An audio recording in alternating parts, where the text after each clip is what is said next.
I run a shitty YouTube channel and I stream a bit and I'm good at it? Or do you think I fluffed it? Of course I fucking fluffed it. What the fuck?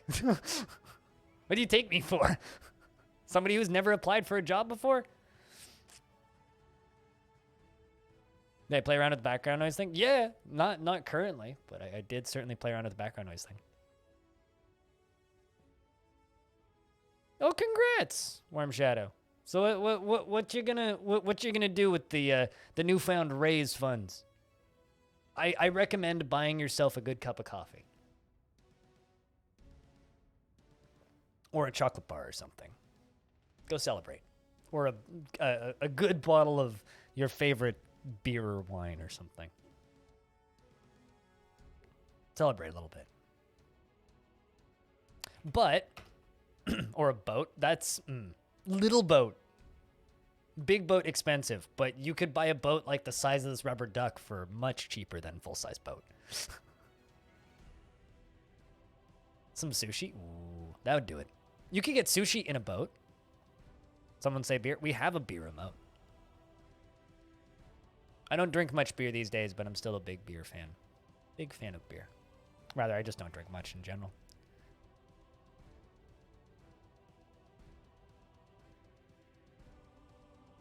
Oh yeah, no, I can do all of that marketing speak, pilot guy.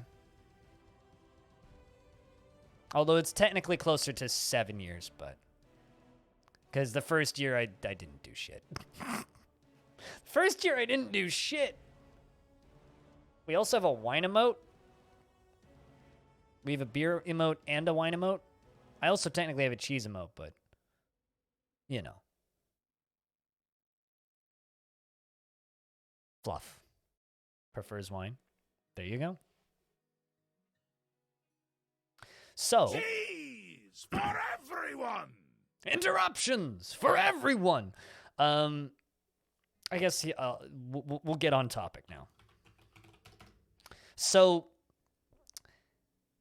Tarn went and announced a new version of Dwarf Fortress Classic. That being the free version of Dwarf Fortress. So the version that we all play. Well, that's the only one that we can play right now. This means there will probably be crashing and compatibility issues with this current version that I'm playing on and the new version. Now, because of this, I really would like to kind of fold up and put a bow on Dayforts. Dayforts is a series that I've had running for the past, 9 weeks now? This is week 9. You close some issues on the bug tracker? No, I haven't been paying much attention to that stuff. Do you know what issues did he close specifically? Or rather, I haven't looked in a while. I don't pay that much attention to the bug tracker and such. But so because of this, it makes no sense for me to keep Dayforts running. So we're going to move to Season 2. And I've been trying to think about how I could functionally run the Dayforts, which I'll explain the whole concept of it in a minute. How I can functionally run the Dayforts. Oh, that's good. That's excellent. Any crash fixes is good. So it makes no reason for me to keep these running. So we're going to, once that new version comes out and he's done his round of patches, which I'm assuming he'll do, unless it's just a single release of bug fixes with nothing else. Crash due to zero size weasel. You could be making that up or that could be legitimate, and I'd believe you either way. Anyway, when that new version comes out, we're going to generate a new world and we'll start Season 2 of Dayforts. So Dayforts is it's a Google Doc. And in that Google Doc is a list where you can download all of the world saves for this. It's a list to links to the YouTube archive of all of the VODs from these streams, links to all of the various images that I've taken from all of my previous forts, although I didn't start until week 3. So we have these little screenshot collages of everything that's happened. The names of the forts are all listed up here. All of the themes of the forts are listed there. And those are all of the theme ideas over there.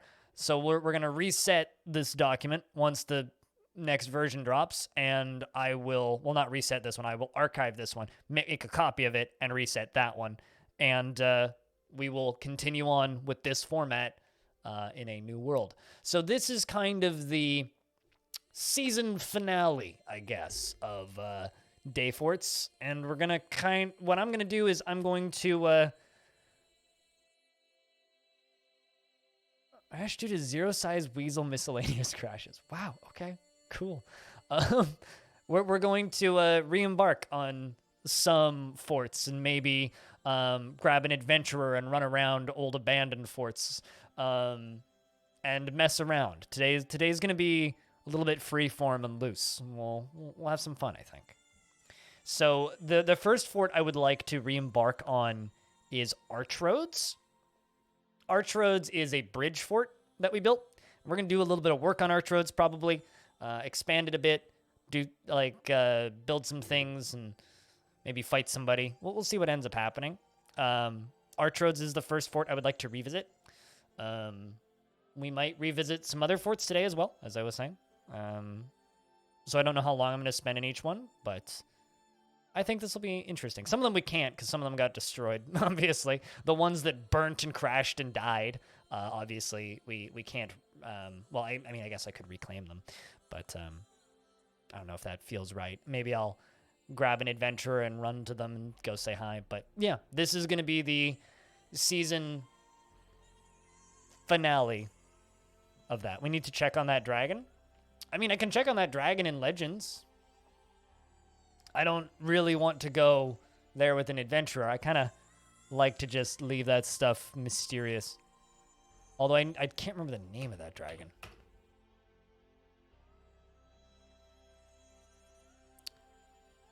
But, you know, the world save is public, so... We're not making a new fort today, Freskins, so no.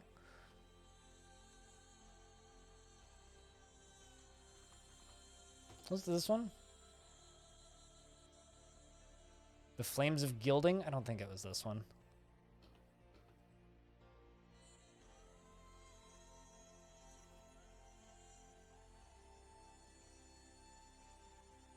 You can't either.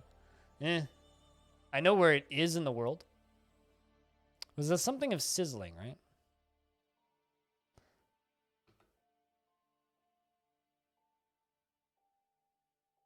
Oh, that one didn't live very long. That dragon struck down in year 1. Yep.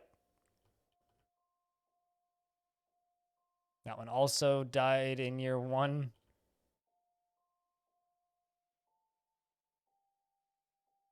Was struck down by a cave crocodile. Ivory Fire died to a cave crocodile. Okay.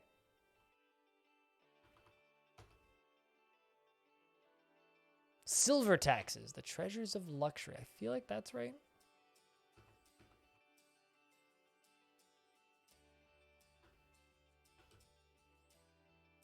What's up, Dragon Man?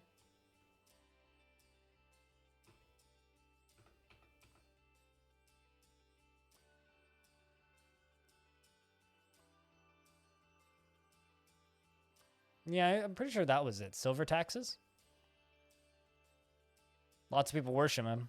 Didn't even notice. Started your new mattress? Good shit, man.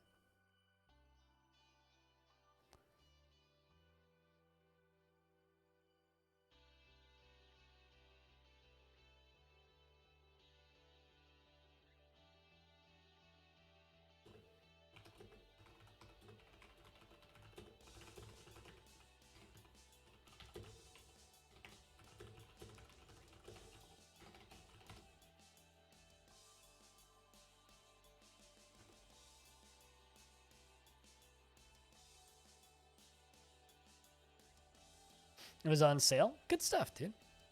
But yeah, I think we're just gonna go re-embark on Archroads. That's what we're going to do.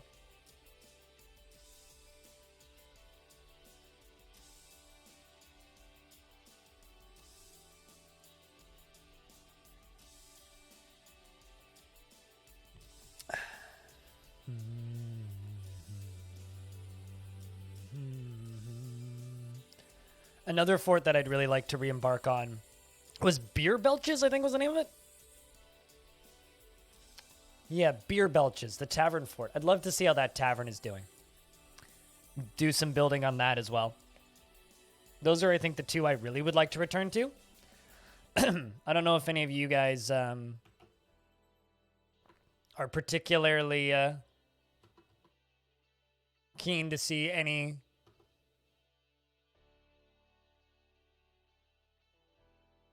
forts re-embarked on. Oh, right. Yeah, that was our little island fort.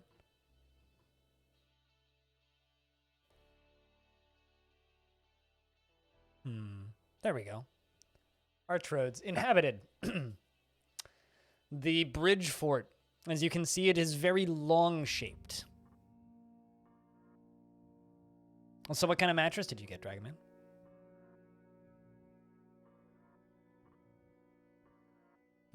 Where you play or what? Well, that's, not gonna lie, a really good thing as a streamer. Unretire. Let's do it.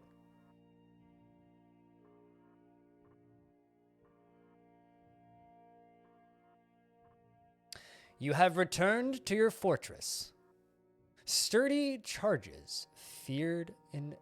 How have your sturdy charges fared in your absence?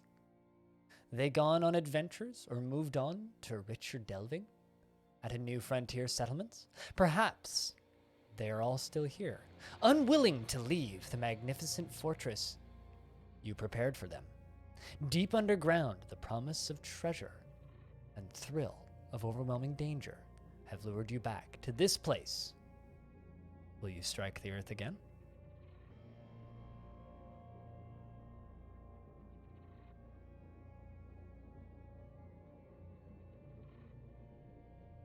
That I use island map? Why is that impressive? I actually went with this world because it didn't have that many islands. It had some islands.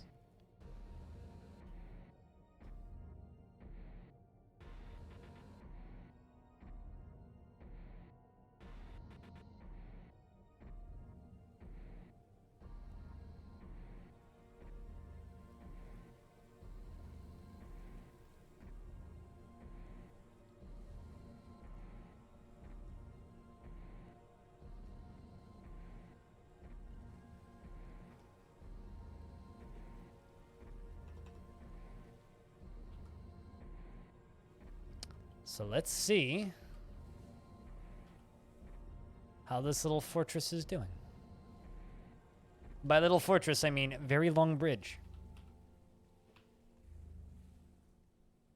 Well, there's a named dead rabbit. Things seem pretty okay.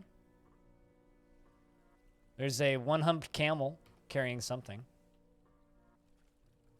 Bunch of dwarves over here on this side.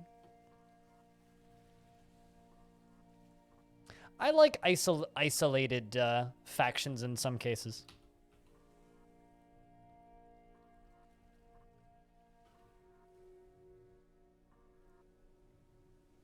And then the actual fort is down, well, relatively down here.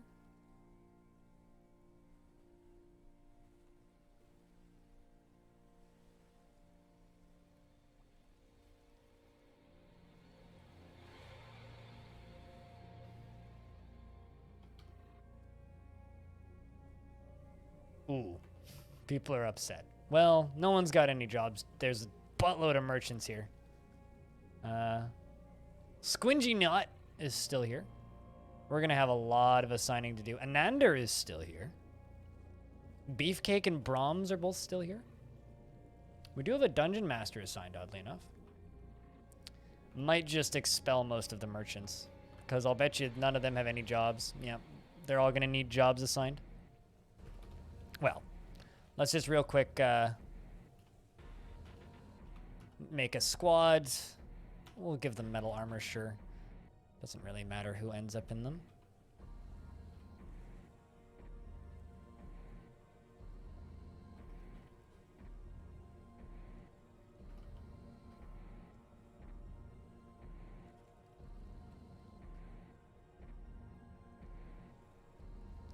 I think you did exist in this fort.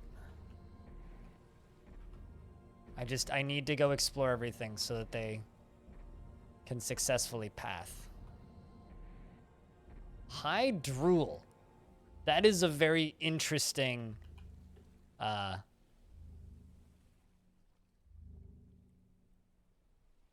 name.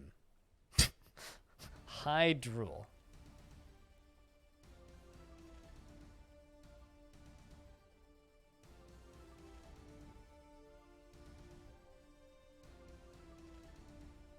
There, of course, was this little tavern thing that we were building along the way over here.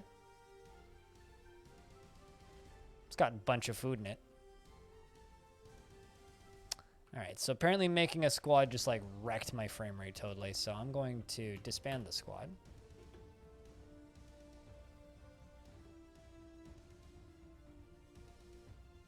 Holy Bud. And some chips and beer. That's a pretty good setup. Yeah, something broke the frame rate. There's gotta be something stuck somewhere. Doesn't look like any of the doors are locked. Nothing's really canceling. It's gotta be something trying to path somewhere that they can't see. Might unembark and re-embark here. This is one of the reasons I don't generally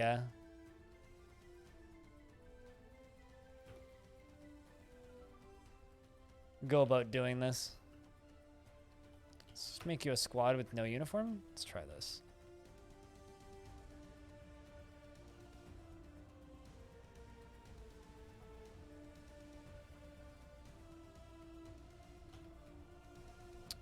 Cancels store item, could not find path. Well, the reason you can't find the path is because you don't know where it is.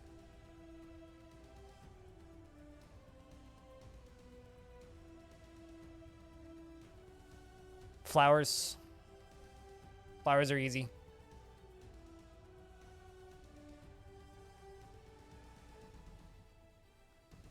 Was you in this fort? I can't remember. I apologize, but I cannot remember. This fort was early enough. Like, this was fort number 3. Or no, this was fort number 2.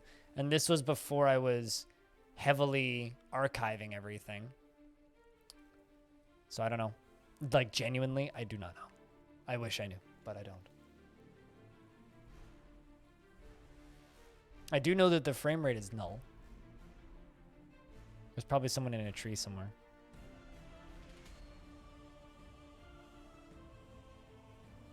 Yeah, just be more helpful. And if you don't live with your girlfriend, flowers.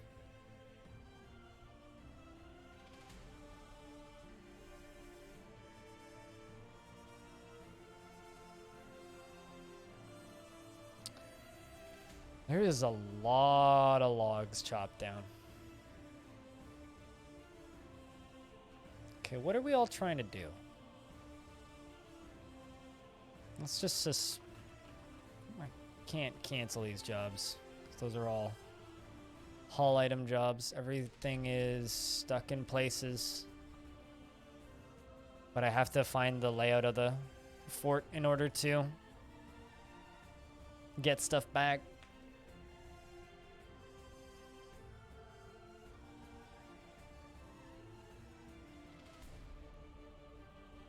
I don't know. So there's people that like chocolate, and then there's people who like chocolate but don't appreciate chocolate as gifts. Back when I could eat a ton of chocolate, I never appreciated chocolate as gifts because it's one of those like, oh, I'm just gonna sit here and eat all of this. So I disagree that chocolate is always an answer because it just makes me it's like, hey Greg, go feel like shit. Because you're just going to sit there and eat all of it because you have no self-control, which I didn't and still don't really. So I don't think chocolate's a good gift at all. Personally. Does your girlfriend like video games? Sarlacc. Or not Sarlacc, Dragon Man. Because if your girlfriend likes video games, buy a game that you can play together. Gift her something with good co-op. Then make popcorn. Trying to think of things that you could do without, like, you know, really going and doing anything.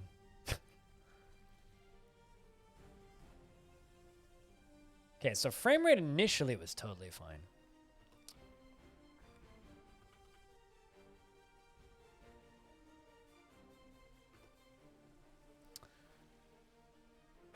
I don't know. I'll give it 5 minutes and then I'll exit out and re-embark on the same spot.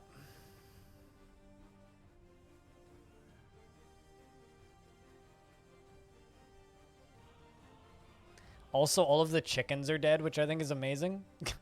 Like, just a pile of chicken corpses. This is what all those red seas are up there.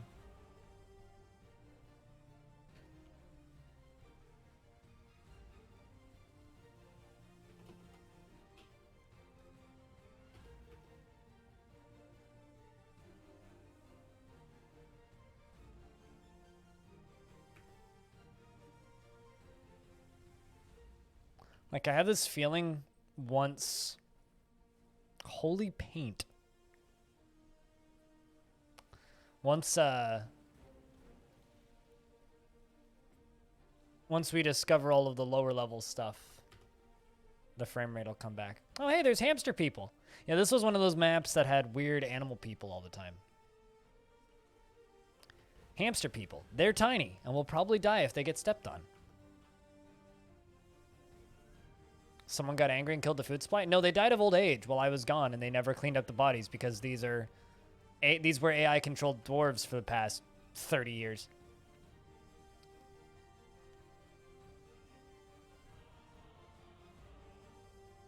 Because this is one of my previous forts that we've now re-embarked on. You still remember the crab people? I remember the mako shark and the squid people. This was a neat spot, which is why I wanted to come back to it, but it's laggy.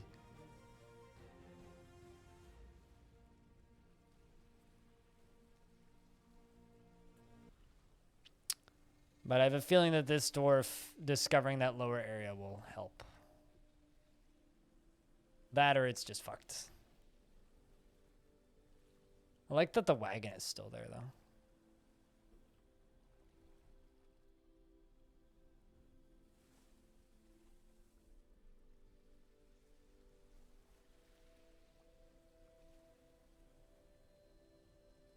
Got a 1 kilo bar? Or just don't buy sugary foods for people. I mean, at the end of the day, I'm going to try re-embarking. At the end of the day, Valentine's Day is just a marketing day to make you buy chocolate and go to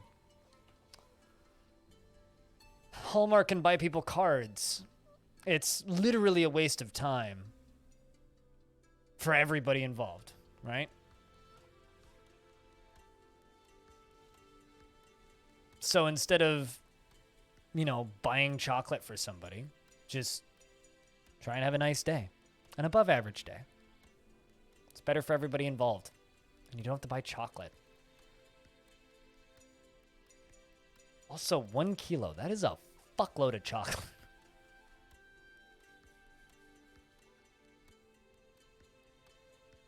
3/10 of it? 3/10 of a kilo of chocolate is a shit ton of chocolate. That's a lot of chocolate.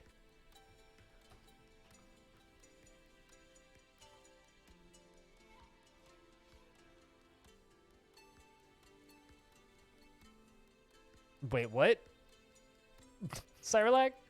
I just think it's kind of funny, Diamond, that you're just like, how to not eat a lot of chocolate? Just buy pure chocolate instead of milk chocolate. I got a 1 kilo bar and only ate 3/10 of it. And I'm sitting here going like, that is massive. What? Valentine's Day, I will be streaming.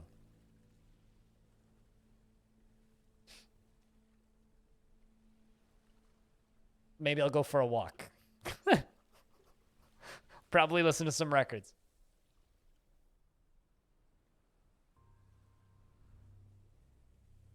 All right, let's try this again.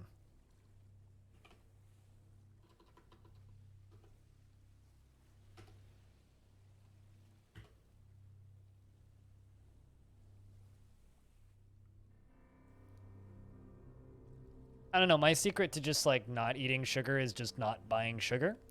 And the beauty of not buying sugar and not having sweets and snack foods around is you stop craving it after a while. Like, yeah, it sucks for a bit, but as somebody who literally can't have that stuff,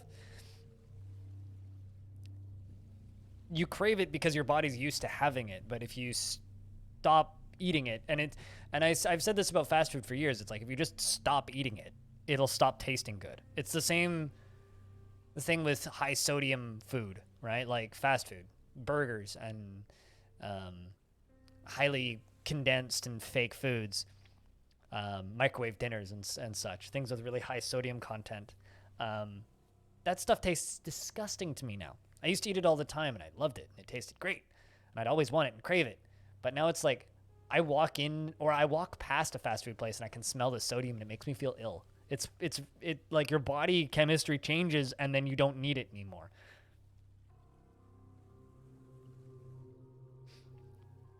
The problem with that trumpet is there is no way I could control that.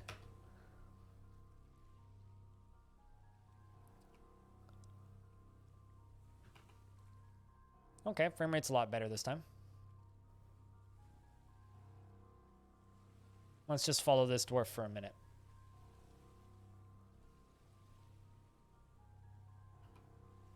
And this dwarf is still set to go be stationed. So let's follow this dwarf. This is the same dwarf we were following before. Frame rate's actually increasing now, I think.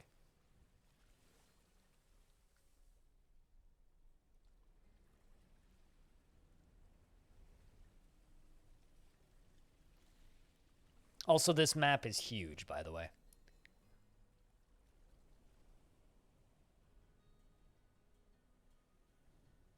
And there's a lot of water and stuff. There we go.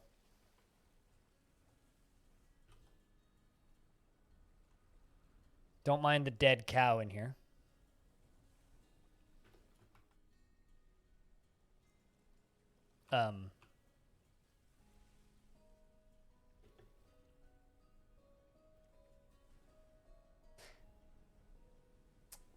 That doesn't seem right.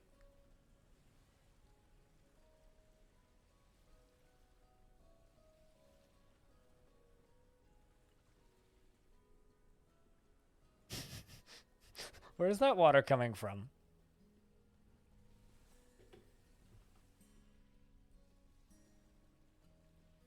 Serious question. Where is that water coming from?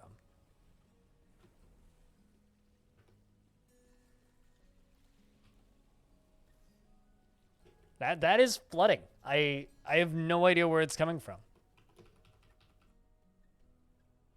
There is no aquifer on this level.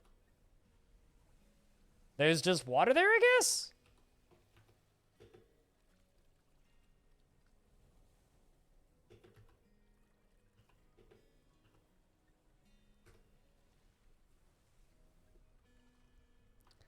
Okay, well, here's a thing that I need to do. So I've got all of these merchants, right? None of these merchants have any jobs. I'm just going to go give them all hauling and other jobs so that they can help us clean stuff up at least. And then we'll figure out what the heck we can do. Yeah, I mean, there's certainly flooding there now. Yeah, I'm not sure what caused the flooding, but water definitely came from somewhere and definitely did something. There's a swimming pool? Certainly, yeah. I think something drowned in it, too.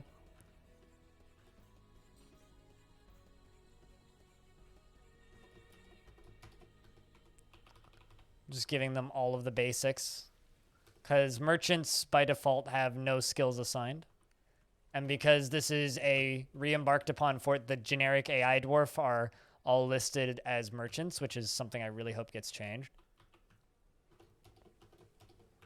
When you re-embark onto the spot.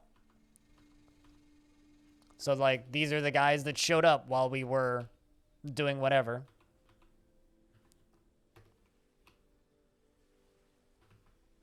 Although that does explain why there was lag, because before we spotted that place...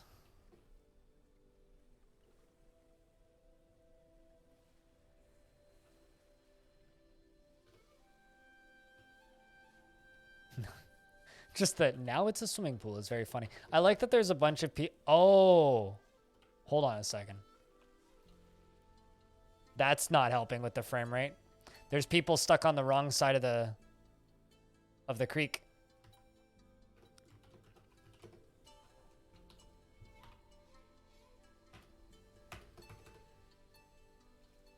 That's probably the main reason, because there's people stuck on the wrong side of the river and they can't get across. So, like, these dwarves are trying to path across and literally can't.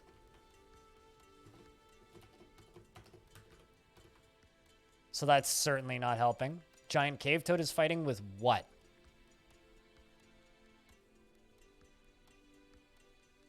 Oh, it fell off of something and went splat.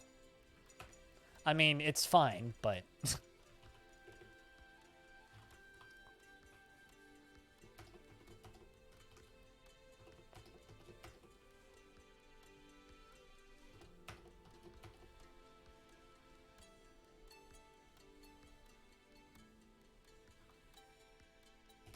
Wooden bridge, nearest material.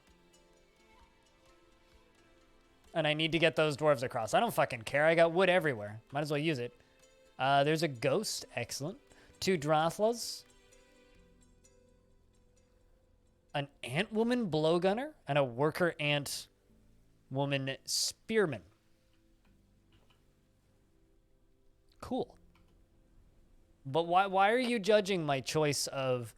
I need to get dwarves out of this area stat materials? Why are you judging?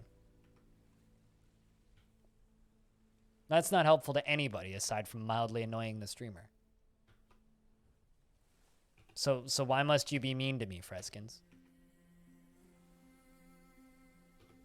Apparently Hobo's still my captain of the guard. Manager.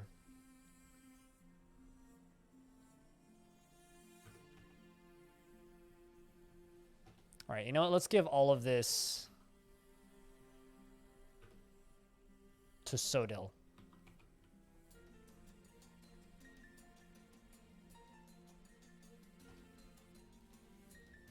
And then assign everything to him.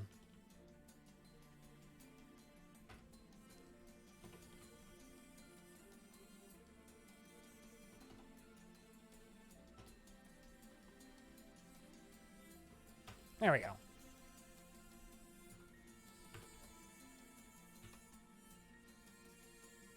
I mean, I have dwarves that are stuck in a location, and I need them not stuck in that location.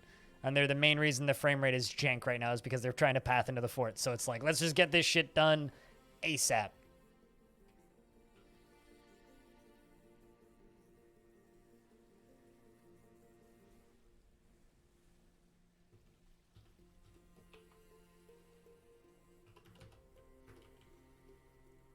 I got all those corpses that need to be hauled and booze that need to be made.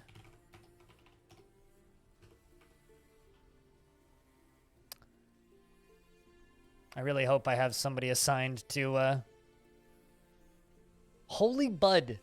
I love all of these religious names that everybody has. We have the Holy Paint, who's Vuzel. Squiggly Knot, who's a gem cutter. But then we also have Lycott, the Sacred Love. We have Anander, the High Drool. Catan, the Holy Hope. I like it. I like it a lot. We're going to give you brewing. I'm going to give a few dwarves brewing, actually. Holy Hope, you can have brewing.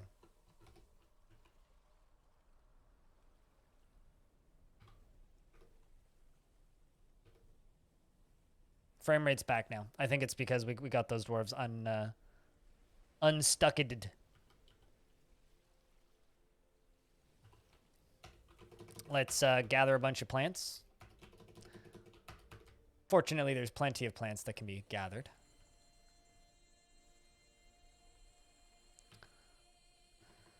Let's give a few of these merchants plant gathering.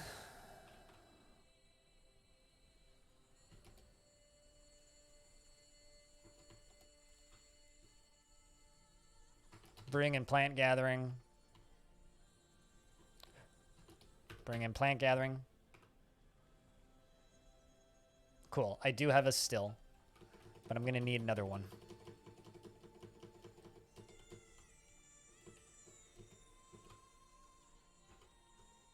I haven't done this too many times, and it's always like, oh, right, yeah, all jobs are unassigned. I have to fix everything and re-up everything. Come on, dwarves.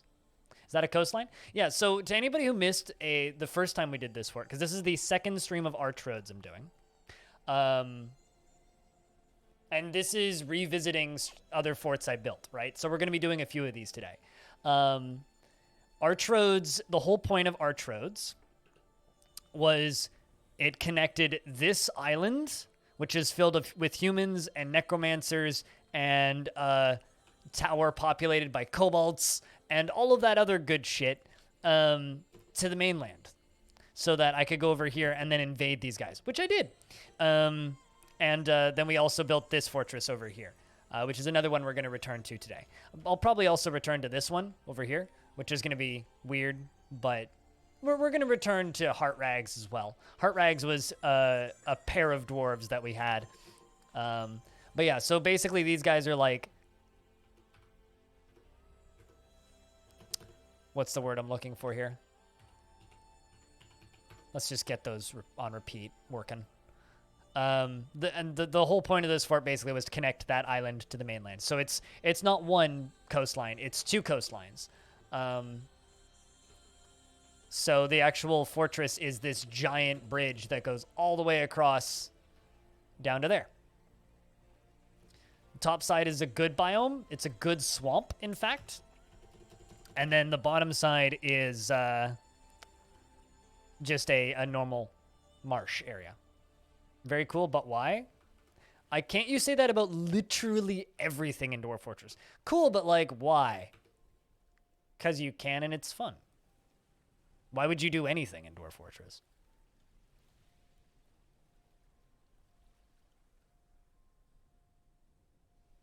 Yeah, those are waves.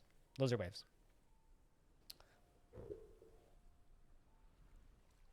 Those are waves. Also, Belinair, I don't know if you're still lurking, but I'm using that white noise ambience. So there's a little extra wave sounds in the background.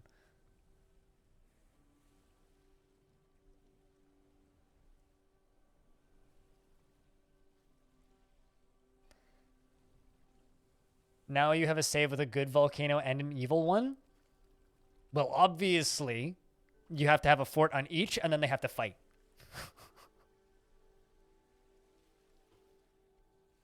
There we go. Cool. We have acquired booze. Look at everybody. Man. They left us without... Okay, so I need to see what the heck's going on in the underground area.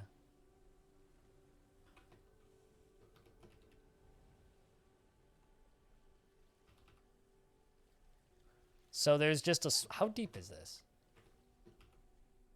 Well, okay, so I need to get this water out of here.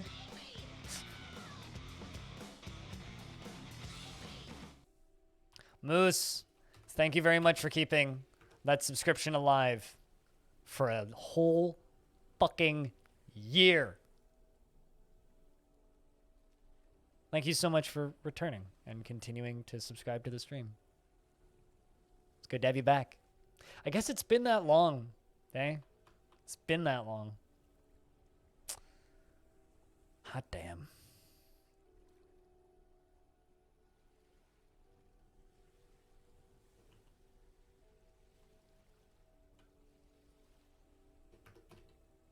Oh, well, that's a bad spot for me to dig out.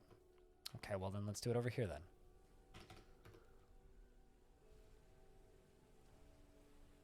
You didn't notice it was gone? Sometimes they drop. It's all good, though. All right, so that will drain that thing out. Let's chuck a granite plug into that while we let this lower area drain out. In fact, actually, I'm also just going to put upstairs right here. Apparently I need to pee. I will be right back. Oh, hey, fourth saving. Perfect.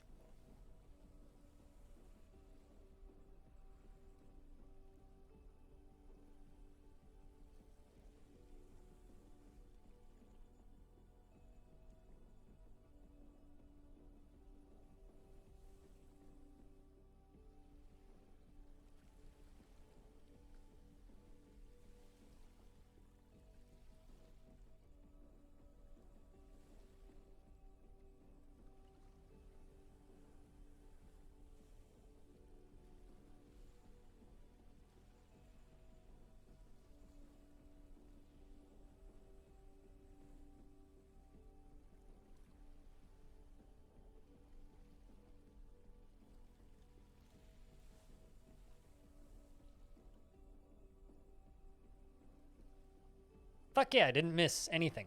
Yeah, we are definitely getting a cleanup on Tavern 3. Are we terraforming? What would we be terraforming? I'm literally just trying to clean up the fort.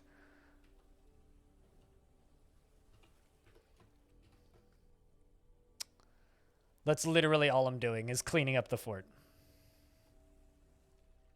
Dead mussels incoming? Dude, I'm totally fine with dead mussels being everywhere. Currently, I just need to get all these bodies out of here. Oh, also, something I'm going to need to do. Gather refuse, gather vermin remains. Because we need to get all of these bodies out of here. Because there's so many random dead corpses everywhere. I don't know what it was for. It wasn't there. Like, the thing that I'm draining in the basement wasn't something I did. Okay? This is a fort I just reclaimed. I didn't put that water there. That water just appeared there when I re-embarked here. I don't know what that water reservoir is used for. That's why I'm draining it. I have no idea what that was for. That wasn't me. That was the dwarves. The rest is an ocean. So good question. You tell me what it's for. I mean, maybe? I don't know.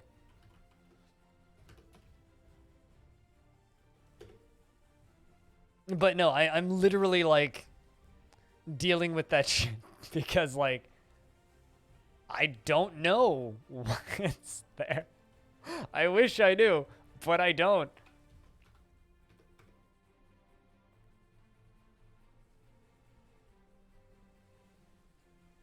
I just know that I didn't put it there.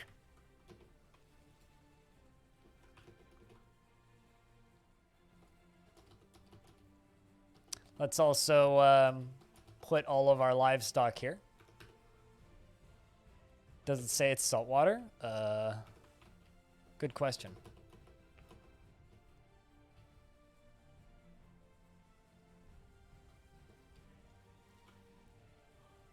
Yep, it's ocean water. I mean, the game must have, like, just put ocean water down here when I re-embarked. But yeah, no, this wasn't flooded. This was where I was just going to put, like, a farming area, so that's fine that it's all flooded. And then this was just going to be, and then this up here was just going to be, like, where I was going to put bedrooms. Instead of the dwarves living, well, where I was going to put, like, living space and a bunch of other things. And where I was mining. This is where I got all of the boulders that were made into rocks that built the bridge up top.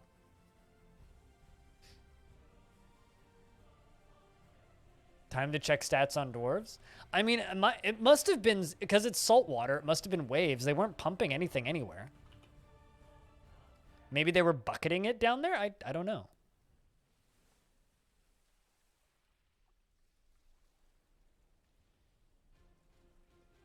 Speaking of subscriptions, though, if anybody wants to be a hero and do me a favor, there's a stone in chat who needs ad-free viewing.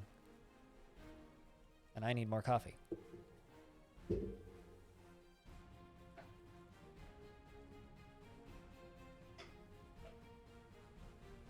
I mean, something. I mean, re-embarking on fortresses can cause all kinds of weird shenanigans.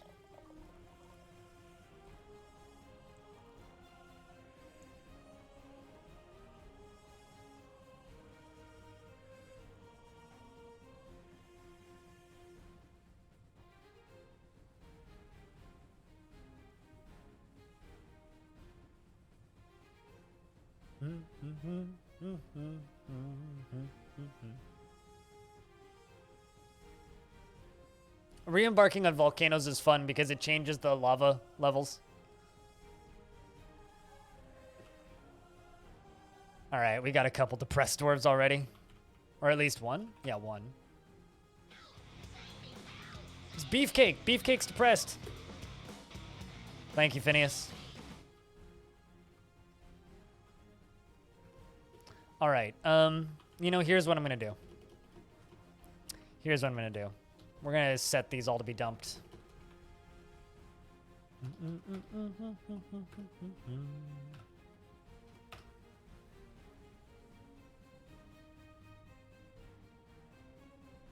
And thank you for your kindness, Phineas.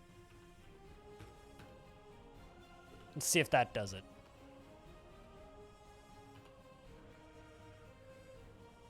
Oh, there we go. Everybody's going to go dump all the items. I just need to get all of these corpses out of here so they don't have to stare at corpses constantly. And then we can figure what we're doing with the fortress. Also, 50 subs. I think that's a new gift sub badge. You get the blue one now, I think. We got a long way to go to catch up to Spitellier's, like, what, 360 something now? But thank you. Cheers, man.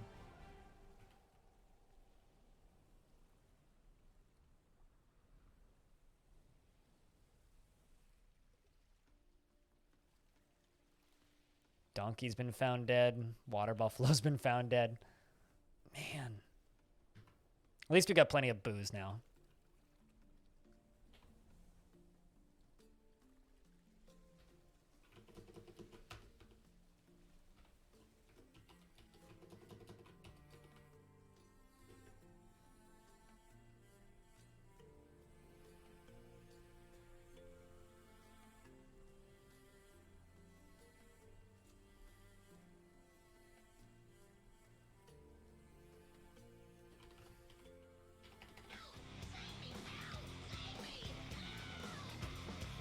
One more for a hype train.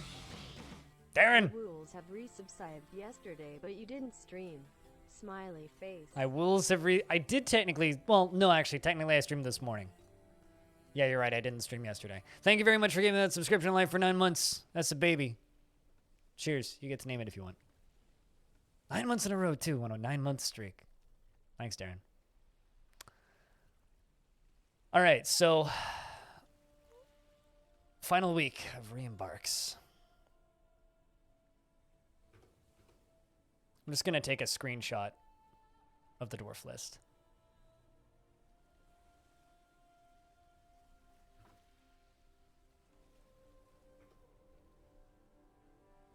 Anyone need a gift sub? Oh, Infinity. There you go. Just if you're thinking of throwing a gift sub at somebody, Infinity would be my nomination.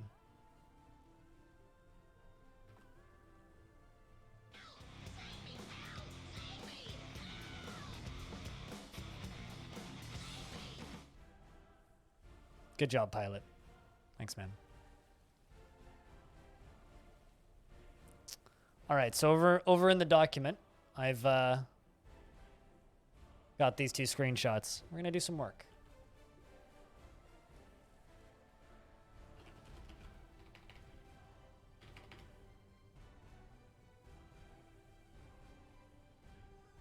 All right, so getting all of those corpses out of there is gonna help a lot.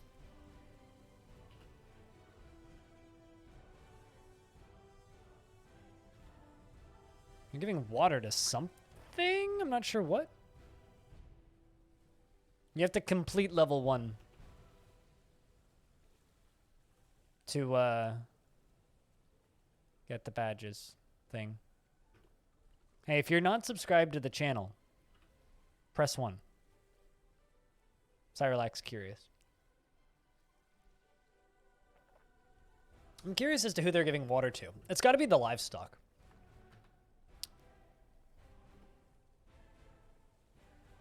And thank you, Pilot, for gifting a sub to Infinity. I mean, Infinity, thanks for just watching the streams. Thanks for using the emotes. Why do you have to go so freaking far away to get water? My dude. The hell?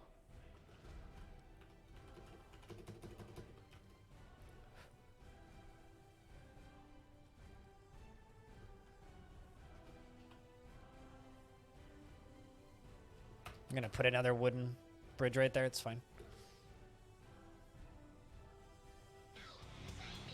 And Anonymous pushed us to level 1. Thanks for gifting a sub to Chillisongus. Cheers. Thanks, Anonymous. Unless that was Cyrolac, which is why I immediately said oops afterwards. Regardless, did still push us into level 2. So thank you. Cheers, everybody.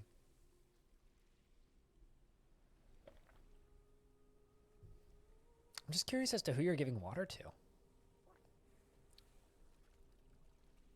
was one of my dwarves. Why are you giving my dwarf water?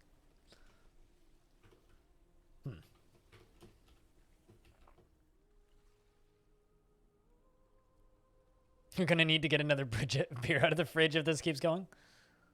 Well, might want to get ready to stand up then. I don't know. I mean, maybe.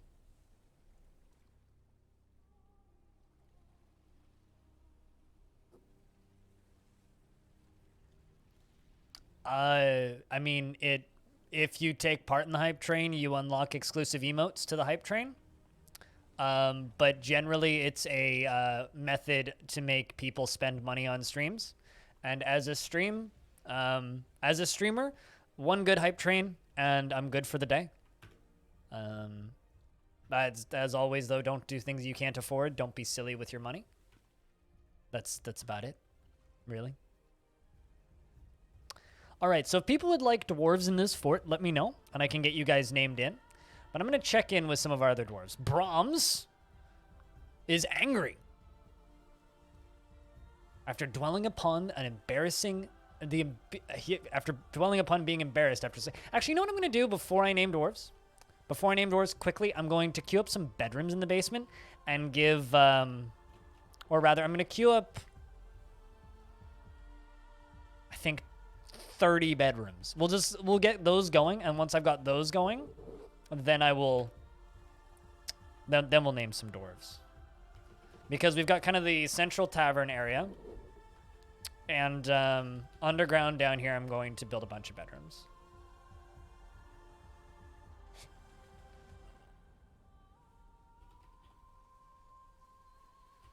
Because I just have like these 2 temporary sleeping spaces, which is not ideal. What's Twitch being fucky about? Also, sorry for kind of debating you guys on the dwarves. I kind of need to like not get super lost with what I'm doing.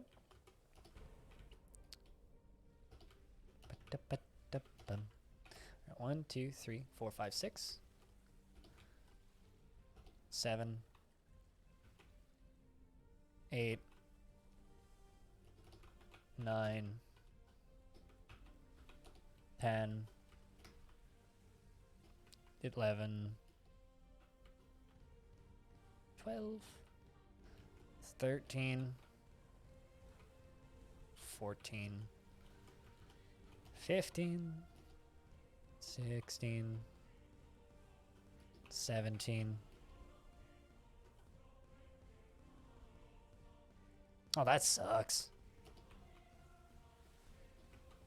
I hope that your connection to Twitch sorts its shit out.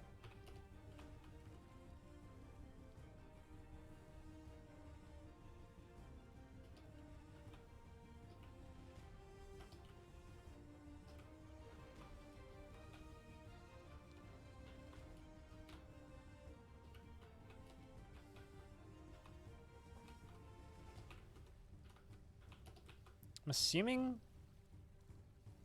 Thanks for popping in there, Nervicious, with the 100 bits. Cheers, friend.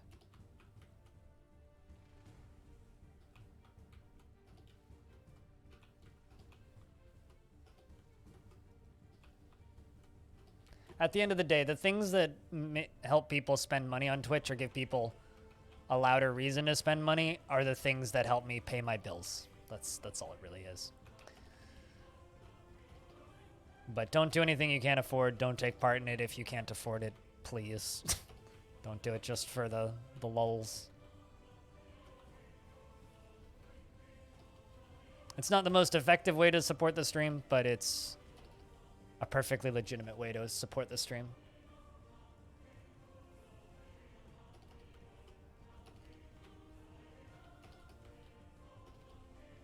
I mean, my plan, if I hit my patron goal on Patreon, is to turn off all the leaderboards, but keep hype trains on. So when hype trains happen, people can still unlock the emotes, because the emotes are pretty good. Not gonna lie, they're pretty good. And if you like the emotes, I like to have that option there. But I'm not a huge fan of people competing for slots on the leaderboards. That's something that makes me uneasy. Like, if someone's going to support the stream, I want you to support the stream for the sake of supporting the stream, not necessarily support the stream because you want your name on a leaderboard. That's a little weird to me. How else do you think I pay bills? Authority?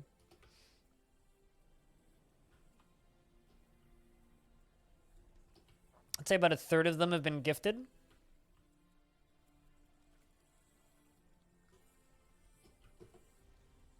I mean, it's always been there.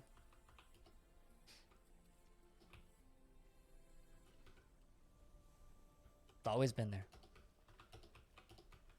We usually hover between about 160 to about 300 because people are very kind.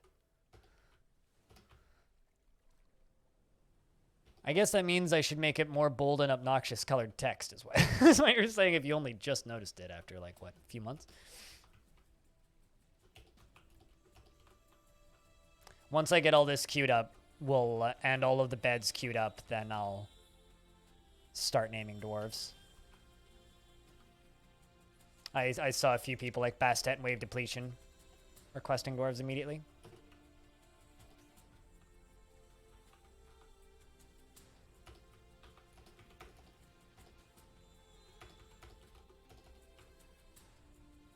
You never seen the number above 300? It's been above 300 since the start of January.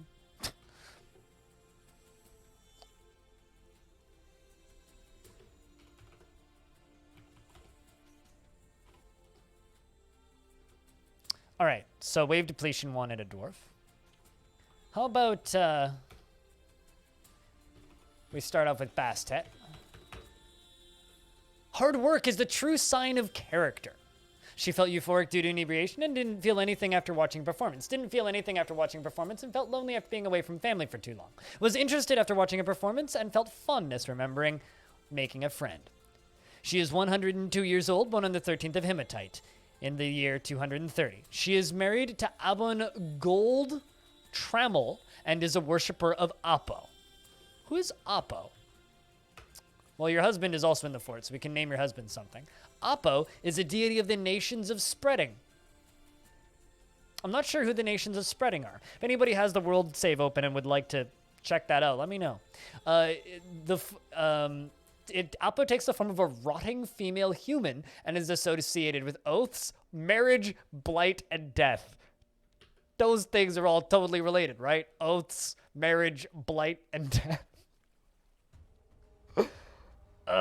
That's funny. All right, so you worship a perfectly cheerful human god. Yeah, I think that the spreading group is the nations of spreading is a human group, which is a fitting name for a human group because that's what they do. The humans are a disease that just kind of infect worlds, and then the entire world is just fully infected by the end of it.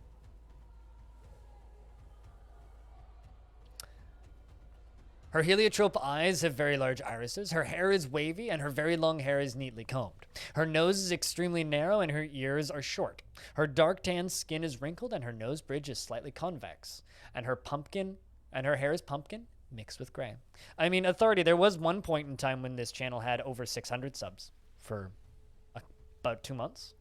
We held pretty steady above 600 subs for a bit there, which was spring of 2020. Over a year ago now.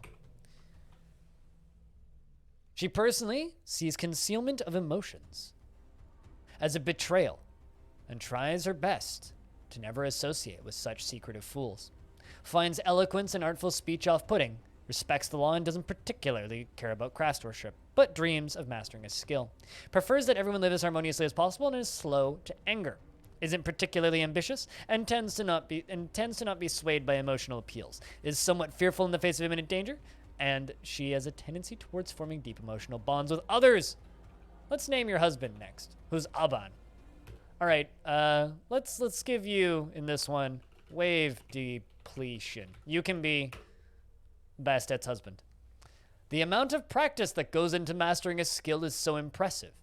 He felt satisfied at work and felt accepting, remembering, retching on miasma, and mulling over the reoccurring memory allowed him to rethink his intellectual values, but was satisfied at work and felt wonder communing with his god.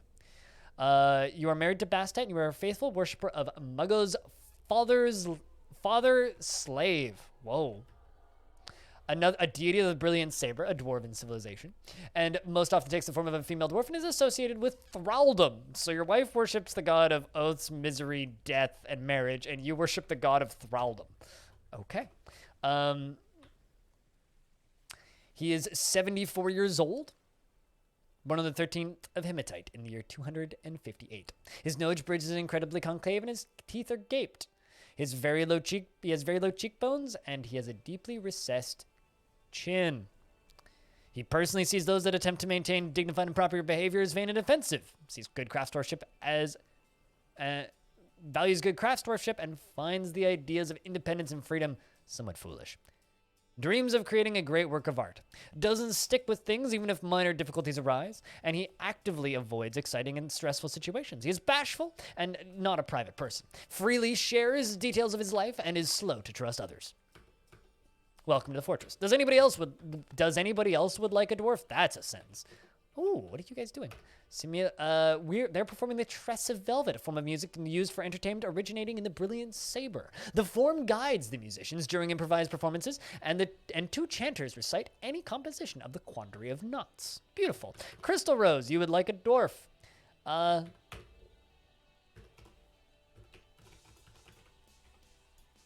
just go with Crystal. We must be careful not to waste. She felt wonder remembering communing with Thodu, and she felt interest after watching a performance. Of course, Thodu is a deity of the violent empires, takes the form of a female human, and is associated with silence and courage. It's okay, neither can I. Hey, Goldpoke, how we doing? She is 80 years old, born on the 27th of Moonstone in the year 252. She is tall and incredibly skinny. Her large Irish brassed eyes are round. Her hair is quite wavy, and her very long hair is arranged in double braids. Her ears are short, and her head is somewhat narrow. Her nose bridge is slightly hooked, and her eyebrows are somewhat high. Her hair is chestnut.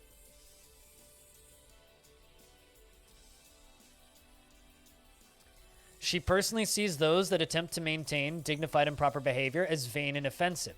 Greatly respects shrewd and guileful.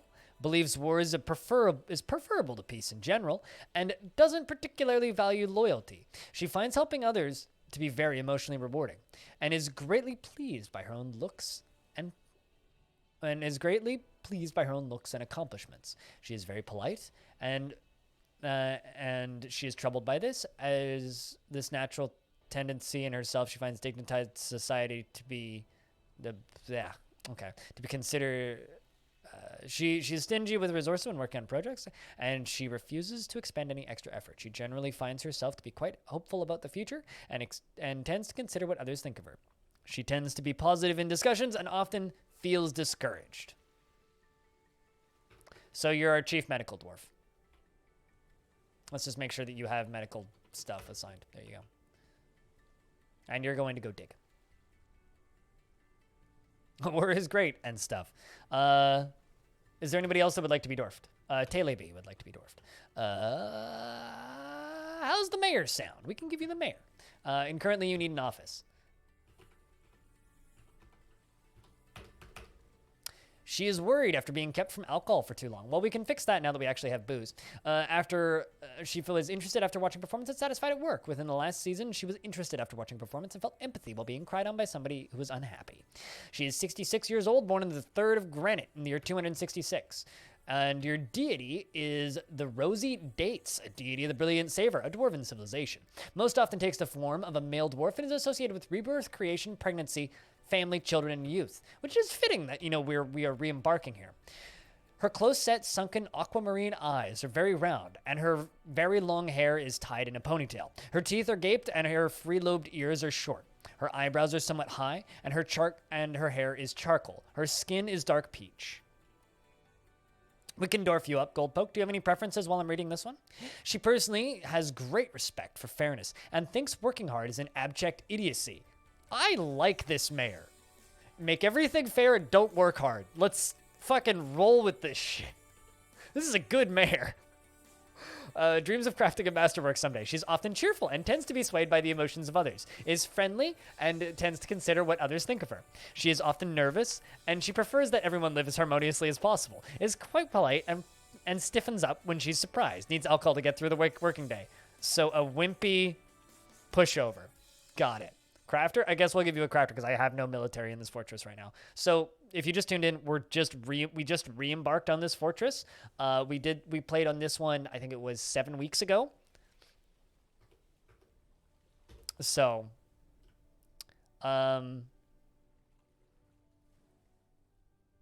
let's give you the Holy Meteor, who's a crafts dwarf.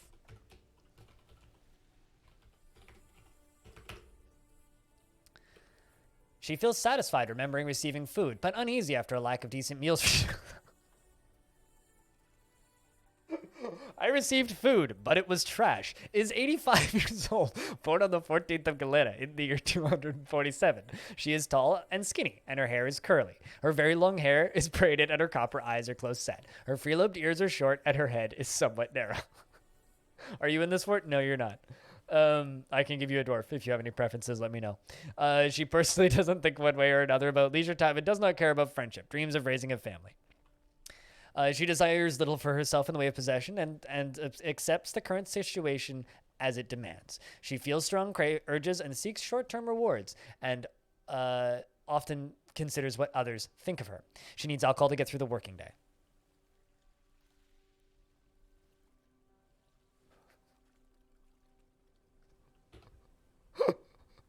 Oh, that is really funny.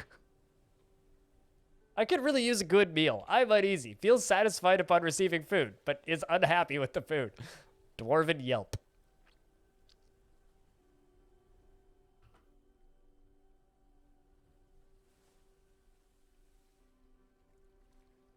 I'm screenshotting that. I'm putting it in the doc. That's too amusing.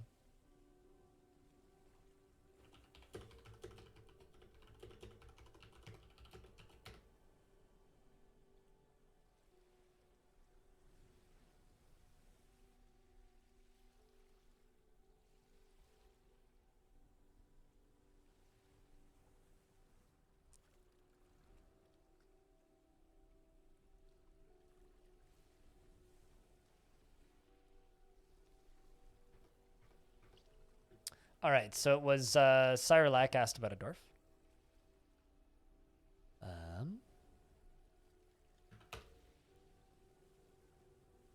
I guess I should get the dwarves cooking. Actually, hold on a second. Let me check something real quick. I need a kitchen.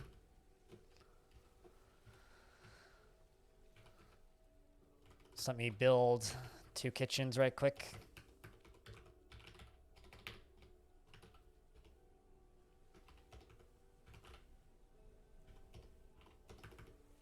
All right. No preference? Alrighty then. I'll turn camera back on once I'm done naming. Cyrolac. He feels wonder communing with Rimtar. Rimtar is, of course, a deity of the brilliant saber, a dwarven civilization, associated with the sky, generosity, charity, and sacrifice. Takes the form of a male barn owl, a fan favorite, at least of myself. I like that Rimtar a lot because a barn owl god, that's really cool. He's 81 years old, born on the 20th of Malachite in the year 251. His very long sideburns are braided. His very long mustache is neatly combed. His very long beard is neatly combed. His hair is clean shaven, and he has very low cheekbones. He has a recessed chin, and his cobalt eyes have very large irises. His ears are free-lobed and splayed out, and his ears are short. His hair is chestnut with a touch of gray. His skin is brown.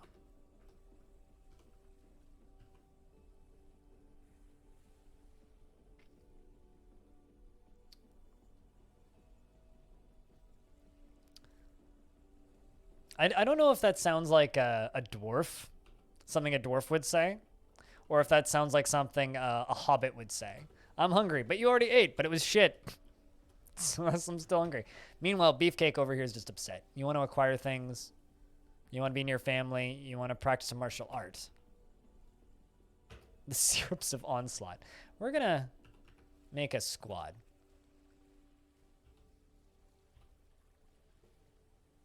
Make them active in training.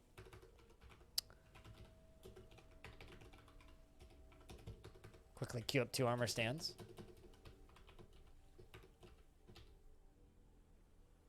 And just let them practice martial arts. Let's give 2 of those merchants, whoopsies, cooking.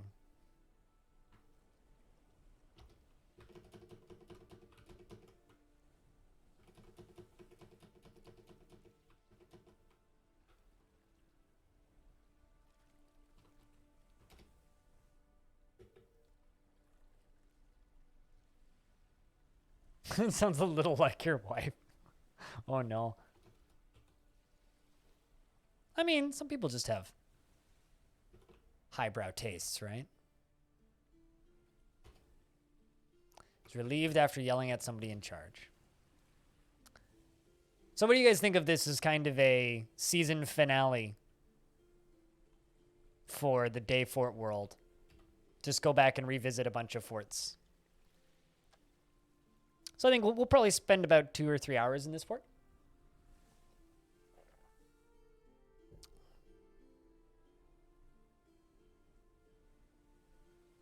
She wants your food. Okay, that's fair.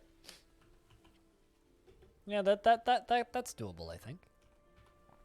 And not too big of a bummer. I have 2 carpenters' workshops. Do I have any carpenters?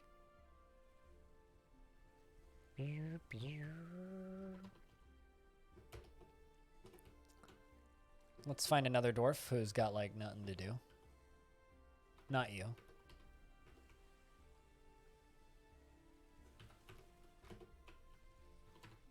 Let's give you all the woodworking and you all the woodworking. So we can get those beds made.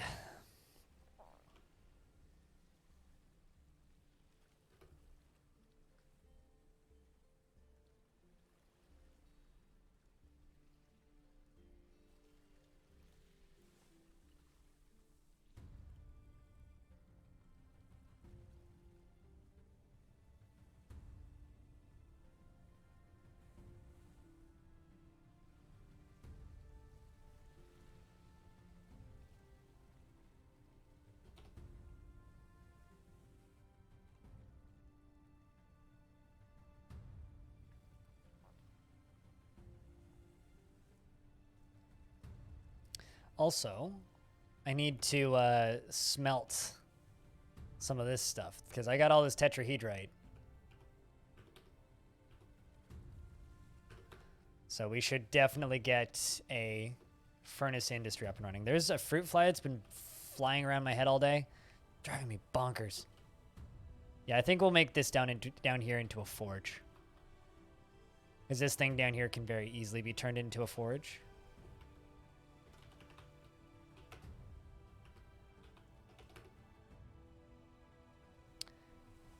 We can make some hammers and such.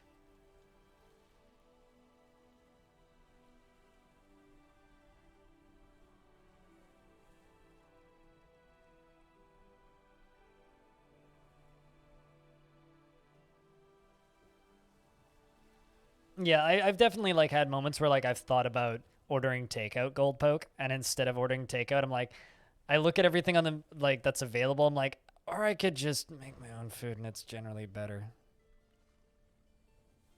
And often that's the case. It's generally better. It's like, well, I could just do better if I make it myself. So fuck it, I'm gonna make it myself. We got Dwarves Brewing, excellent. Sacred Domination. I love the holy names. The holy titles are great. They're so good.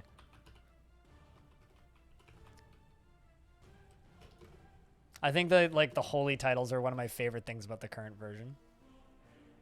Oh no. Okay, dwarves are haunting the fortress. Let's just do 30 of those.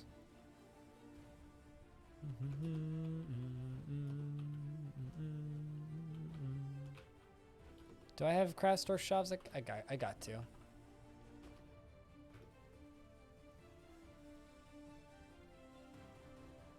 Do we have a church this time? I don't know. Currently, I'm dealing with ghosts. I've got bigger concerns than worrying about that. Occasionally a nostalgia meal. Yeah, no, that's the when it's like when I want sushi, but like if I'm craving a burger, I'm gonna just go make myself a burger, and it's gonna be a dozen times better than, like, infinitely better than any fucking thing that could be made by a burger joint.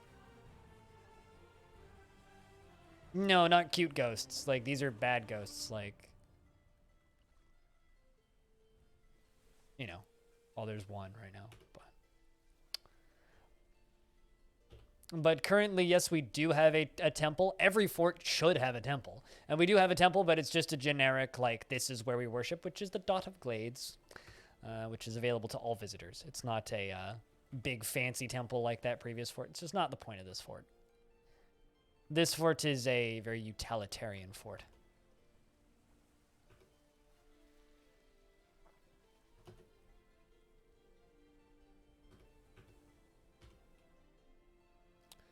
You're a woodcrafter.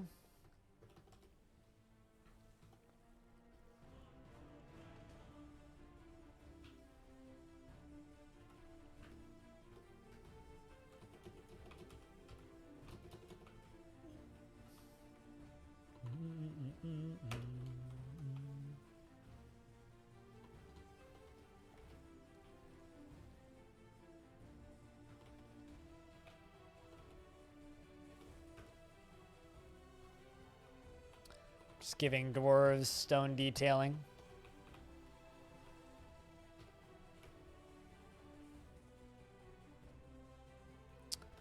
Let's get the military training.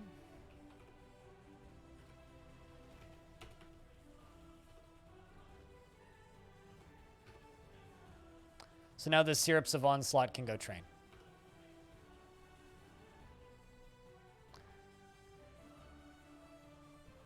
You slow roast for hours? Yeah, I mean, I kind of had this craving yesterday for a big hunk of salmon, so I went and bought like fresh salmon, because I've had like frozen salmon for a bit because I've been buying and kind of stockpiling whole salmons and just freezing them, and they're very tasty, like very good. Like I can make a real good frozen salmon, but like fresh salmon's just so much better in like every way. Some migrants have arrived. Extra hands. Excellent. Oh shit, it's Crow. Hello, Crow. One of my old previous dwarves. Zycrom has shown up as well, who's an administrator, which means you probably need a job. Although, it's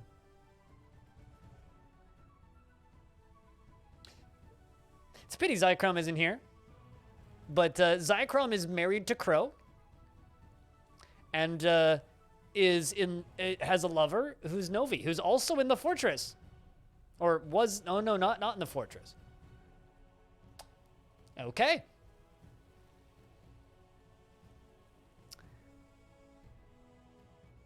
Good stuff. And also, killed a horseshoe crab once in Ocean Swamps, our other fortress on this area. Ocean Swamps was the semi-underground fortress. A shad is also here, another dwarf. Who else made it? A dwarf that I don't recognize. Well, would you look at that? Bunch more named dwarves.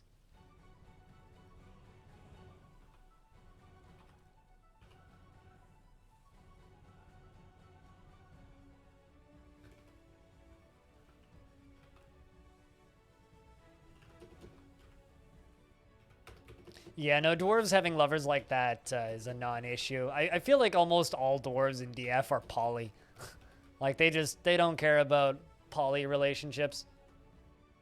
Like, there's many dwarves that seem to have very healthy marriages while at the same time also having many partners, which is, you know, whatever works for them, really. Who are we to judge?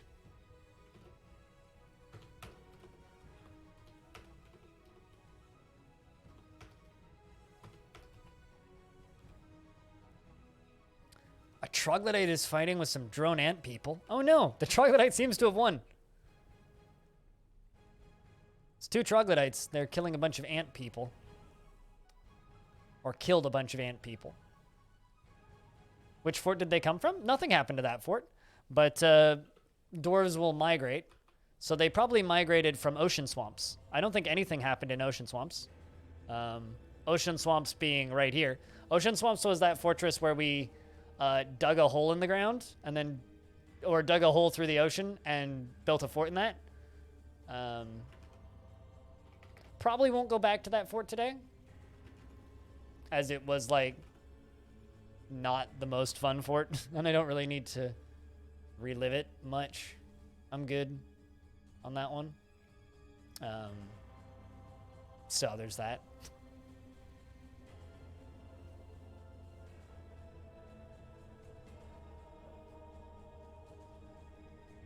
But yeah, so they're probably all coming from Ocean Swamps, and nothing happened.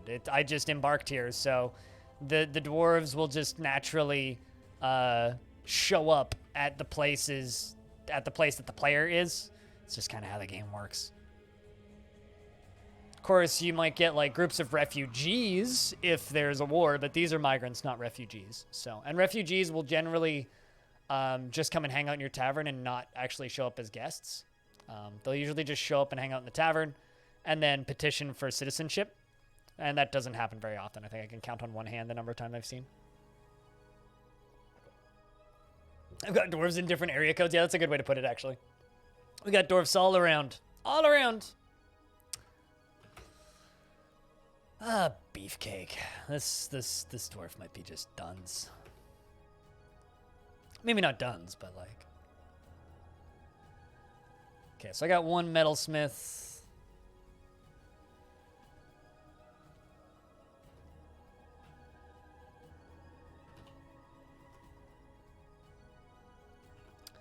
Let's work on this inner bit.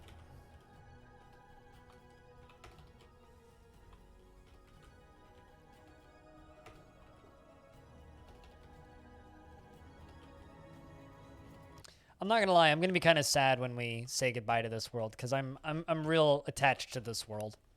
That happens to me quite a bit when I get to know the lore of a world in DF. But fortunately, you know, it'll be immortalized and live in the Google Drive, and you guys can all go download them if you'd like. My view count went up to 300, and now it's back down to 60. Trust me, that's not Twitch having a stroke. That's probably an auto host coming in from a friend of mine. Which means that it's probably going to spike back up to like 150 or so. Because a friend of mine usually ends his stream sometime between now and 2 p.m. who auto-hosts me. And he usually has about 300-ish people watching, so that's not out of the ordinary at all. It's perfectly normal for Saturdays. This is why you shouldn't talk about view count on Twitch, because you probably don't know what you're talking about, which is the case here.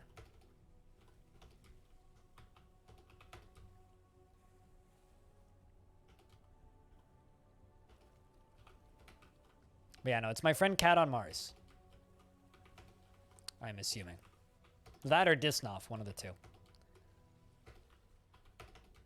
Both fantastic broadcasters that you should watch.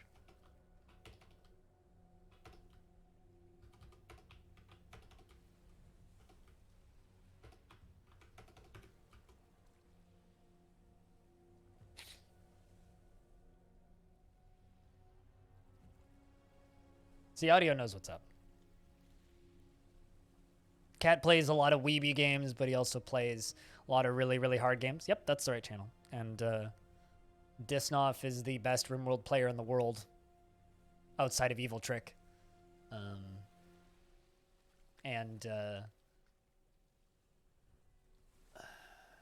Also plays really, really, really long hours of things like Mountain Blade and did no death runs of Terraria.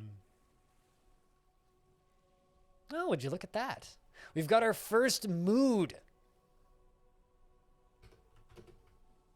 since we returned from Kodal, the Holy Hope.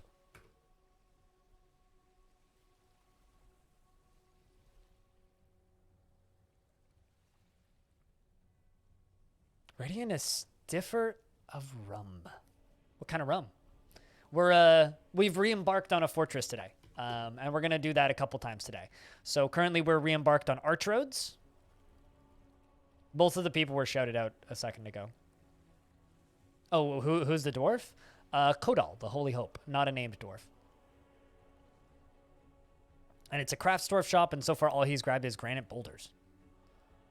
Granite boulder and a piece of wood. Aged rum? I really like black rum. I'm not a huge fan of like white rums or clear rums, but I really like black rum. Highwood logs, marble, and granite, actually. All right, let's build a little graveyard out here to all those who died while we were gone.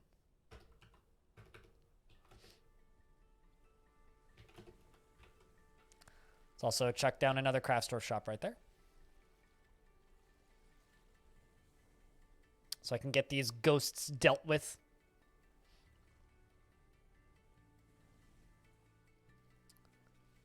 But yeah, so wait, this is the final stream of this world for Dayforts. And then once Tarn is done, I'm assuming he's going to spend a little bit of time patching the new version.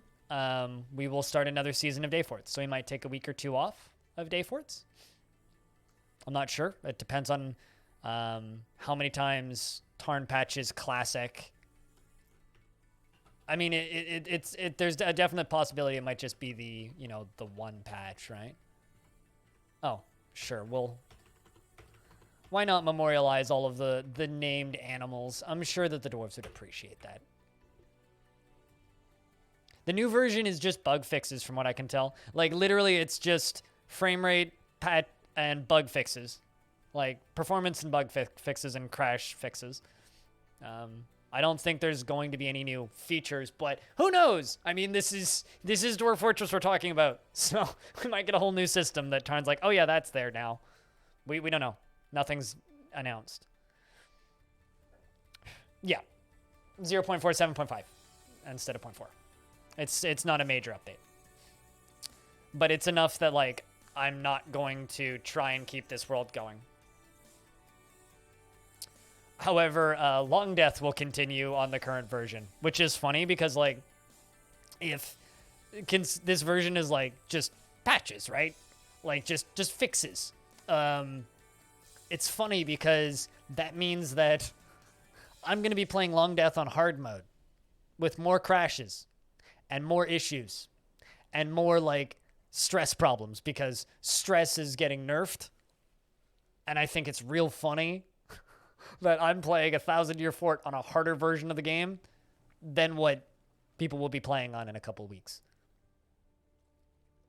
So, all the more reason to prove to people that it's possible. Kodal, the Holy Hope, has created Kulbak Molnang Egom Bem, a granite amulet. Granite amulet, and claims it is a family heirloom. A family heirloom. Lance drilled the natural flutes. This is a granite amulet. All crafts dwarf ship is of the highest quality. It is decorated with high wood, and this object menaces with spikes of granite. On the item is an image of a forgotten beast in marble. On the item is an image of dwarves in marble. The dwarves are traveling. The artwork relates to the foundation of arch roads by the artificial jump of the brilliant saber in the year 314, the year of Pi. We're now in the year 332, so it's been about 15 years since we founded this fortress. And the dwarves never made themselves bedrooms. Those lazy bastards. I want this fruit fly to fucking die. Fucking go away, you stupid waste of existence. Bah.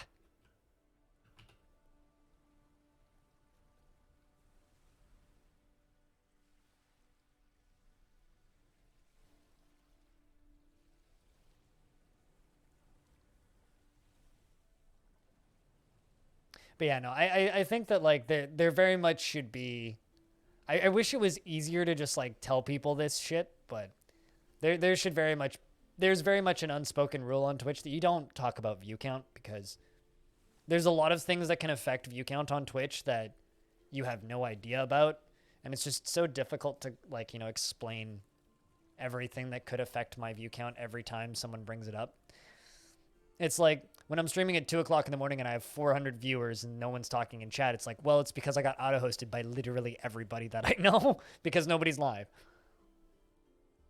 It's like, well, do I actually have that many people watching? No, not really. Most of them are sleeping or lurking in other channels, but that's just how Twitch works. And it's difficult to explain that to people sometimes.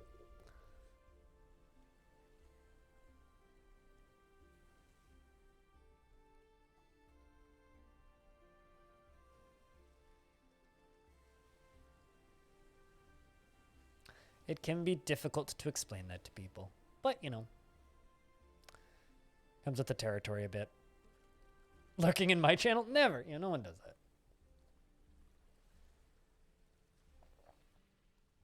So yeah, I guess just like generally if view count jumped up, it's usually an auto host.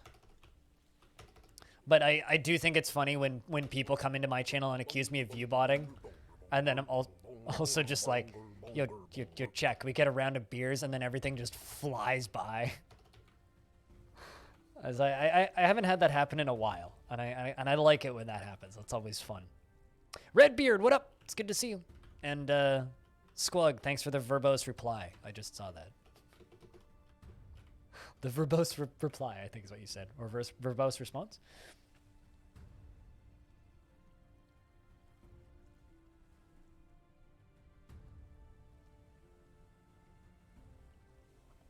I mean, there are people watching my stream, Crystal, and there is enough people watching my stream that I can pay my bills, and that's what matters. And if you want to support this stream directly, check out my Patreon and get those sound commands that you're hearing. Autumn has arrived on the calendar. 'Tis that time of year. Hey, Hoofslot, hope you're doing well. Even though the cheese got you baited by bacon.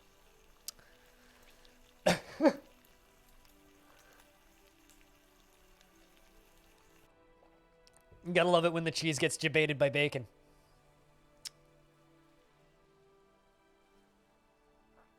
Maybe not the best ever. I don't know. Let's take a lovely fruit, the tomato. Remove everything that's good from it, the seeds, the vitamins, the nutrients, everything that's good about it, and just jam it full of shit, garbage, shit sugar, and put it in a shit bottle that sounds like shit when you put it on your shit. It's shit. Stop eating ketchup. Bacon always wins? I don't know about that. I genuinely cannot remember the last time I had bacon, so I actually am not. For everyone. I don't think I had bacon in 2020. I don't think I had bacon. Well, I definitely haven't had bacon in 2021.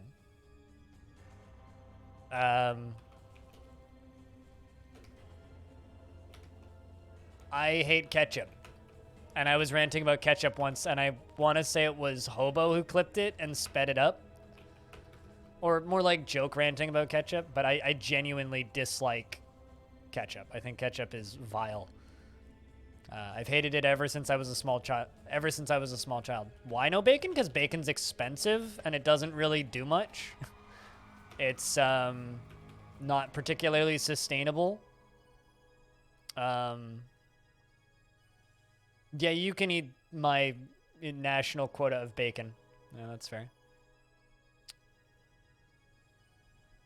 So, yeah, it's not super sustainable. It doesn't provide me any sustenance, and it's expensive. It's like, if given the option between like bacon or cheese, I choose cheese. All right, I need doors.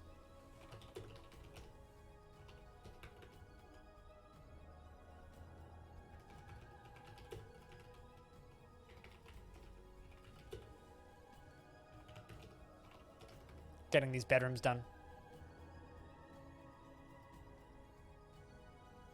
What's the national dish? Okay, well, depends on whether or not you're asking the white people who live here, the East Indian people who live here, the Korean people who live here, the Chinese people who live here, the Spanish people who live here, the Filipino population, the Vietnamese population, or the Japanese population. Probably something salmon related. Or fish in general, because we have a big fishing industry.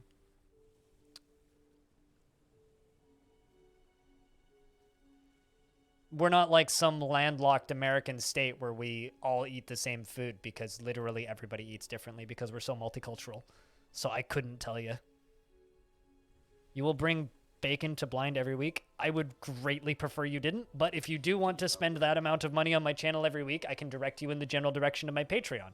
And you can pretend it goes to bacon, and instead I will spend it on things that are actually worth my money.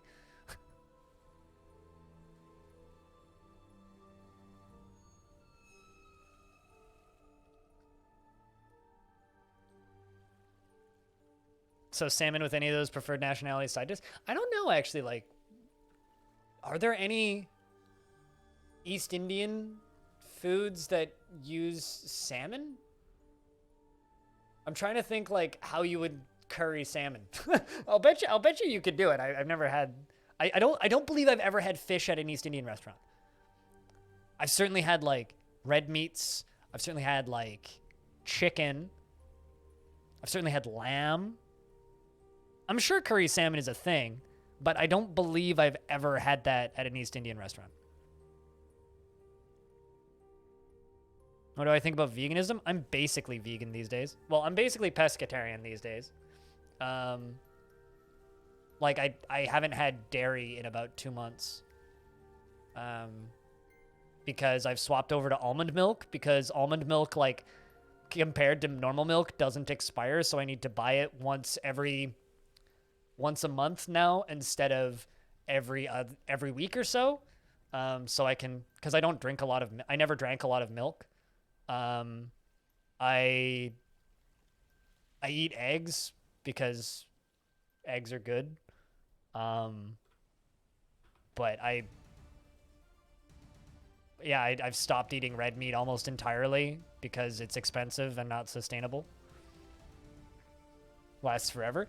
Not as long as almond milk. Also, no outpost liaison? Curious. So what do I think about veganism? I have nothing against it. It does go bad, yeah. But it takes way longer to go bad than normal milk. The Forgotten Beast. Axtong Ananu has come. A quadruped composed of bloodstone. No idea what bloodstone is. It has large mandibles and a bloated body. Beware its deadly spittle. I don't think that has access to the fort. But if it does, we're all fucked. Holy fuck, that moves fast. Good God, man. That thing is moving.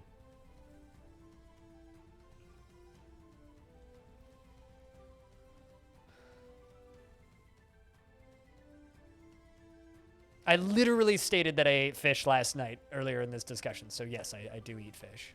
That's why I said pescatarian. Also, the game's like seized up now. Where's the beast trying to pathway to?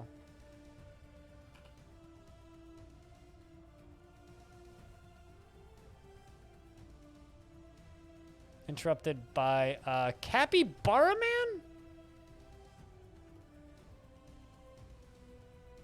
We're fighting with capybara people, eh?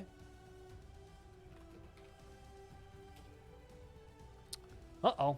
There was a fight. My military went and fought with capybara people. Oh, and Zunter, my main recruit, is dead. Well, shit.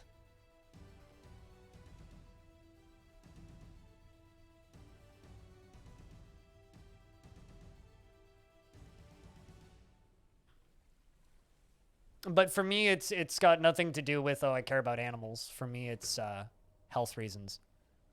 I've been experimenting, trying to figure out what foodstuffs are easiest to manage as a type 1 diabetic. And the direction I'm leaning is heavy in the, it's a lot easier to manage vegan / pescatarian foods blood sugar wise than it is to manage non. So I'm leaning in that direction because it's making it a lot easier for me to keep my blood sugar stable. So it's health reasons, which is why I've been messing with it. Oh, I'll eat egg yolks. I got no problems with egg whites or yolks. Eggs are fine. Eggs have like no carbs, so eggs are a non-issue. So yeah, like if I eat a hunk of fish with dinner, as my main source of protein, it's not going to affect my blood sugar at all. If I have like very fatty red meats, it's going to spike me. Like it's going to change the speed at which I absorb the, carbohydrates in my food and will affect my blood sugar. And I don't like that. Like, I never fully understood why my little sister's vegan, and she's also a type 1 diabetic, and now I fully fucking get it. I don't think I could go fully vegan because there's too many non-vegan foods that I like fish and eggs. Do I play chess? No. Do you participate in conversations or just ask dumb questions? Because I like it when people participate in conversations instead of saying, streamer, do this, do this. Do this. Do this.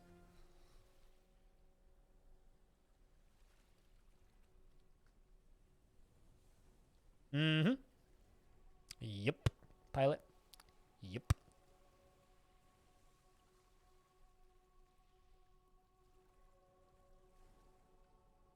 Do you eat fire? No, that'd be Bellinar. Oh, fries. I like how you said, do you eat fires? And then corrected it wrong a second time. Do I eat fries? I make my own fries. Fuck yeah. I'll bake some fries. They come out more like potato wedges because I'm hand cutting the potatoes to make them. So yes, I will eat fries. But like, this has just been like the past 2 months. And the only reason I've been doing it is to see if it keeps my blood sugars more stable. And it's been a fuckload more stable. So probably going to stick with it. Covered with cheese. I mean, recently I've been eating vegan cheese, but sure, why not?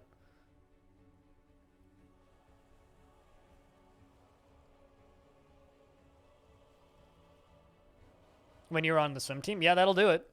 Being in sports will do that. They don't need to be covered with cheese. Just salt and pepper is good enough for potato wedges.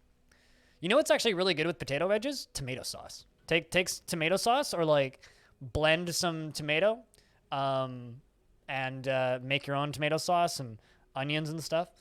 Why are you laughing at me? What did I do that's funny? That's worth laughing at, my dude.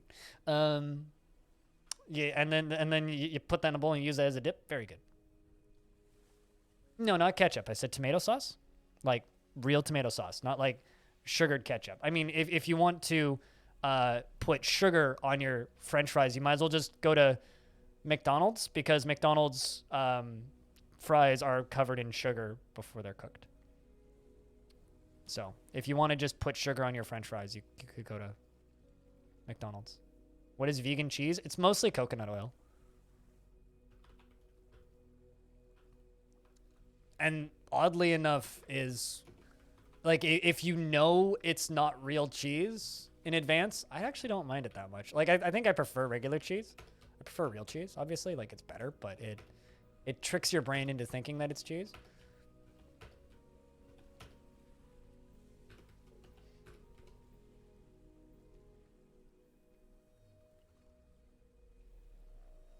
I buy coarse salt. I actually, I have coarse salt in a, what's it called? I'm blanking. Pepper grinder. Because it doesn't have sugar content in it. It's also better for cooking. Good question, maybe. I don't think so, Stone. Or not cut gems, anyway. Or raw gems. They might have been in the walls, I think.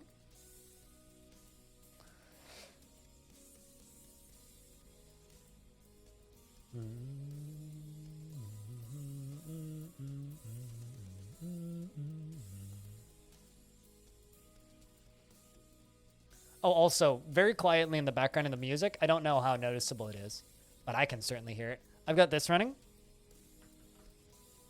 You've got local salt? See, I just naturally produce salt from Twitch chat, so I harvest it from you guys.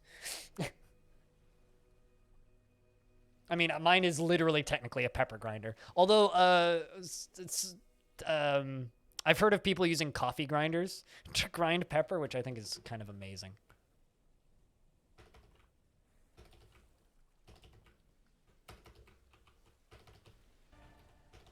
Just getting these beds put away. But no, I'm not strictly vegan or even pescatarian. Like, if I'm in a restaurant, I'll eat whatever. I don't care. It's just a day-to-day diet-wise. I like not wanting to die because my blood sugar's out of whack. And it's amazing what you're willing to give up to not feel like you're going to die.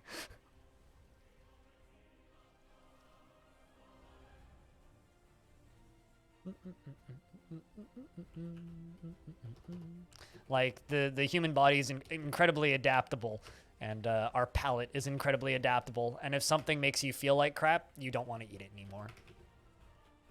It's just kind of a fact.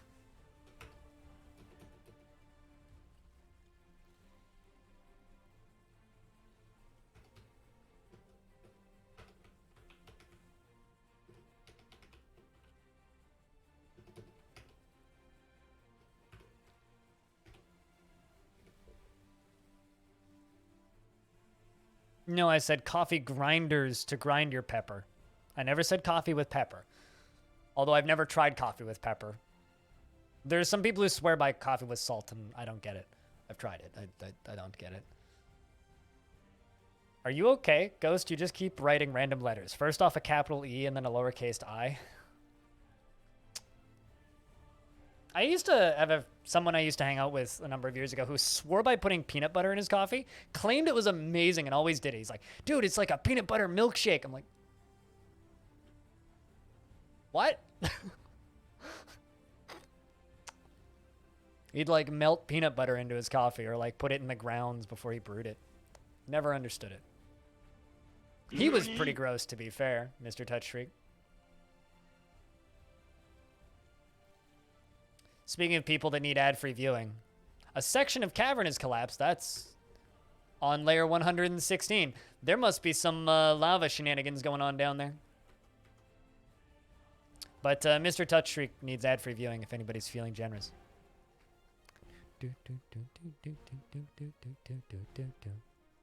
I don't know. Good question, Stone.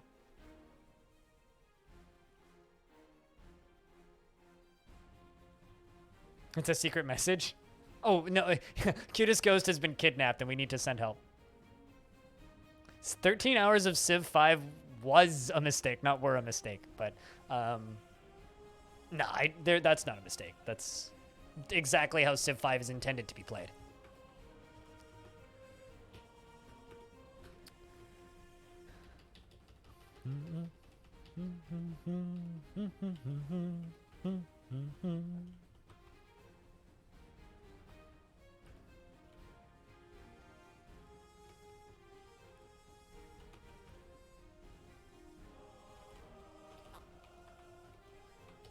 I don't know why those tables got unbuilt, but this is going to be my manager's office.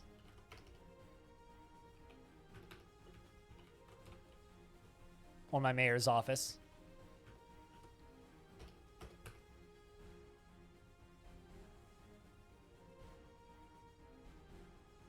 I think he did, Pilot.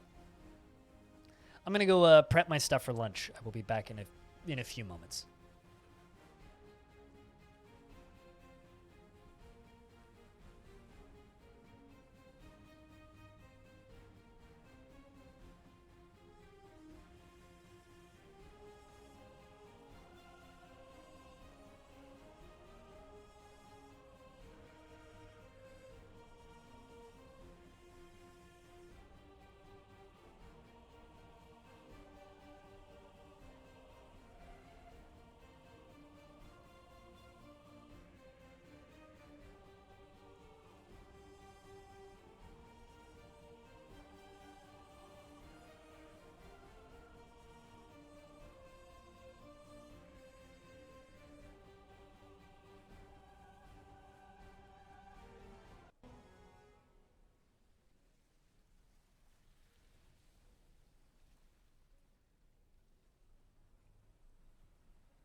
That's a good way to that's a good way to spend your afternoon.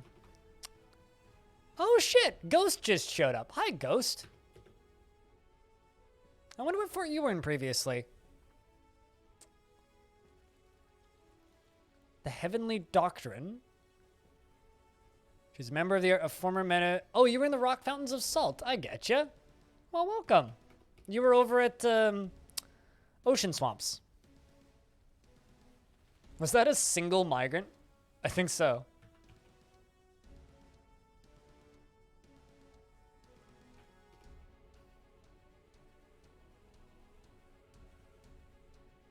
Why would music be dead? What?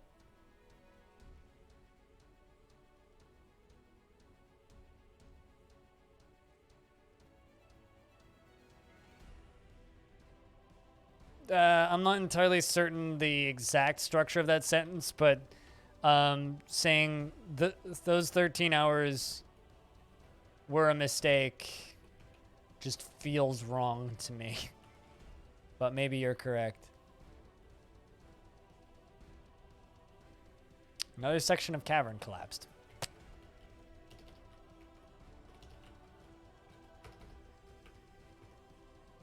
Yes, we are revisiting the bridge fort, so we are back at Arch Roads.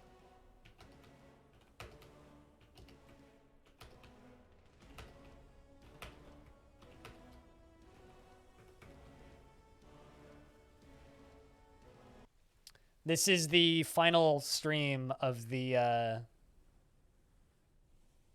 of this world, so I'm gonna mess around with this fort probably for, I don't know, maybe until summer next year, and then we'll jump over to a different fort. I think we'll do 2, maybe 3 forts today that we'll go back and revisit. The other one that I really want to revisit is Beer Belches. Beer Belches being the tavern fort that we built, which had all the really cool visitors and got attacked by a were creature. Focal Fury, hello. How are you?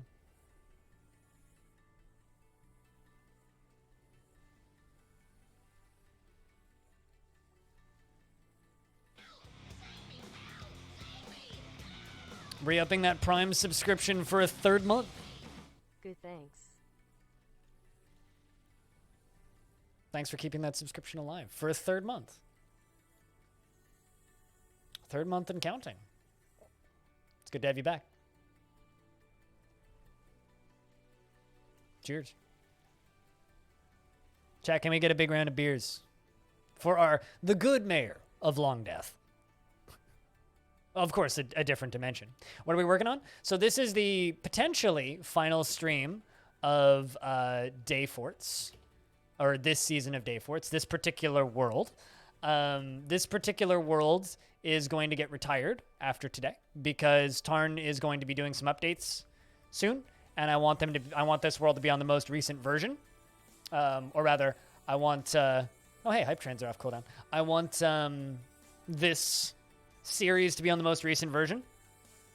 So we are kind of going back and revisiting some of the forts that we did in the Day Forts history, basically.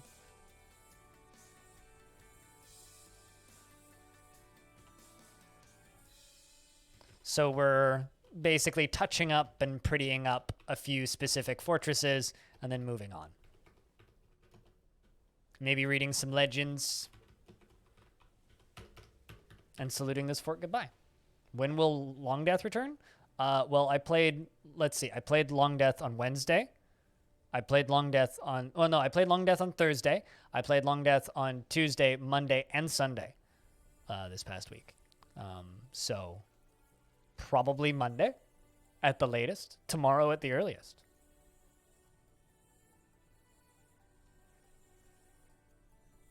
I play Long Death about 3 to 4 days a week, usually.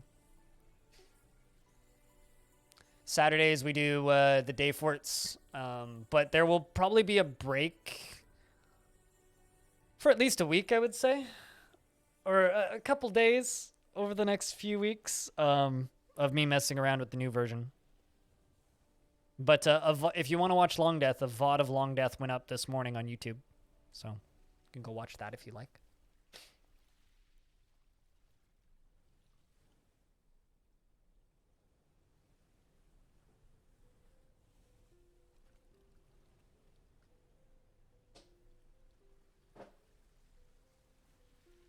Hopefully that answers your question.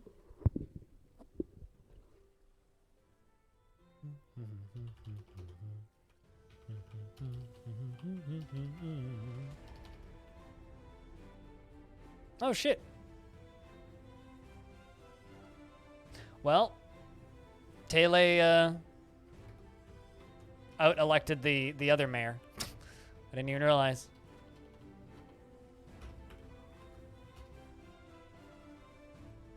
You need quarters, because you don't have quarters assigned.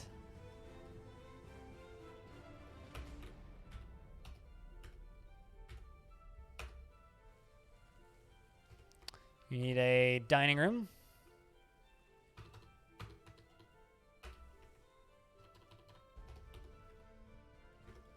Keep hitting M instead of N. You need a weapon stand and an armor rack.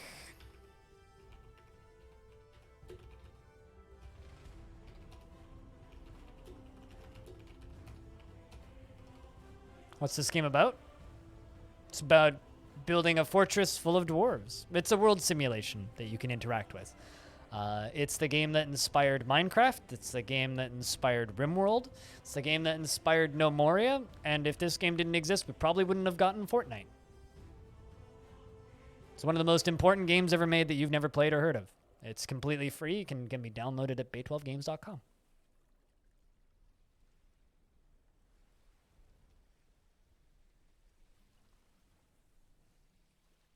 But primarily, it's a world simulation.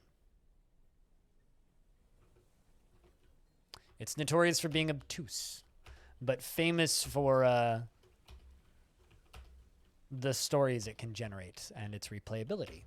And its seemingly endless content, because every single world you generate is completely different, and it randomly generates poetry, books, art, religions, factions, civilizations, bandit groups, political turmoil, wars, death.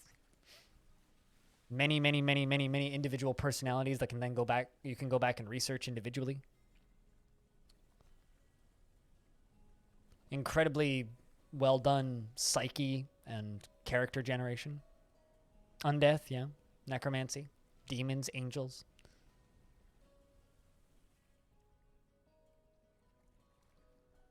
So what is this game about? That's a difficult question to answer quickly.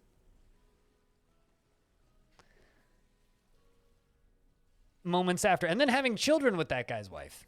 Like, not just marrying that guy's wife, but like marrying that guy's wife, if you know what I'm saying. Also, he's like 50 years older than that guy's wife.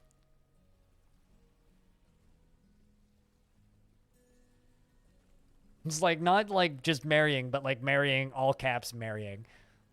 What's even better is he's probably going to widow her pretty soon. Hopefully she's going to go marry somebody else afterwards. What's funny is that wife almost like killed somebody earlier in her life, tantruming, because she wasn't able to make romance for too long. So because she didn't have a romance for like 10 years, she literally almost killed somebody. Which is kind of amazing. Because she was born in our fort. Or she was born in Long Death, specifically. And if you're lucky, a horse will trip over something and one of your dwarves will commemorate it with a masterpiece piece of art. Exactly, yes.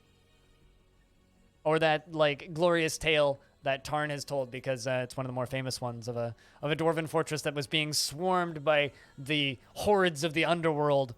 And there was one dwarf left who had both of his legs broken and couldn't walk.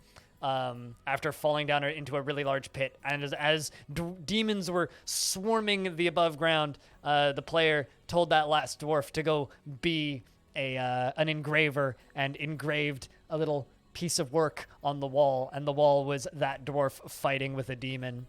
So instead of like, you know, engraving an image of a piece of cheese or something, he engraved an image of himself fighting a demon, which he did. And then the demon knocked him off a bridge.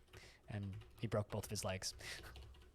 But as a final act of defiance against the demon hordes, he etched his name on the wall. Which is kind of beautiful.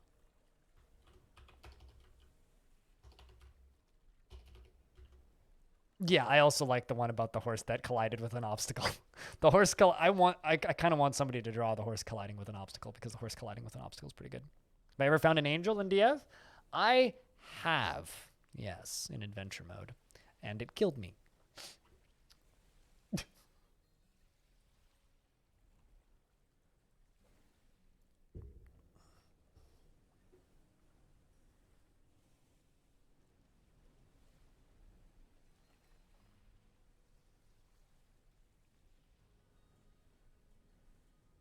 Clown invaders, I think that they are localized to that one spot. I don't think they spread throughout the world. There's rumors that they do, but in my experience, if you breach the depths, you do not get clowns roaming the earth. In my experience, because I've done that and then had other forts in that world and never had a problem, so.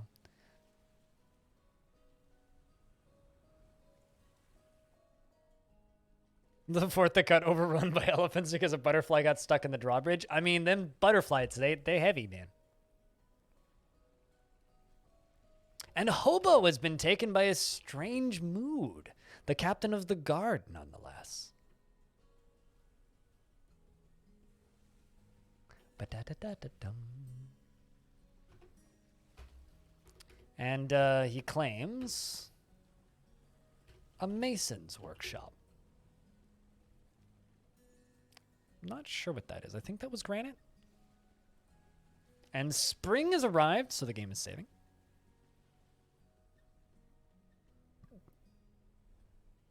How?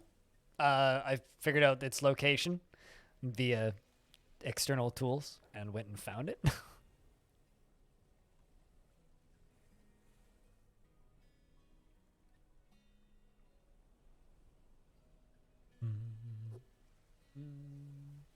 But in vanilla, I've never managed it.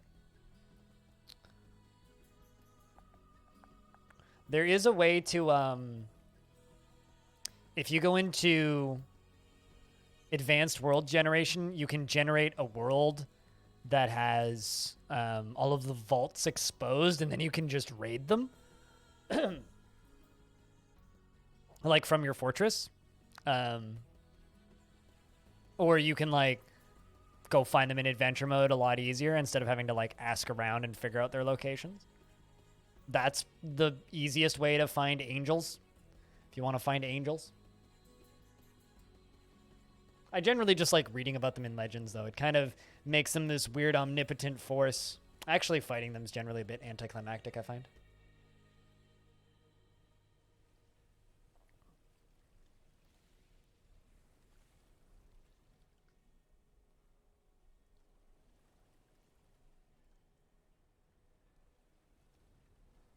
Alright, so you still need stuff. What do you need? Or rather, what do you have? Piece of granite and logs. Alright, well, what do you want? Bones. Probably bones. Let's slaughter. Oh. Zycrom has a pet peacock.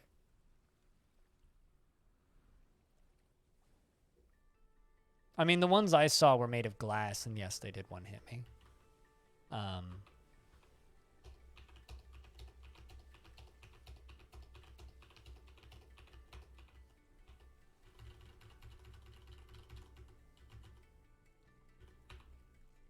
Let's do yak.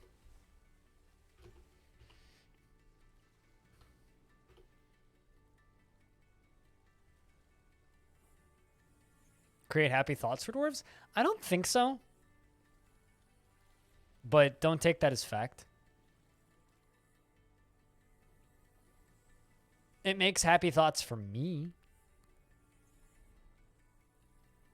I like looking at it. So. Something just scared all my livestock.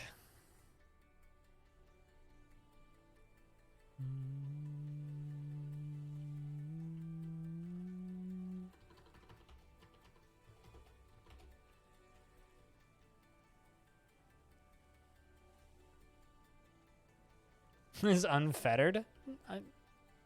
Is that the definition of unfettered?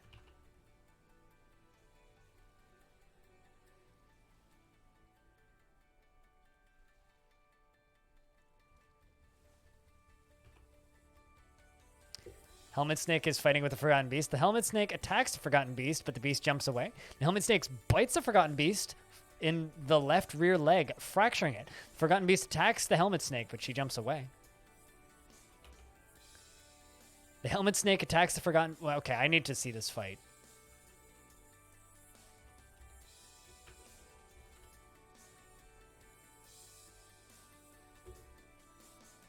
This Helmet Snake was dodging the Forgotten Beast and is now dead. Helmet Snake stands up is always funny. I was kind of hoping that the Helmet Snake would be able to kill the Forgotten Beast made of gems, which I am not going to fight, but I don't think so. I don't think we're going to be so lucky.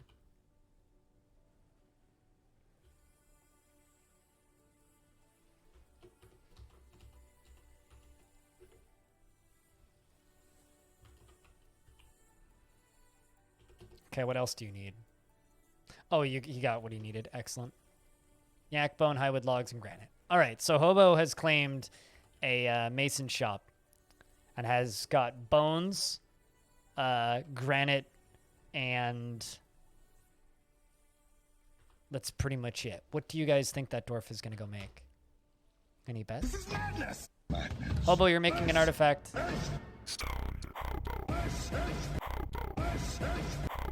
Yeet. This is a weird dungeon master. She would flee even the most necessary battle to avoid any form of physical confrontation. Poge? What's Poge? What's a Poge, Hobo?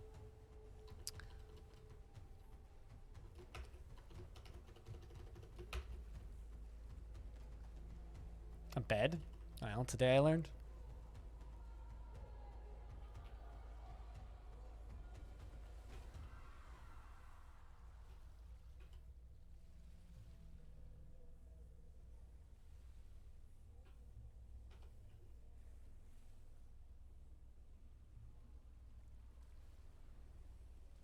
Oh, you were guessing what the dwarf was making. I was like, a Poge is not a bed.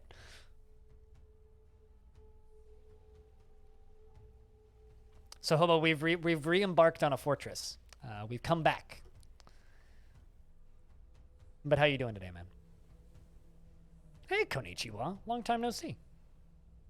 Hope things are better than the last time we spoke. Last time we spoke, things were kind of rough.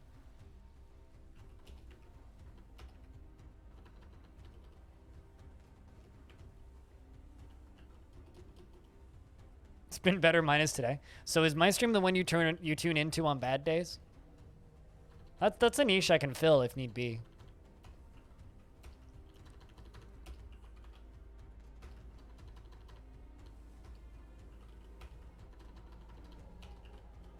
Like, I have a stream that I only watch when I'm drunk, so I haven't watched him in ages.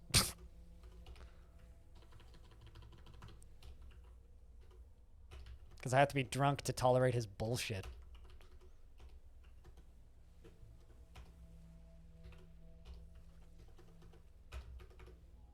Somebody Hobo knows too, but I don't want to out who it is.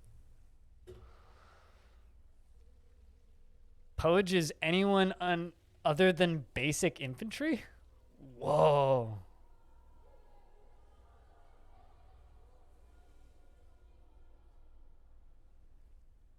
Person other than a grunt. Now we know what a Poge is. Floodgate. Hobo.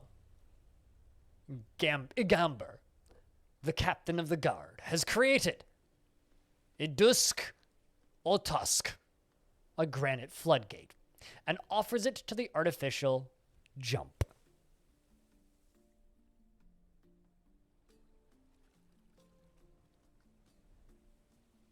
You're 20 for another 2 months? Oh, right. Yeah, more backwards ass American policies, like not letting people drink alcohol, but letting people, you know, do other things.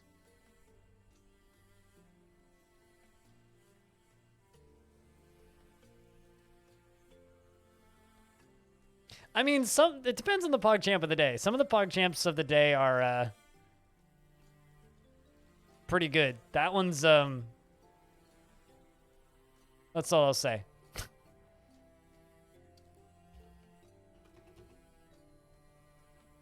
It's just it's all right, I guess. I could do better. I liked the day that PogChamp was just Komodo hype. That was really funny. The day it was just like, yo, PogChamp is just oh. This is a granite floodgate. Hobo, your artifact is called the Pleated Drinker, by the way. All craftsmanship is of the highest quality. It is decorated with yak bone, and the object menaces with spikes of granite and high wood.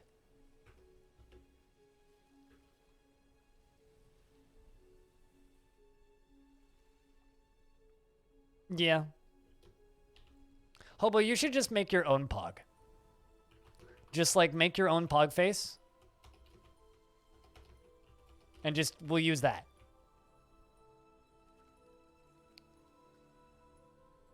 Hobopod. Yeah, there you go. Does anybody know what I'm doing? I just got an artifact floodgate, so I gotta do something silly with it.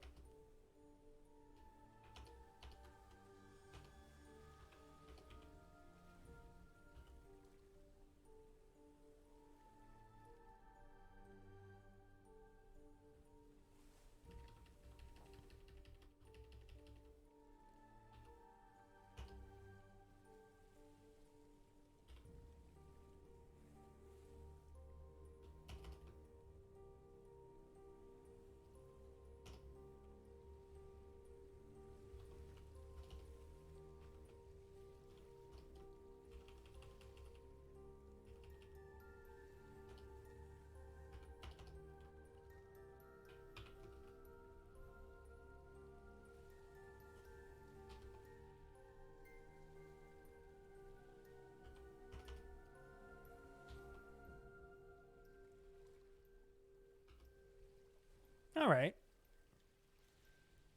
What else? I still have to end up paying more in insurance for an accident you didn't cause. We were literally talking about like accidents and medical costs in the States earlier today. But we'll see when we see it. Cheers.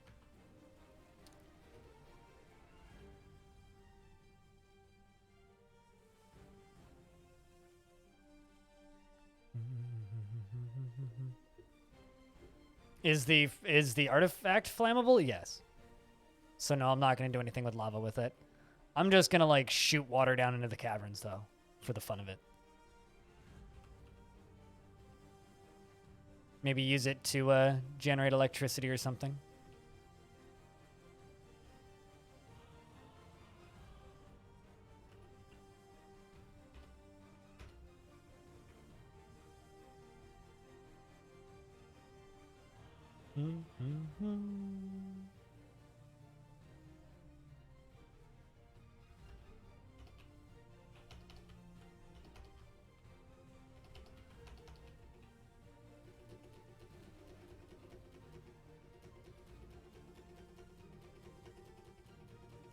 This is such a long fort.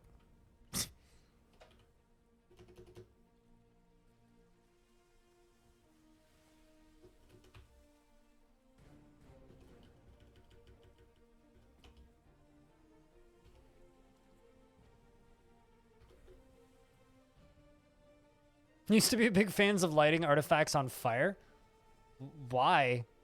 To just have stuff that burns eternally? I guess you could kind of use that to like have like a lit watchtower or something. I guess. But I don't know if I'd agree that I'm a fan of that.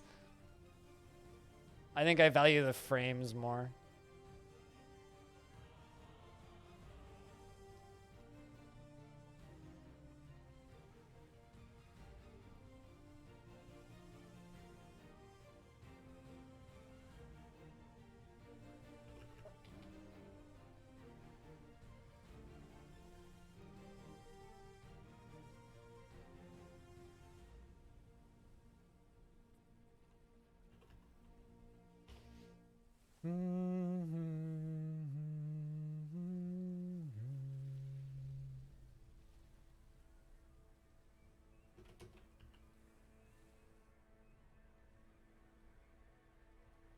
It's fun. No, totally.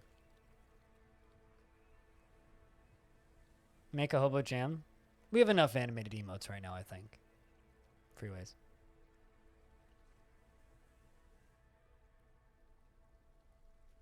Besides, that would probably be like some sort of headbanging thing, I think.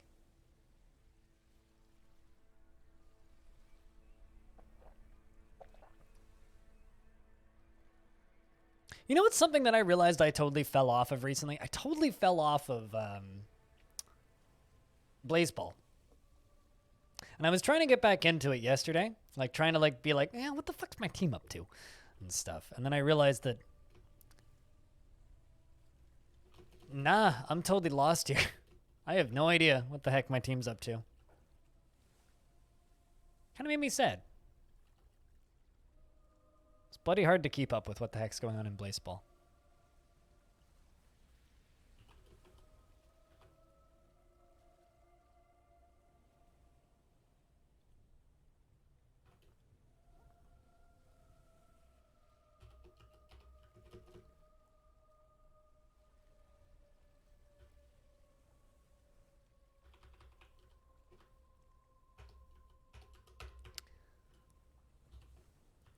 All right. There we go. It's going to take a little bit, but.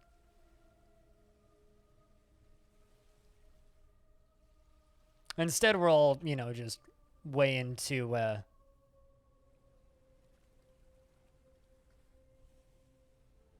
don't know what I'm going to do with all of this power, by the way. I'm thinking maybe I can make like a really big water reservoir or something, or like pump water across. Oh, Brahms slipped into depression. R.I.P. Brahms.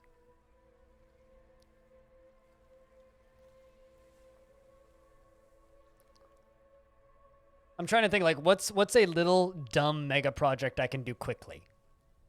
A little that feels like a contradiction to itself. What's a little dumb mega? Ooh, you know what I could do? I could use this to put a fuckload of power all the way up and along the a little mega project. Yes, just a little one. All the way up and along the bridge. And Mistmaker all the way down the above ground tavern. Because up on the bridge, which I built the last time we were in this fort, all the way up here, I built this tiny little tavern, right? Which is right here. I could pump a Mistmaker up to here. I could do that super easily, too. Well, potentially. I mean, maybe not super easily, but like I can make a little reservoir all the way along the top of this very easily. I could... Let's see if I could do that today, and then there will probably still be enough time for me to re-embark on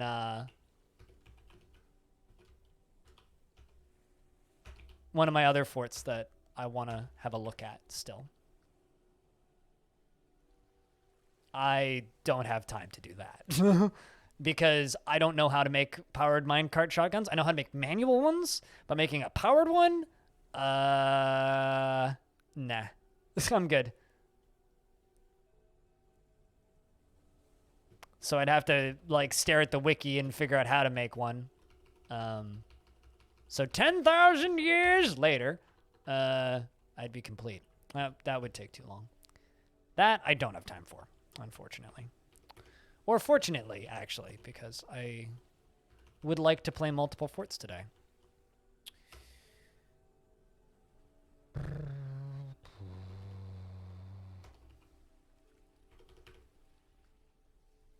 Like, I'm not bad at this game, but I ain't no Cupo. If you want to see minecart shotguns in 2 years, go watch Cupo.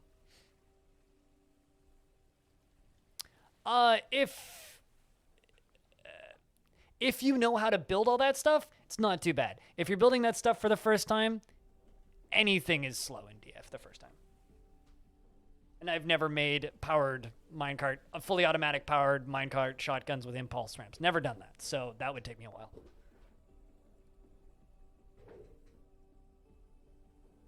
And I've got a cable that I'm tangled up in.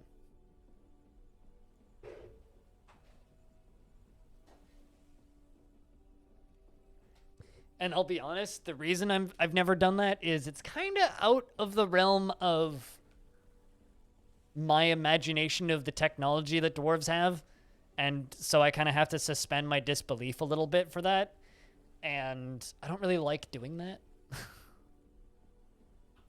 Is quite literally the reason. So it's kind of well, I mean, I'm sure dwarves probably have that kind of tech, but I can't really imagine it very much, so I just kind of don't do it. If I can't imagine it, then I just don't. And I don't imagine dwarves having that amount of tech.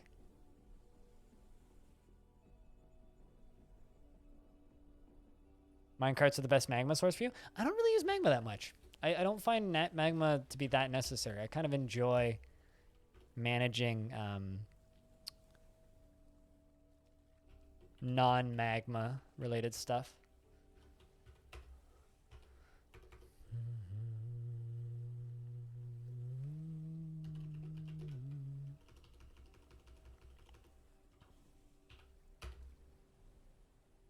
But then again, you know, I don't speak for everybody who plays this game.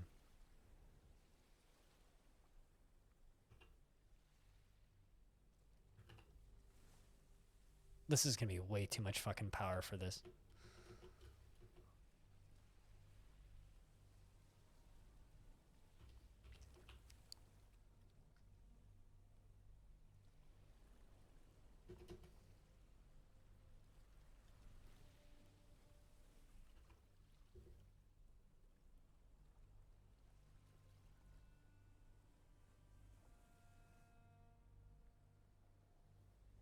Basically, I have an hour to build this. So, unless you guys don't want to see another one of the day forts today. And I'd like to go spend at least a little bit of time in that tavern fort that I built. Because I enjoyed that fort quite a bit. Which almost died to a were creature outbreak. But fortunately, the were creature spawned right next to an elven trade caravan. And instead of murdering all of my dwarves because they had no defenses whatsoever, it completely obliterated that trade caravan out of existence and then became a human, and then my dwarves dogpiled it, which was pretty great, so.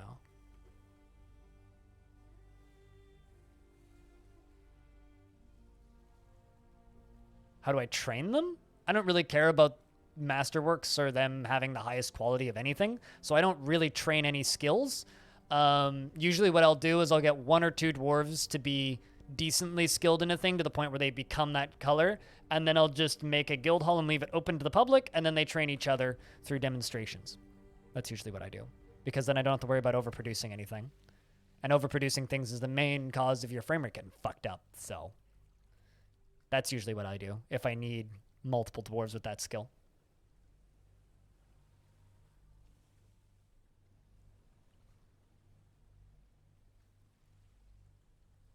Use guild halls. Before guild halls, what I would do is I just would have a small handful of dwarves using charcoal primarily. But I don't worry about having top quality anything. But yeah, no, public guild hall is the best way to just train a bunch of dwarves really quickly. It's very effective.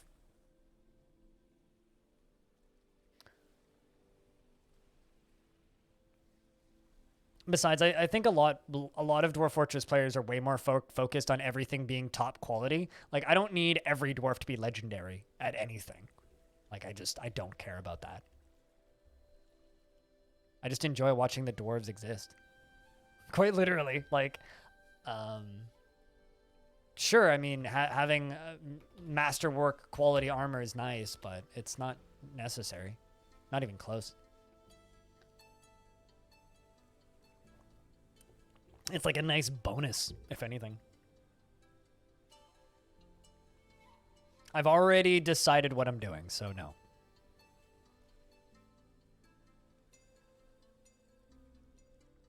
But what stone is it, if I'm not mistaken? And I don't really desire to start a fire or anything. I'm all good. But just for future reference, what stone is it?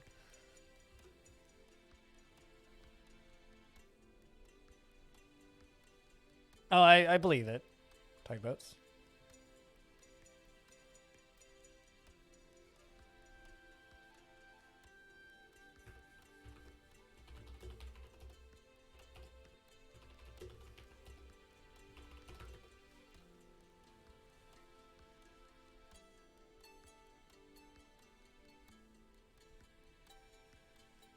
You see, I think one of the biggest problems with DF is there's a lot of people who think that idlers up in the top right is a negative thing. Having a lot of idlers is not a negative thing and shouldn't be thought of as a negative thing because it's not a negative thing. It's totally fine to have a lot of idlers. In fact, it's better to have a couple of idlers because they're always way happier than non-idlers. Actually, no, I want that to be priority 5.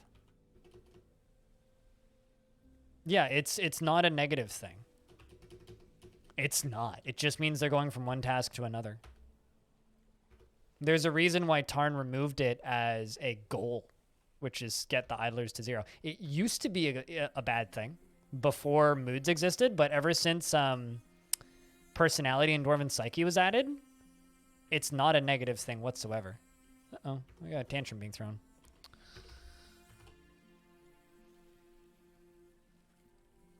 Well, it's not having idlers. I mean, like, idlers just means they're going from one place to another, right? It means they're in between gigs, basically. What you want to focus on is having a lot of people meditating and socializing. That's what you want to focus on, Frinkus. Meditating and socializing, because that, for most dwarves, will do more for them than crafts, moods-wise.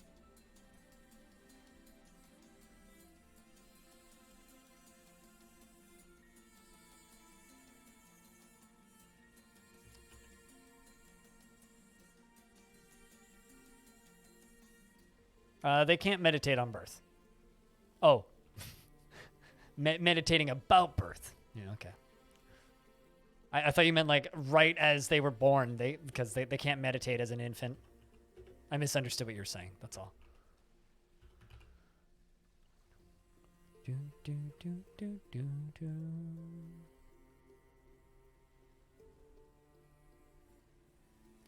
Oh no, we can't let the dwarves party.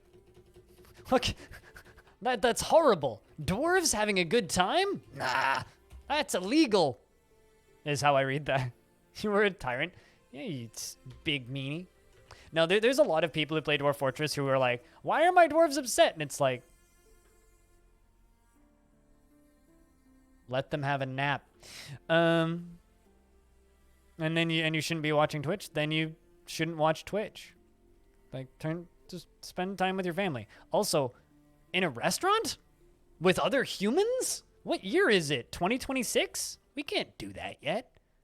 You should be at home where it's safe, unless you live in New Zealand, in which case do whatever the fuck, because it's New Zealand.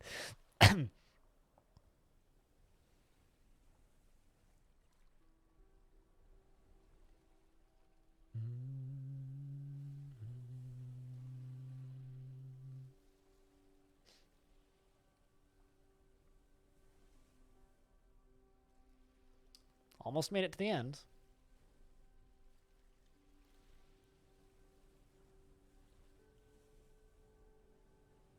Yeah, Lignite and coal. Well, I know I have neither of those here. I guarantee it. Because I've already found all of the minerals I've found here.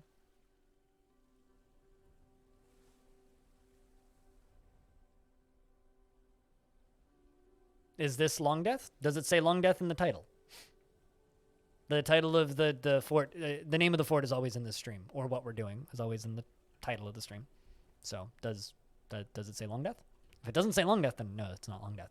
This is Archroads. This is a fortress that I built as part of Dayforts, which is my Saturday thing, or the thing I do on Saturdays. Dayforts are one-shot fortresses where I play them once and then retire them and don't come back for a while. This is the season finale, I guess, of Dayforts. So I'm returning to a lot of forts that I've played previously. If you want to download the save for the Dayforts worlds or look at any of the previous forts I've done, they're all listed in that Google Doc that is just been linked in chat by Caramel Nuke.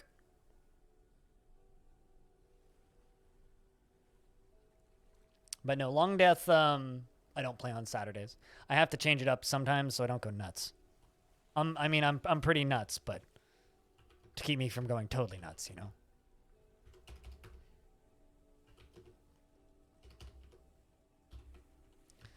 So the whole point of this whole series is that See how he bites off the shell to get at the nut? you see how he bites off the shell to get at the nut. No, the whole point of this series is to kind of learn as much about a particular world as possible in a relatively short period of time. And then kind of as a community, I guess, as cheesy as that sounds, explore the world. But because there's a new version for Classic coming out soon, TM, we're going to be switching over to that version. So I'm going to generate a new world, and we'll be playing on that one going forward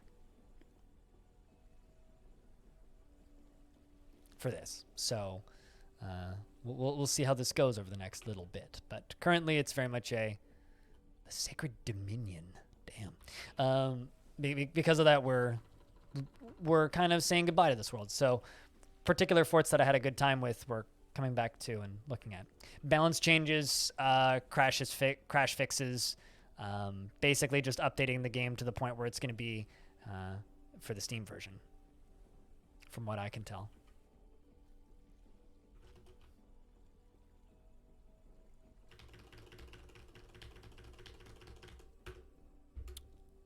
Stress balance and bug fixes, you know, crash fixes, stuff like that. Which is funny because most of the crashes people were complaining about on YouTube are caused by Dwarf Therapist.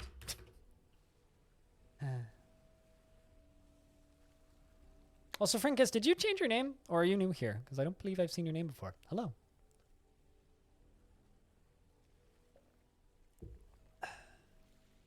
Coffee. It's tasty. Holy crap, it's already 2 o'clock. Time fucking flies.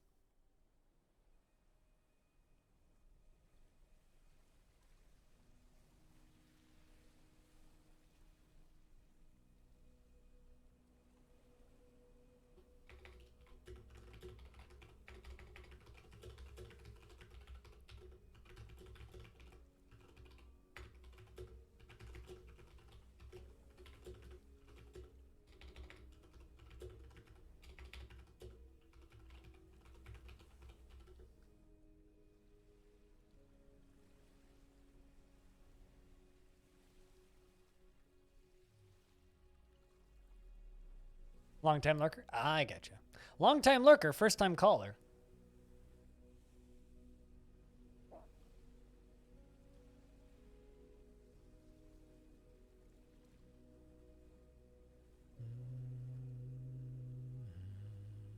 The game is saving, so can't do much for a minute.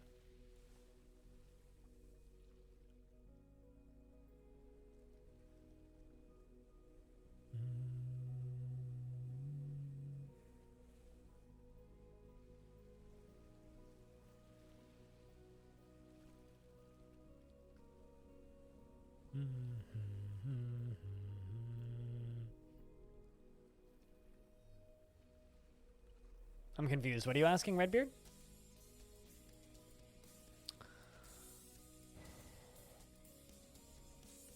Are huffing paint today? When are captions not huffing paint, though?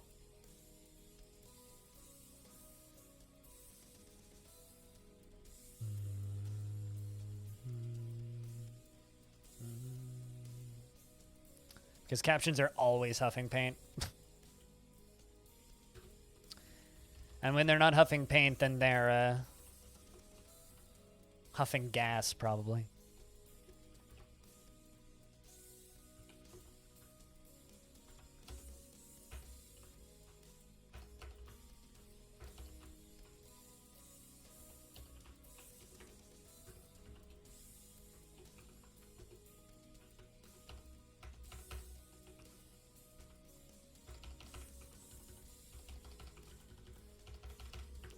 It begins.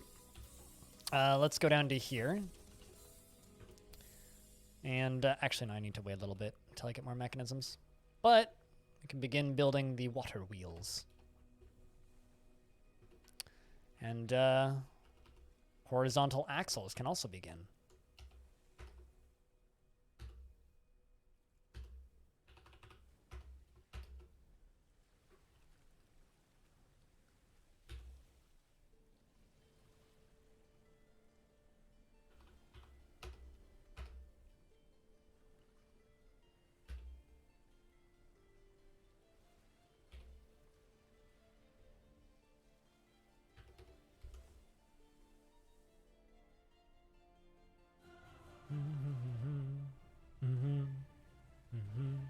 Actually, need to get rid of this last one.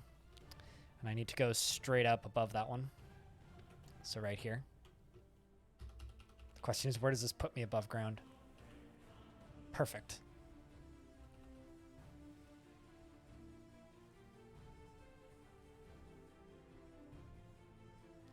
Then back there.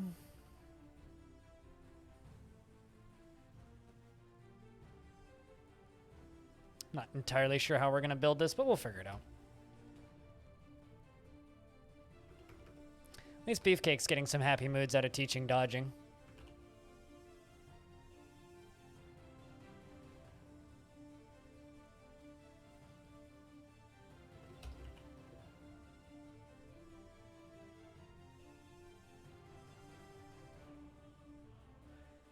There we go. I need a few engineers.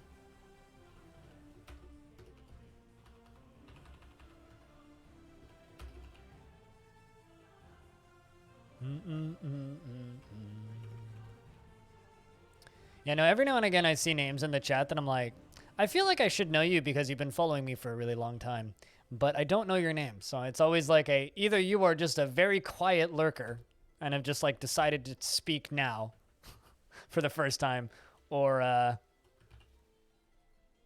you're a figmentation of my imagination and don't actually exist, or you just changed your name. It's like one of those few things. And I never know which one it is. There we go.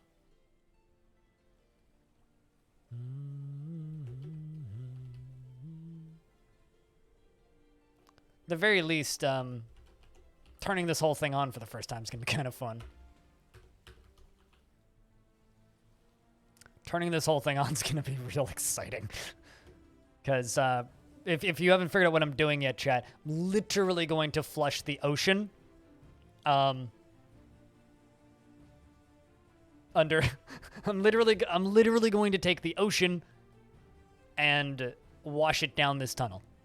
And it's going to go woof all the way to the edge of the map. It's going to be great.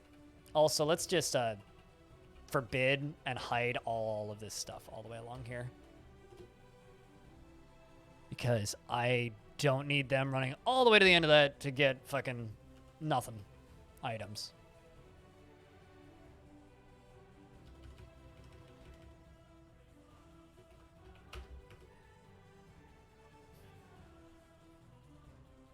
A great thing about the great... I think you meant to say thing instead of think, but I like the fact that you said the great think. The great think about figmentations of your imagination is they know you really well. Too well, in fact. To the point where it's kind of spooky. It's like you live in here. All right, let's put some doors in. Let's give everybody their own fine door. Trying to make these dwarves slightly happy. Simple pleasantries, you know, it's better than nothing. So anybody doing anything fun over the weekend? The thing that I've been babbling about is I've figured out which synthesizer I'm going to, or what synthesizer module I'm going to start with for modular synthesizers. So when I do actually start messing around with that shit, I know what sound base I have. Although I know what other modules I want, but they're either not available or out of my price range right now. And it's like, the thing I'm going to start off with is a Mother 32, my Mog. And it's basically just step sequencer and analog synthesizer all in one. So it kind of covers some bases. So it's a bit better value for money. Also, it's standalone, so I can just fuck around with it by itself before I actually get like a case built. So I can just start slow-ish, I guess, even though as a single unit, it's a little bit more expensive, but it'll, I think, get me going a little better than just buying individual modules to start.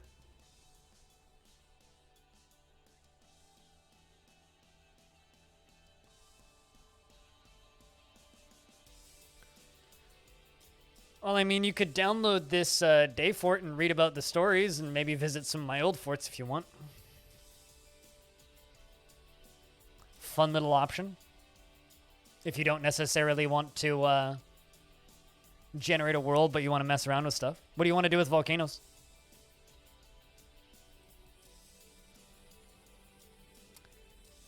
What's Wake and Watches?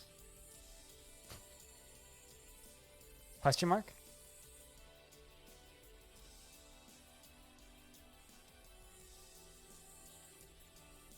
That's good to be back at work, Tub Goats.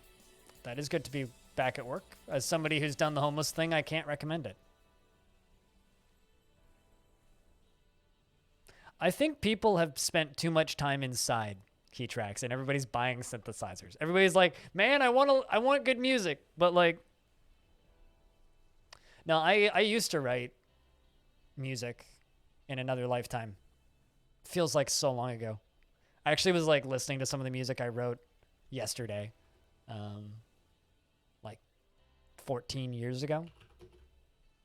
It's kind of weird. It's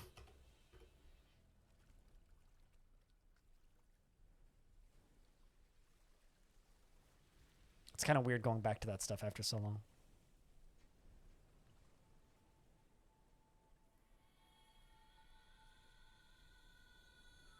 Okay, gotcha. I understand now. Your third go around, you need to set yourself up better so that doesn't happen again. I know it's easier said than done, so I shouldn't say that, but like, best of luck not having to do that shit again.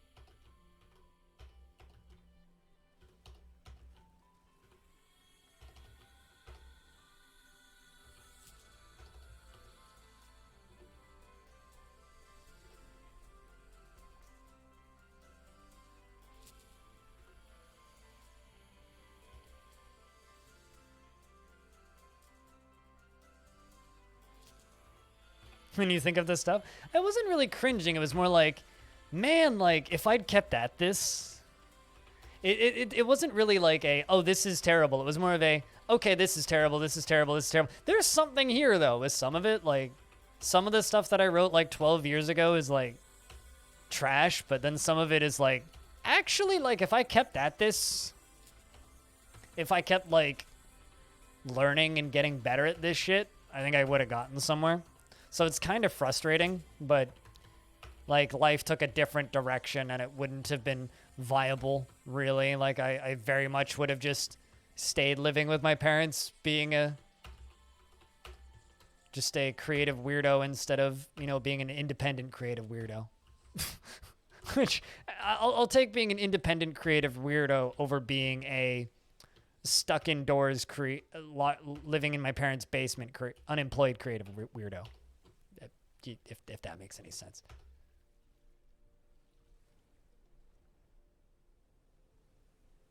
You see, like, I finished early university in music theory. I wrote a symphony. I wrote a piece of choir music that got performed in front of 500 people.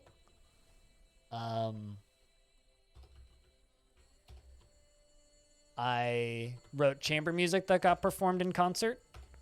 I wrote cello solos that got performed in concert. I wrote tons of music that no one ever heard or saw. Like, I never got paid for any of it, really, but I certainly wrote music that got performed, which is more than most people who worked in any kind of music composition can speak for. So I'll take it. I'll certainly take it. Like, when I was actually doing shit, back when I was single, when I was just lonely and bored and doing nothing but playing video games all day and writing music, like, because I graduated early, right? I basically graduated early, got a job, and started writing music. Well, I had already been writing music before that, but I continued throughout that point.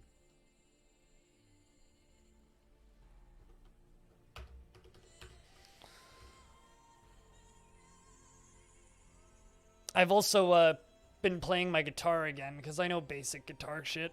Like, I'm not good at guitar, but I know enough about how to play guitar to, like, strum out a few chords, and I've been kind of fiddling with that again, and it's been kind of fun, but also very frustrating because, like, my fingers are extremely delicate because I stab my fingers with pins multiple times a day, every day, so, like, guitar strings hurt. Now, imagine guitar strings also, like, the skin on your fingers is very brittle. Yeah, it fucking hurts. So, working on that. You like the tech side, audio.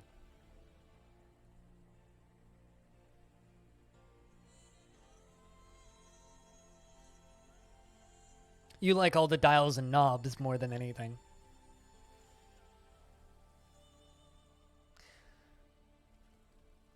They'll get harder. You want to know what I played for 15 years, Droven? A cello. I actually own a cello. Haven't played it in a few years, but I'm working on remodeling. Well, not remodeling, but like reorganizing my apartment so that I could actually have space for the cello again and have somewhere to properly store it in a safe temperature, consistent environment. I finished Royal Conservatory for cello. That was my musical background when I was writing music, was cello.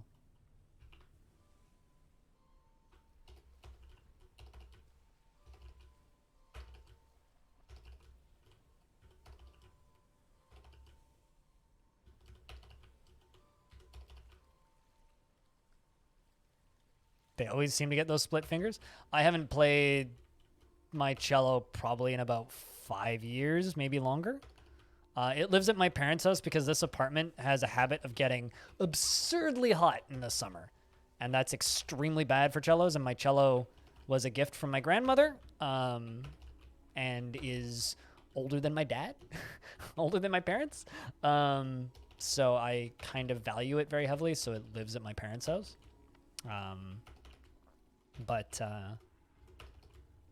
Yeah, I want that thing to be stored somewhere where it's safe, and it's not super safe in my apartment. But one day I'll get it back. I'd probably have to mostly relearn how to play it by this point, but probably could pick it up pretty quickly, I'd assume.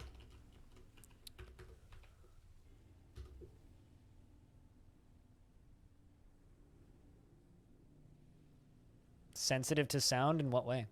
In that you dislike sound? I can't imagine a life without music. As somebody who's losing his eyesight, I need music. I listen to music every day, many times a day. This is why I have records and a radio and Why I have big speakers with Spotify hooked up to it. Like, I need my music. Without my music, I go kind of nuts.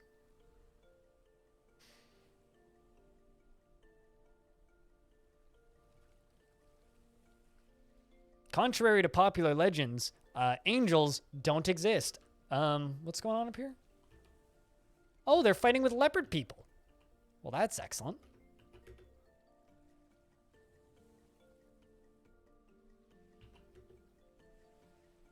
And Shad has claimed a carpenter's workshop.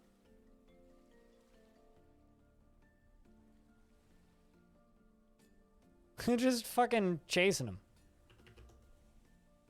Just let them go. Come on, dwarves. Get back into the fort. Goofballs.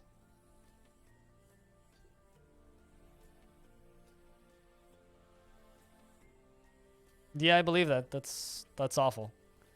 You know, it's funny, like, as somebody who's going blind, the only thing that scares me more than going blind is losing my hearing.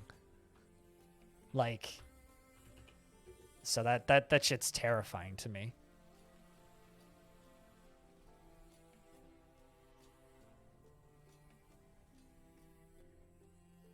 I know all about that waveform.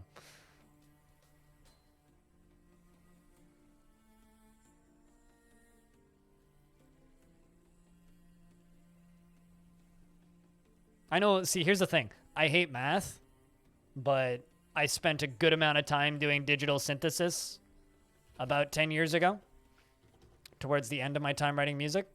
Rose gold, octagon cut amethysts, and wood logs. Carpenter's shop, and it's Shad building it. Any bets on what that dwarf makes? I'm hoping for a bed. Please make us a bed, god damn it.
Just let this work for a little bit.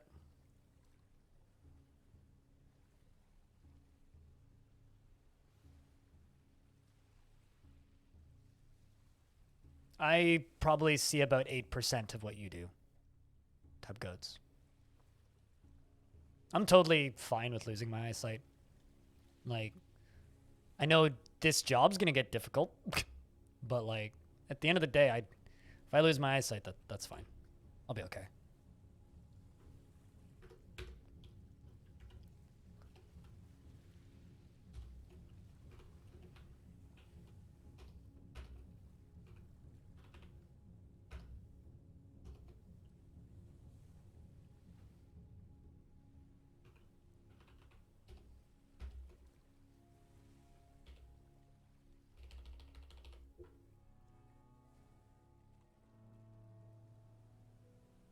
You got $2 in the mail? What lawsuit did you take part in? You should get yourself a coffee with that $2. Is it like a $2 check? I got a $90 check from my old ISP as a refund for the last month, which was pretty nice of them.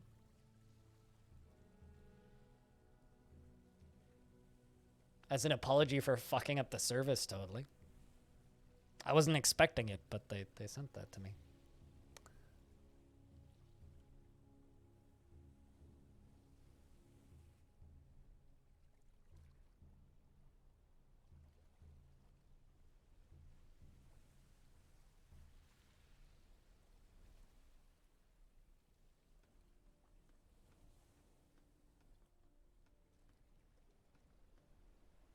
Shad the Carpenter has created Gareth Kib Cuth Dung, a cashew wood animal trap.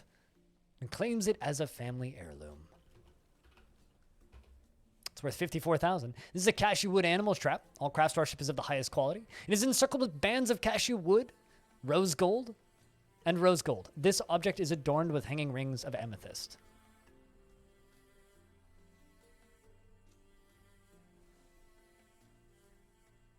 And it sends you $2 every year cash.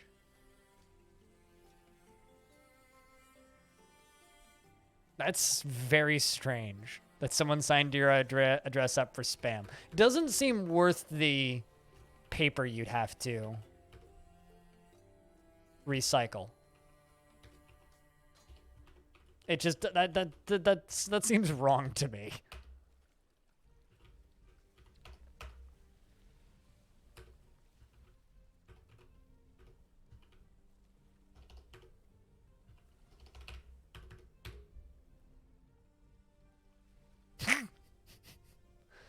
Freeways, they banned simp though.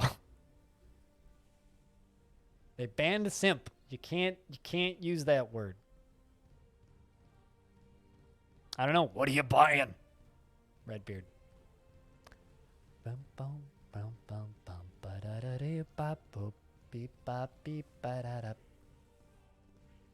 Seriously, that using that thing, assuming Pilot Guy doesn't feel harassed by that statement, Freeways, you're totally fine.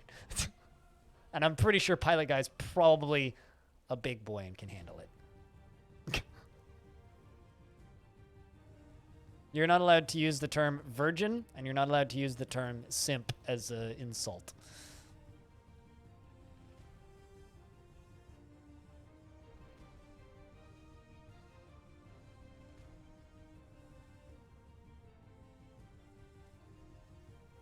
It's nothing compared to the weekly sales flyers you get. God, I wish I could just, like, make it illegal for them to do that.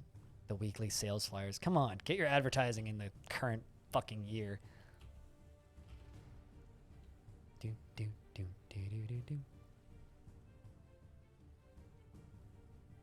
What if I want to insult Virgin Media? You're gonna have to take it up with Twitch admins. I have no idea. Genuinely, I have no idea. I'm not like an expert in this shit.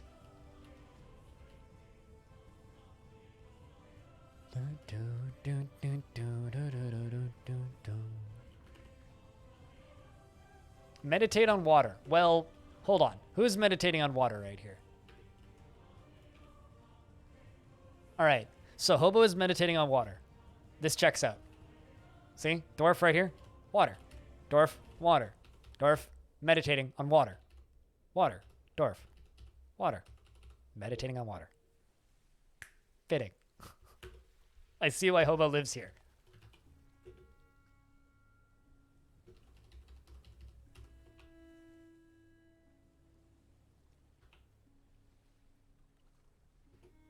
It's a very understandable reason.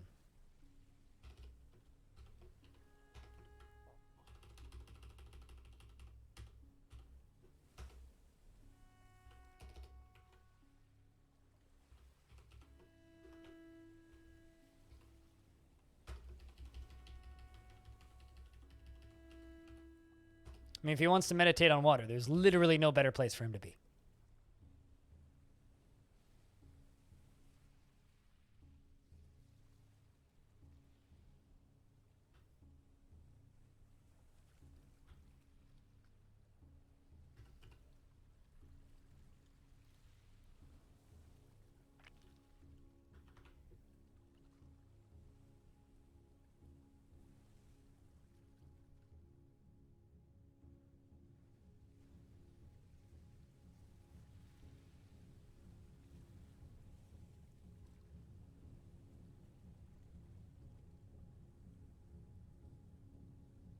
But yeah, no, how's the ocean flushing going? We're getting close to being able to do our first big old flush.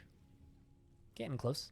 But yeah, no, that's part of the reason why I've decided I'm getting into modular synthesizers, and it's part of the reason why I'm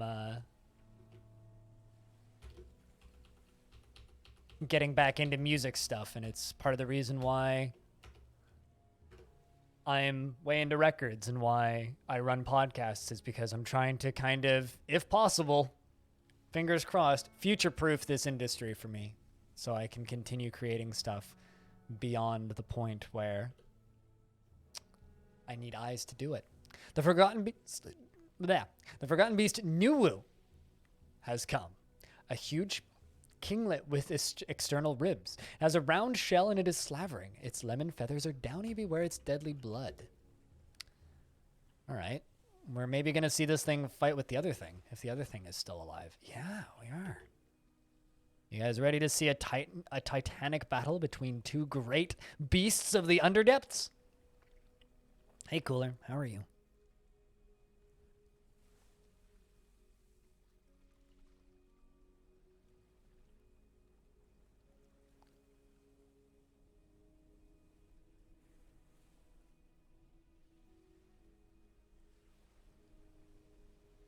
You just deposit them? The Forgotten Beast strangles the troglodyte's throat, tearing apart the hair. So the troglodyte just beat the shit out of some, or the Forgotten Beast just beat the shit out of some troglodytes. Where's that other one at? This guy. Oh, it's like up on this hill, all by itself, all the way at the other end of the map.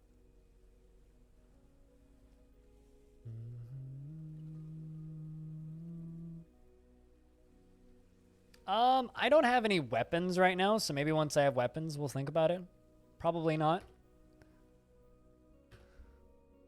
Maybe just like shoot a big old water cannon at them.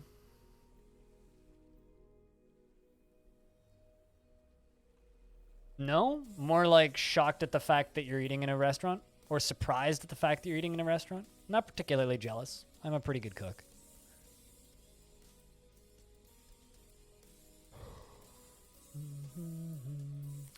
And also, as somebody who is at risk for COVID-19, eating in a restaurant right now sounds kind of terrifying, so I'm good. I'll stay home, thanks.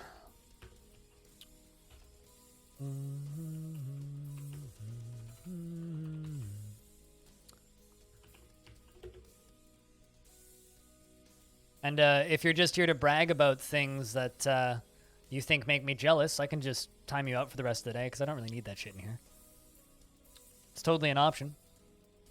While we watch this Forgotten Beast horribly murder troglodytes. All restaurants are closed in your country anyways. Most of them are takeout only here. The few that aren't are... Ooh! Did you see how he threw the troglodyte all the way across the fucking wall right there? Damn. Threw that motherfucker. Hey, Pi. How you doing?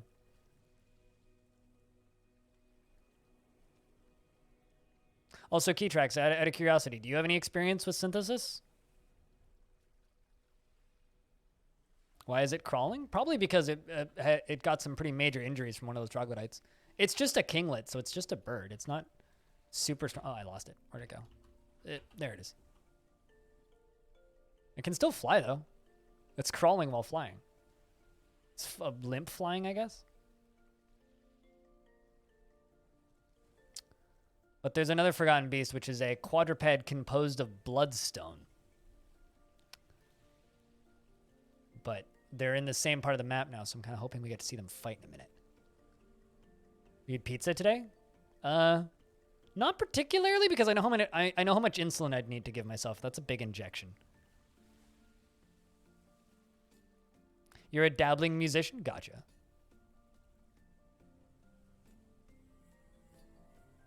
Not in the instance of restaurants, no. There's times where being cheeky is appreciated, and then there's times where I just look at you and I'm like, well, you're just being a dick. So, and that's just being a dick.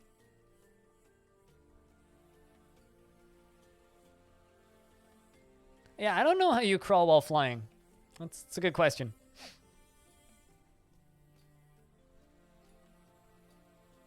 Yeah, there's some places here, too, that have outside seating.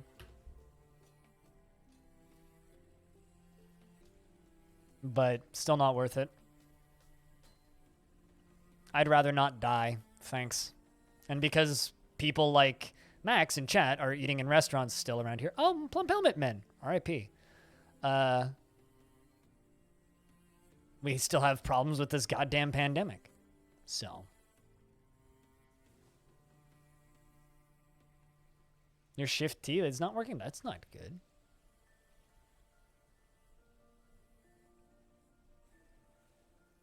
Is that a dwarf? Nope, it's a giant kinglet. Forgotten beast.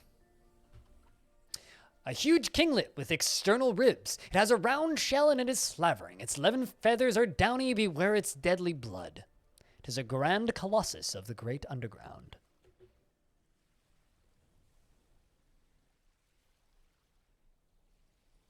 So the flashing K indicates kinglet. Type of bird.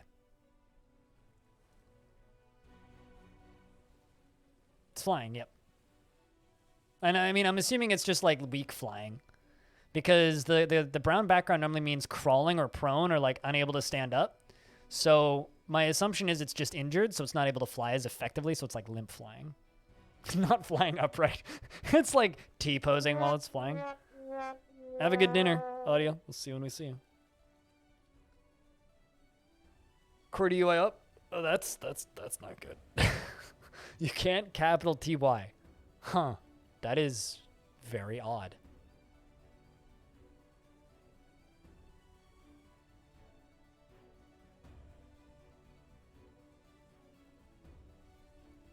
I really want to see this thing fight with the other Forgotten Beast, but it's too busy just like murdering everything and the other one's just like ignoring it.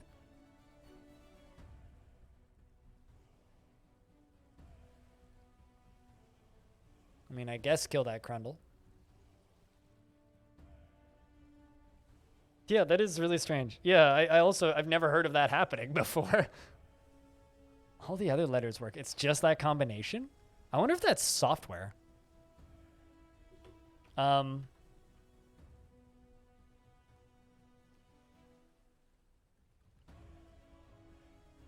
the fuck did trolls get into my fort?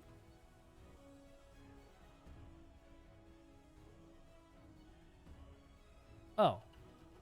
That Forgotten Beast has a route into the fortress? That's not good. Oh, wait, what? How did you get down here?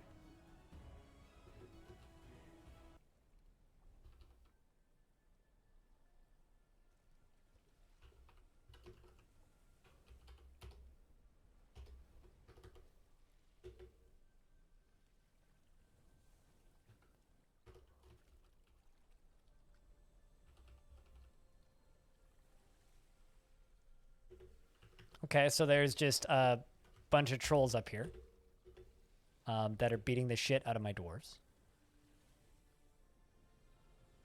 Come on, dwarves. Can I kill the troll, please? Which is a named troll, in fact. Apparently not.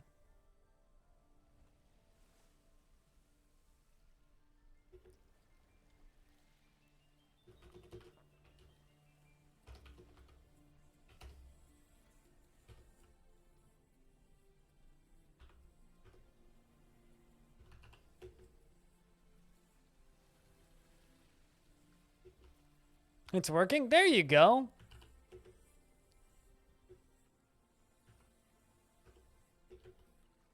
Yeah, I don't know why the dwarves are all down here. But we got to get that closed up before Forgotten Beast flies in. I didn't realize there was a way in. In fact, there's multiple ways in? What? I thought this area was sealed off. Apparently not. Well, all right, we got to fix this issue. How the fuck is that troll still alive? Come on, you damn wrestlers.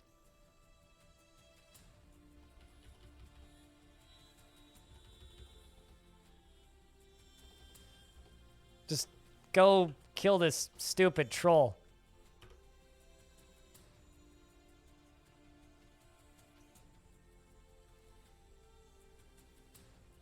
This is one strong troll.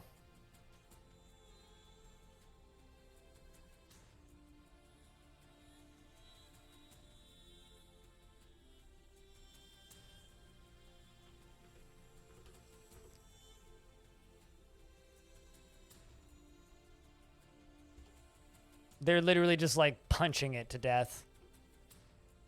Come on, guys, just keep punching it. Just keep punching it. Just don't die of exhaustion, and keep punching it. They just keep punching it. I am very confused for you, Cooler. We're still just getting interrupted by Troll. Just punch it. Punch it!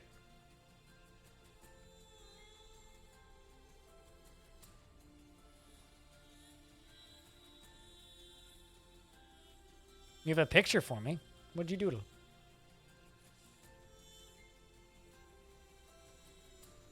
I mean, it's, yes, that is a picture. Crypt blank. Is it higher definition? I'm confused. Oh. What did I do? Oh my god, that's great. Now I'm wondering if he's mad at me or if like he just got an idea to do shit posting. Speaking of shit posting, why aren't these dwarves killing the fucking troll? Okay, they killed the fucking troll. It's about goddamn time. Good lord. Took them 11,746 years to kill that troll. Crypt mad? Yeah, it's crypt mad. I don't have any emote slots though, so nothing I can do.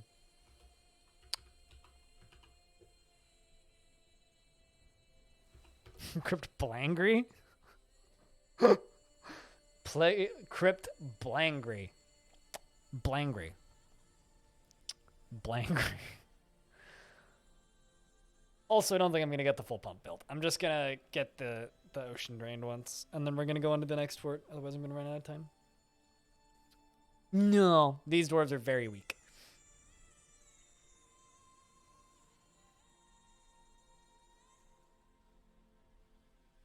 That's not a thing that can happen, Lake Bear, so I won't imagine it because it's not possible.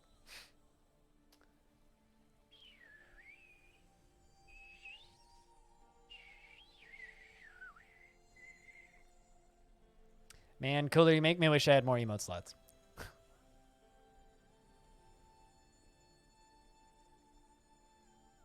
And I'm looking at my emotes going like, I want like a mad dwarf now, but like, I don't want to get rid of any of my skeletons. But at the same time, there is part of me that's really tempted to replace most of my skeletons with dwarves.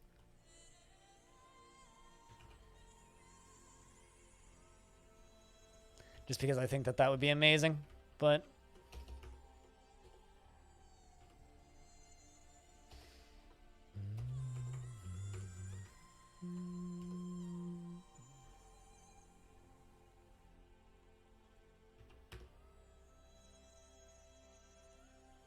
I don't think so, no.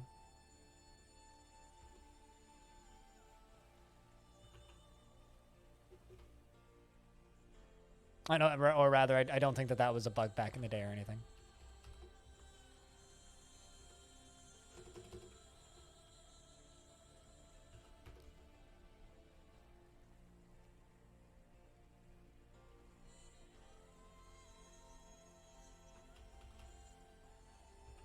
I don't want skeleton dwarves. I like my skeleton. But the thing is, I know you guys don't use most of my skeleton emotes.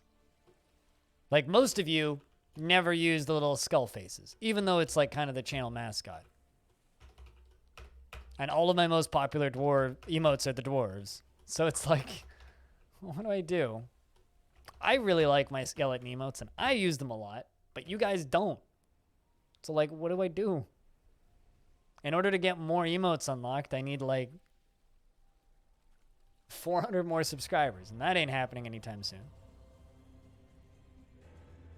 The skeletons are kind of my brand, but like,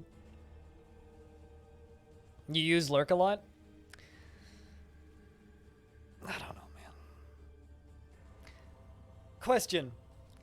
If this goes to anybody who's subscribed to the channel, if you were to get rid of 3 of my emotes, I use that one a lot. I'm not getting rid of that one because fuck you. That's like my favorite of my emotes. That one ain't going away. Tommy ain't going anywhere. Every streamer needs one dumb meme emote, and that's my dumb meme emote. Okay, so let me have that. How did I come up with it? I think I was drunk, and I bought it.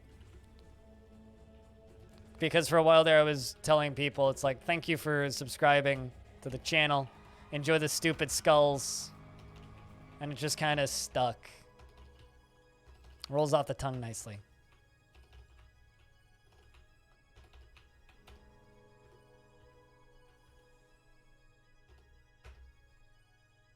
Here's the thing, right?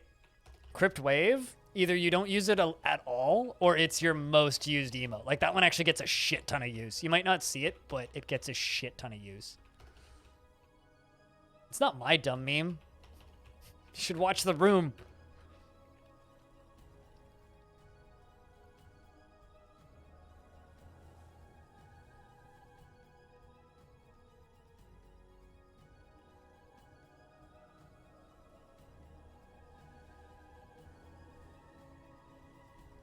I don't think you'd replace either of those, Pilot Guy. You use those both a lot. So yeah, I don't know. It's like I'm weirdly torn.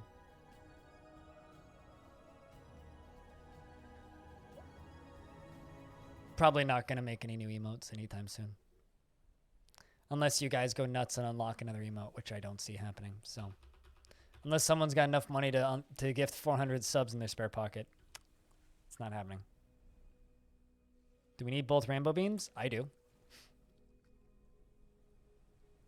Why do you keep asking if we need emotes?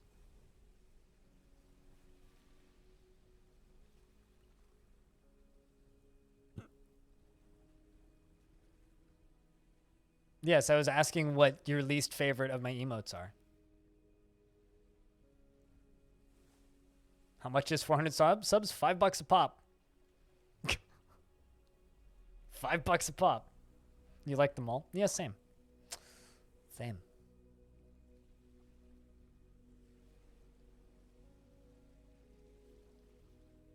Well, it's just because Cooler sent me this.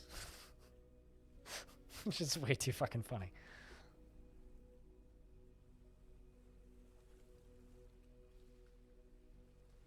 Yes, and taxes apply. They ain't fucking cheap. Like I said, no one can afford to do that, so.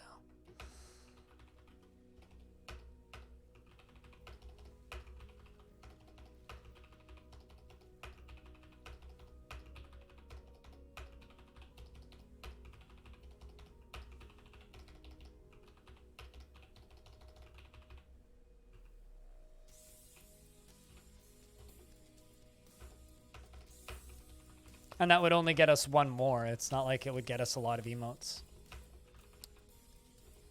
Well, actually, it's closer to about 360 subs, but I'm rounding up.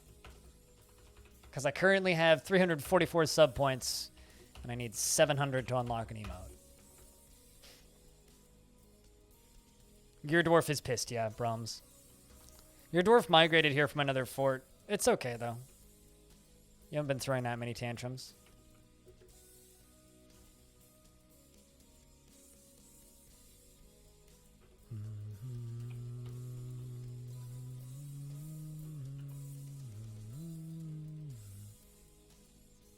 I do like all of my emotes, yeah.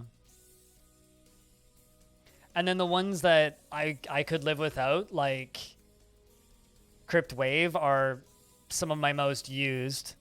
Like, I look at the stats and it's like, yeah, I could get rid of Crypt Wave. And then I look at the stats and it's like, oh, that thing is like my third most used emote. Like, people use that thing a lot, just not in my channel much. The people who use it to say hello in other streams, which is like, well, I guess that makes sense. So, Crypt Sellout is a tier 2 emote, so tier 1s can't use it anyways. I'm not asking about tier 1s, about the tier 2 emotes. I'm asking about the tier 1 emotes. Because technically, I could make more emotes, but they would be $10 a month instead of the normal 5. And frankly, I don't want to add more $10 a month emotes. Subscribing to Twitch's streams are too expensive already.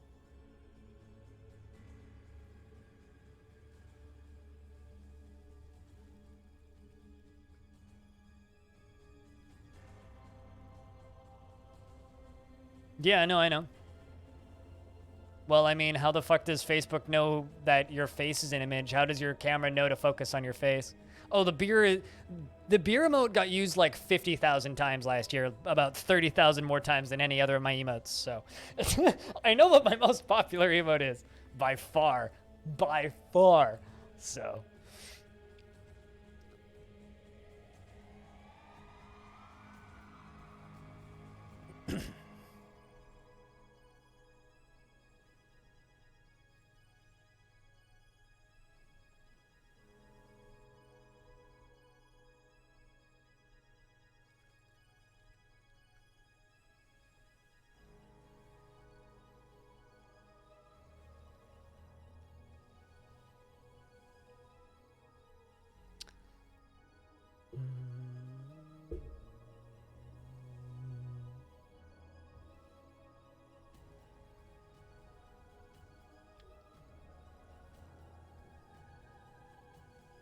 I didn't really answer it, but it's not complicated tech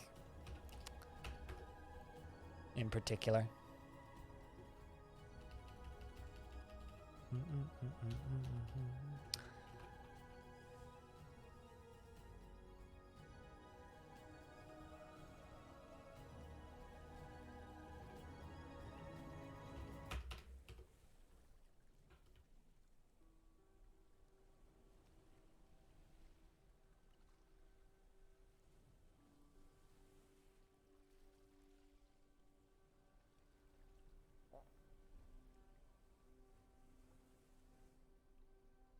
Yeah, this is gonna take too long.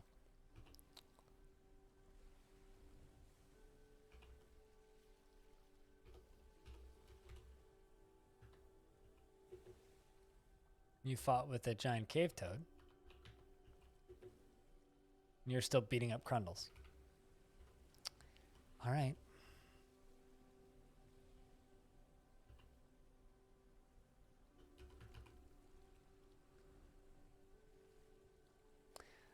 This fort was the third day fort I did. This is Archroads. So this fort is a big old bridge.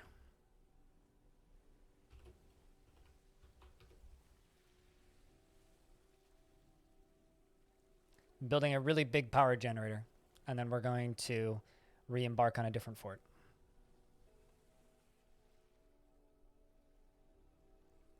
No, you're all good, Max.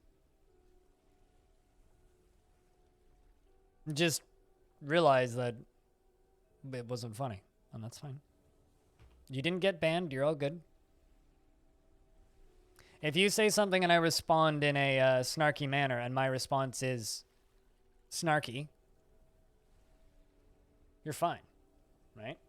If you tune in and and you say something and I respond in a negative manner and ban you, you're not fine. But you didn't get banned, so you're all good.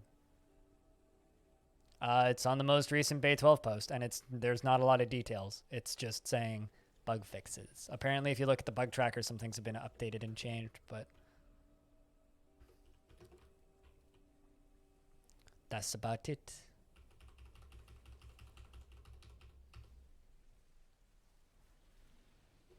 All right, let's lock this door.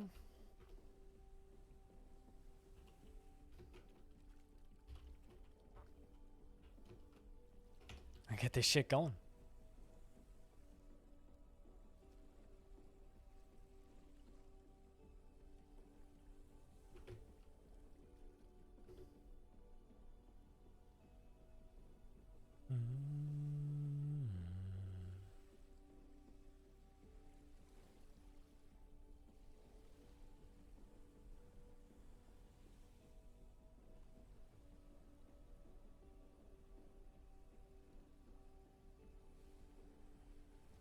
Yeah, I do agree with that, though. Are you letting water in? Yes. Why wouldn't I be? I kind of need to let water in order to do what I'm doing. Someone hasn't been paying attention. That's okay, though.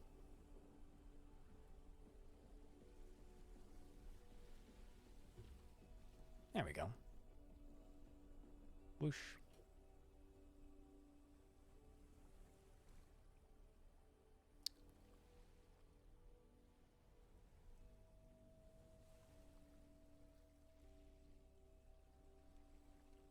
It's okay, Freskins. You'll see.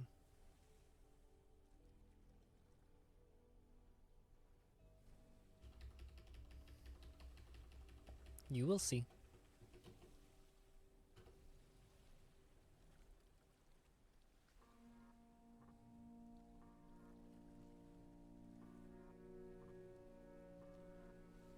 Although I might need to, no, it'll be fine.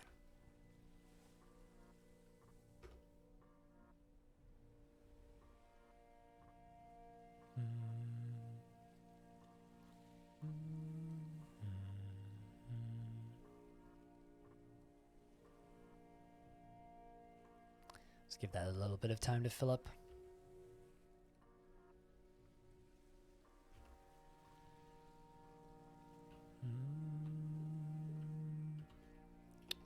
All right, let's get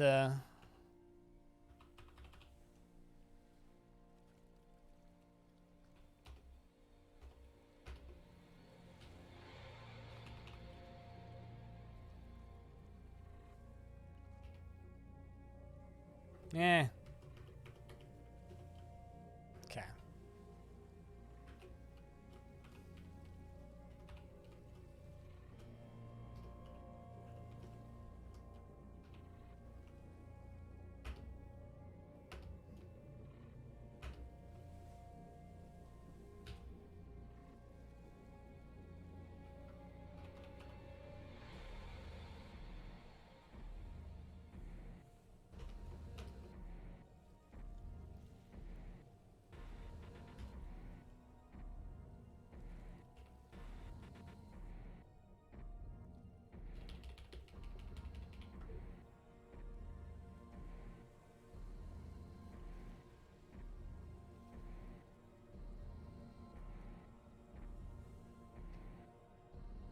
But yeah, no, this is what's going to generate it. All of this.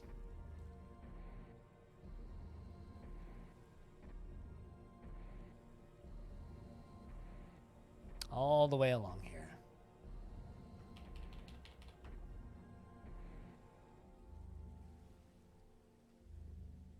So I haven't stacked them for multiple floors, but this is good enough. I don't have enough water flow right now, the way I have it set up to do multiple floors anyway. Although I'm going to have to increase the water flow.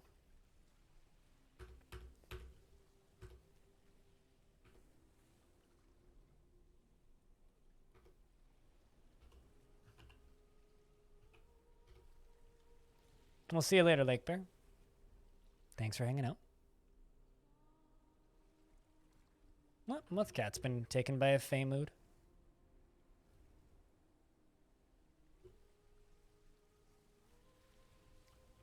How deep is this right now? We're getting there. And all the way over here, 2 of 7. It'll fill up. I just need to wait for it to be completely full.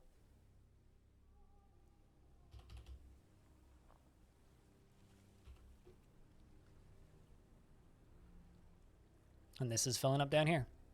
This is going to flow along here, which is going to be the power gen.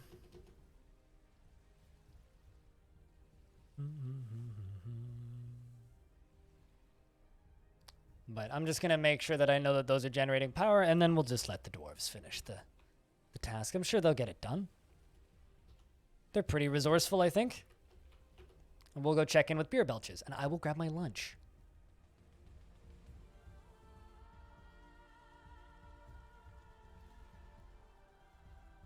Yeah, I need to increase this flow. So what I'm going to do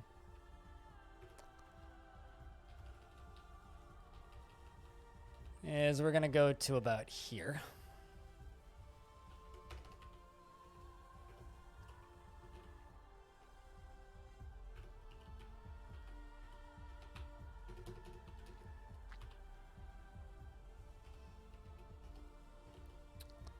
Just going to let them dig until they hit water. This will speed this up a lot.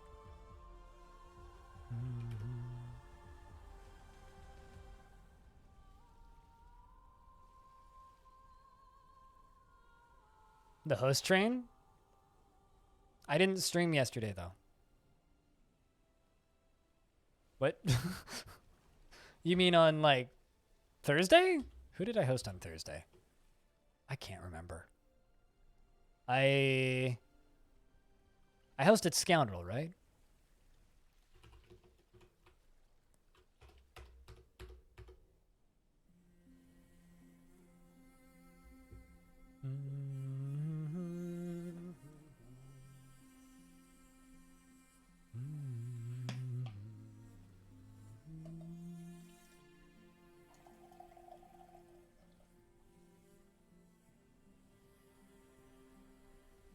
I think it was Scoundrel.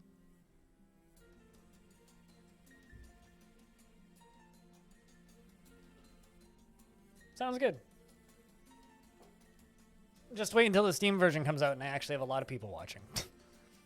Then I'll be able to really help smaller streamers out.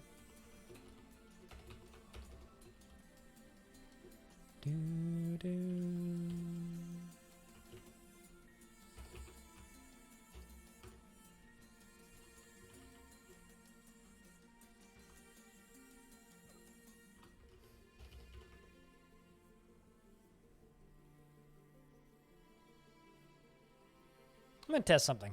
We'll see how well this works. It probably won't, but... Muthcat has created Gimset Idora Tetrahedrite Scepter and claims it as a family heirloom.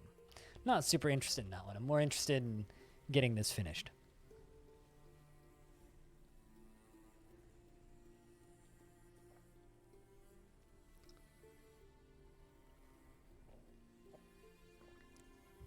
But I'm glad that there's some trickle down from my hosts.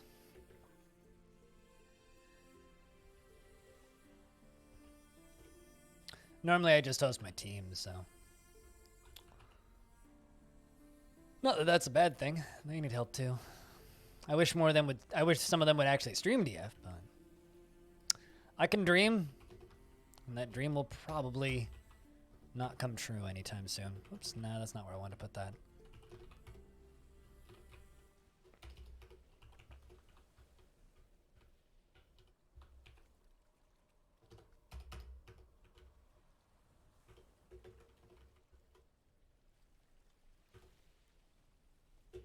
Actually, nope, not just yet. I need that door to be placed first.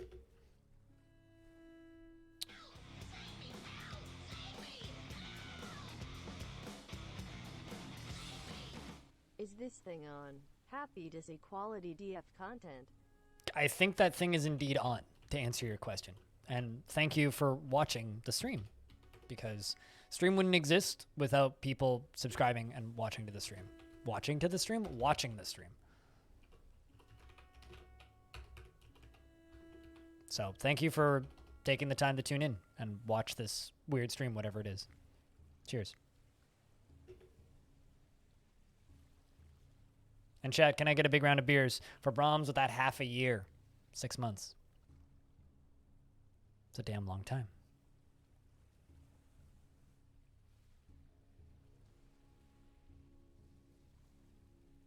Dumb dwarf.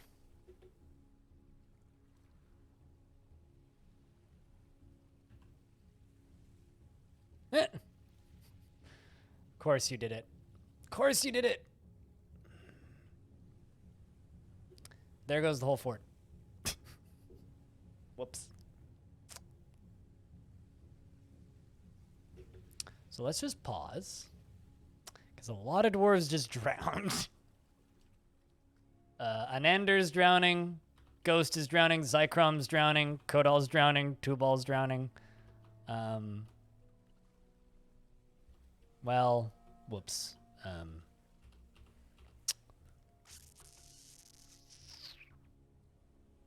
Did I destroy the game? No, it just thought it had to think for a second.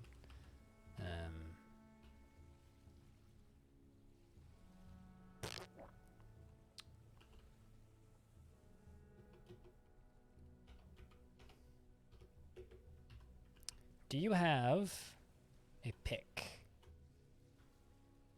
I don't think you do.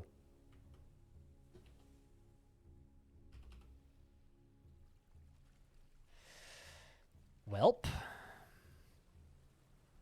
I see the leak. Yeah.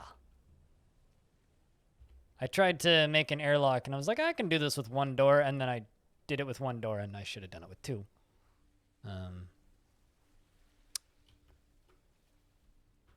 Anyway, it's time to do a rescue operation.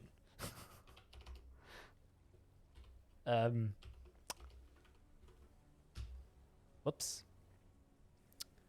Yeah, about that.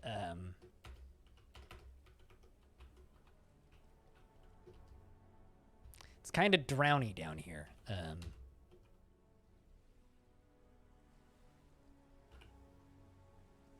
Crystal's gonna go carve a downward staircase, and I'm gonna be like, well,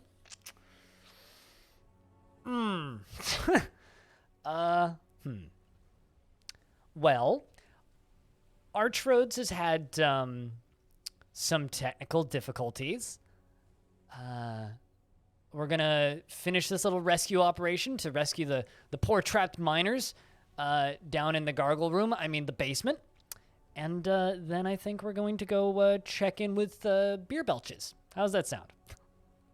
So let's go re-embark on another fort.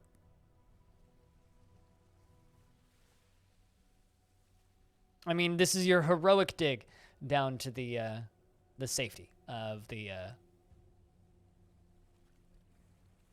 basement.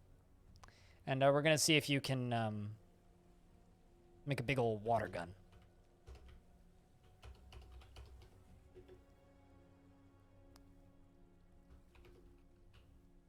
Wait, really? That water's empty?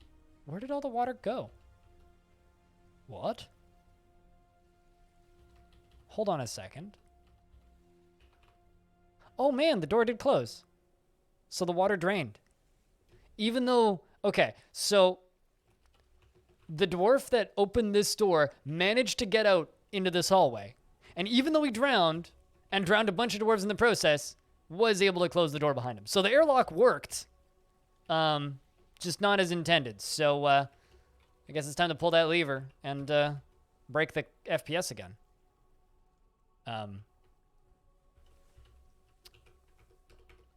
Whoops. Which means this area is kind of full of water, but that's fine. That's kind of great, actually. I'm like, why did it...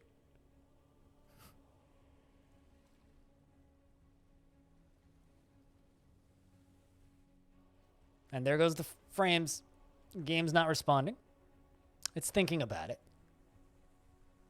We're about to see the water cannon kick it. Poosh. The game's still thinking about it. Let's think about it. Also, Zunter, the ghostly recruit, is beating the shit out of Shad. So, or the Shad out of Shad? Sorry, Shad, you're getting beaten up by a ghost.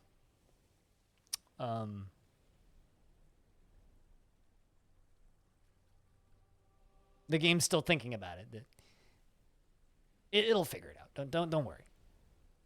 It's thinking. There's a lot of math happening in the background right now.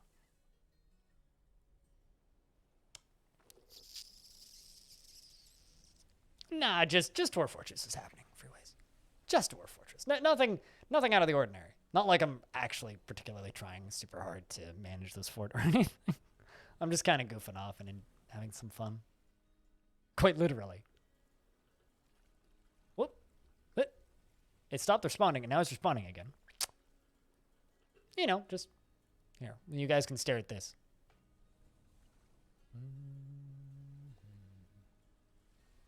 Ba-da-da-da-dum.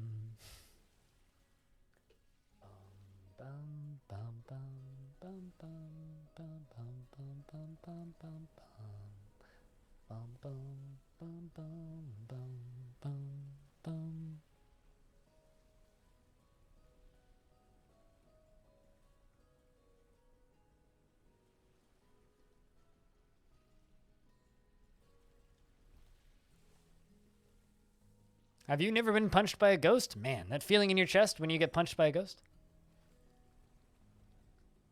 Did I take that photo? No, actually, I bought it from a photographer on Twitter. I'll grab a photo that I did take, though.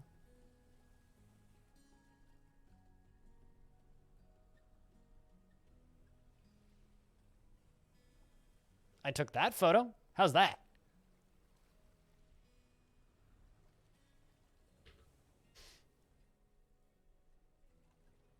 I also took this photo. Not bad for a phone camera. And that photo. It's all from the same hike. And my dad took that photo. It'd be hard for me to take that photo. I also took this photo.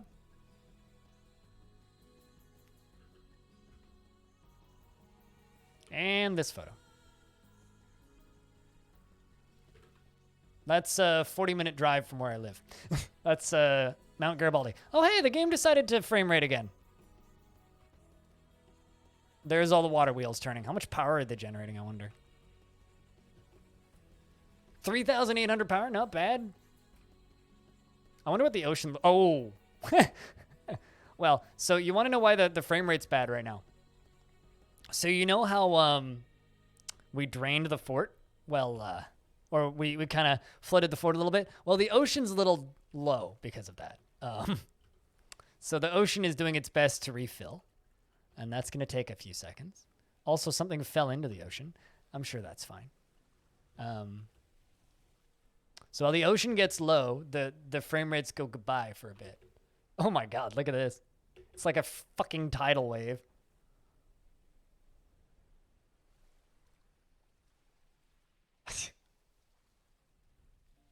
Physics!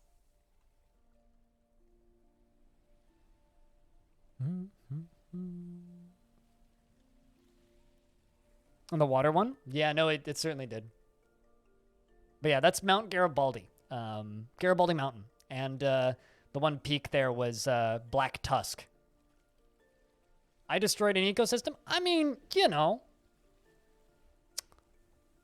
Nothing out of the ordinary has happened. So, I think this is where we should say goodbye to Archroads. I'm sure that these dwarves will do many great things in the future. And if any of you guys want to mess with that, be my guest. Goodbye, Archroads. I'm going to go grab me lunch. And then we're going to go check in with Beer Belches, the tavern fort, which was one of my favorites because it had tons of visitors and is also right next to an area that's full of were creatures. So we're going to go check in with Beer Belches. But till then, I'm going to go on break for 2 minutes and go grab me sandwich because I'm hungry. So if you're lurking in the chat, gotta get a round of beers. If you happen to have sound commands, now's a good time to use them to entertain the stream. Thank you very much, everybody, for hanging out and supporting the channel. Shout outs to everybody with a skull next to your name because I wouldn't be able to do this full time if it wasn't for you. And shout outs to everybody over in the realms of Patreon for actually funding the stream. So thanks for bankrolling this. I'll be back in a minute.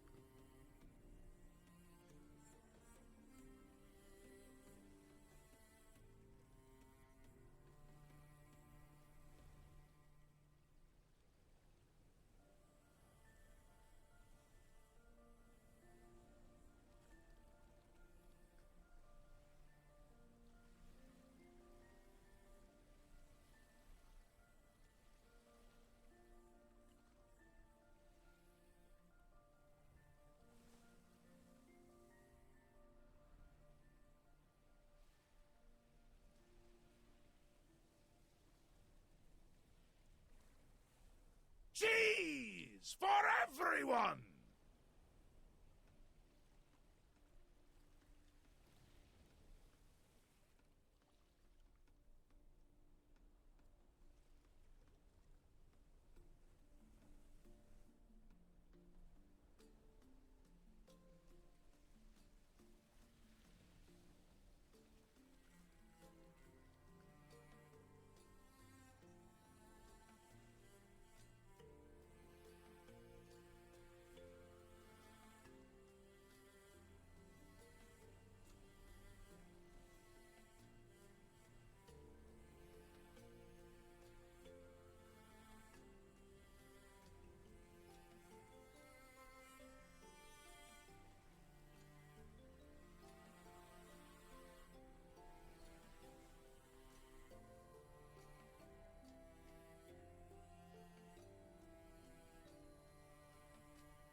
All right, sandwich is acquired. I return. Hi. Let's just quickly queue up the world of the enchanted planets. Let's go fuck up another fort, shall we? Maybe not fuck up another fort, but you know.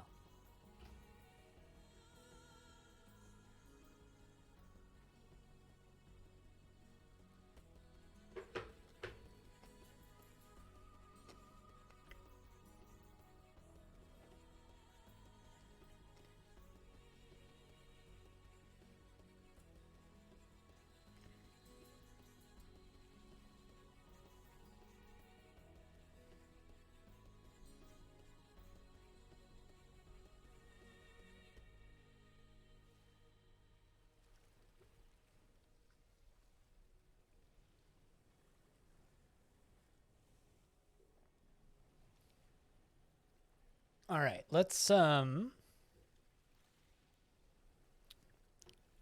/ reembark.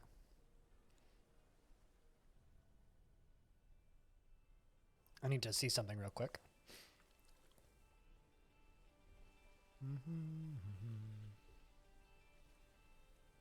You cat, you gath. You cat, you gath. There it is. Beer belches.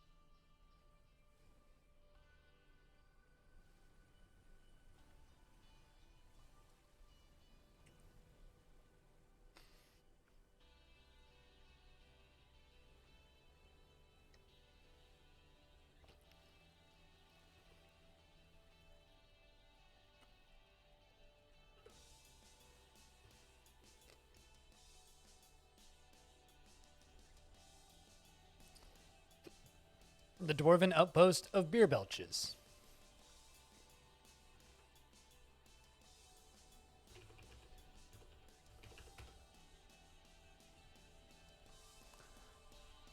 You have returned. Have your sturdy charges fared in your how have your sturdy charges fared in your absence? Have they gone on adventures or moved on to richer delving and to new frontier settlements? Perhaps they are still here, unwilling to leave the magnificent fortress you prepared for them. Deep underground, the promise of all treasure and the thrill of overcoming danger have lured you back to this place. Will you strike the earth again? Oh, I'm sure they have.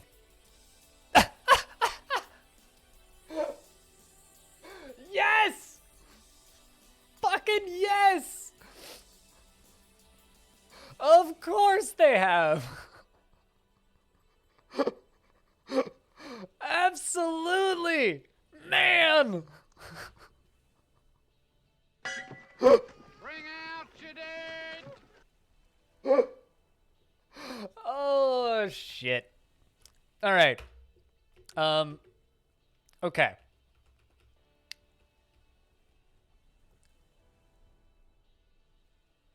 Well, it looks about the same as we left it. Mr. Touch Shriek, Aura, Wave Depletion, Gold Poke, Drollith, and Bastet, and Creamy Mammy, as well as Oafsalot, Chromim, Trumpet Dog, Gibbs and Britches, are all still here, as well as many of the elven poets and dancers that live here, as well as our goblin rangers and various other creatures of all shapes and sizes. There is many dead poets in the tavern, as well as, many people sleeping upstairs. But where the fuck did they dig down too deeply and greedily? I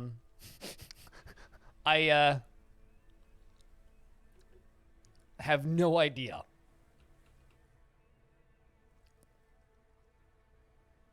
Genuinely, I have no idea. There has to be like a downward stair somewhere.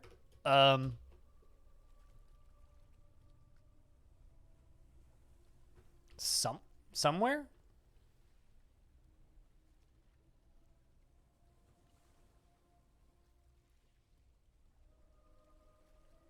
What happened? Can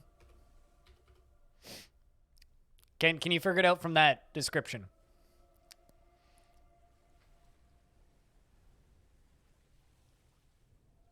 Someone got a little bit greedy with their digging while we were gone.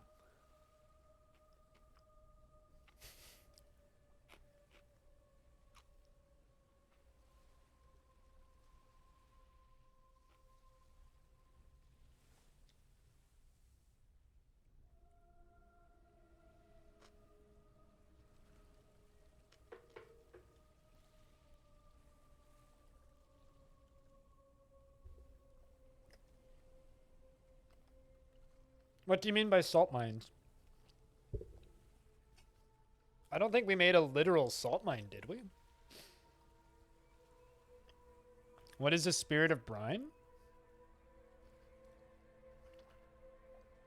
It's composed of salt. It has a pillar of fan-like antennae and a bloated body.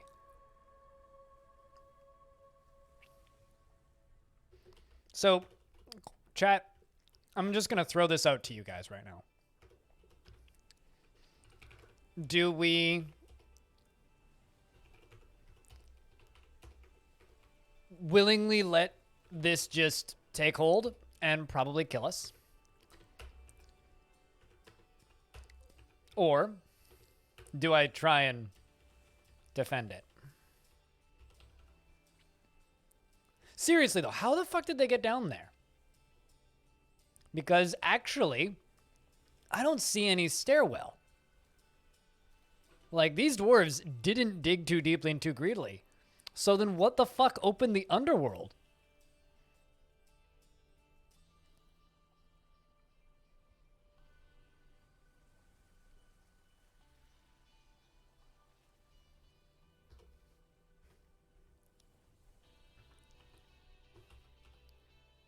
Oh my god, all of them are dug out.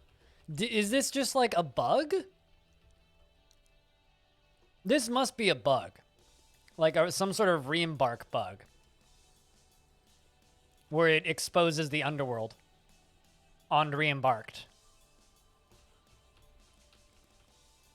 Because my dwarves didn't dig down.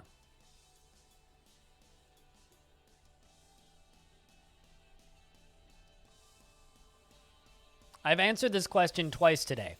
Authority. No.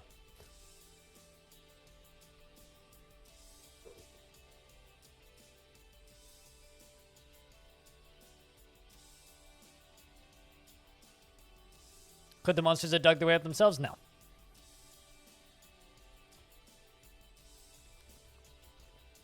All right, well, what if we help the prospect just a little bit?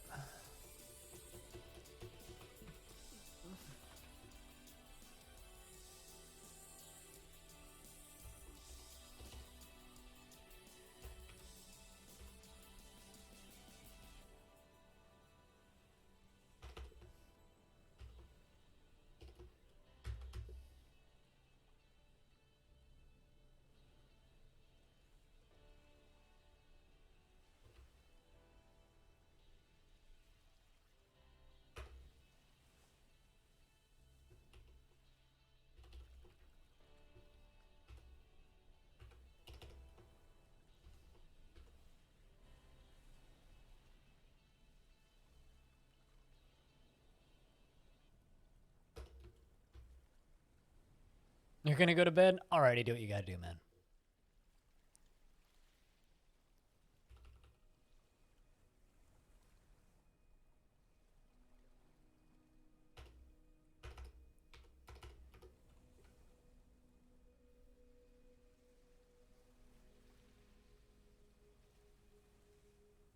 Imagine that's your first ever re-embark.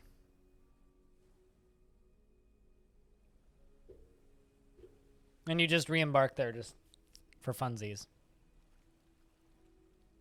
I'm gonna eat my sandwich now.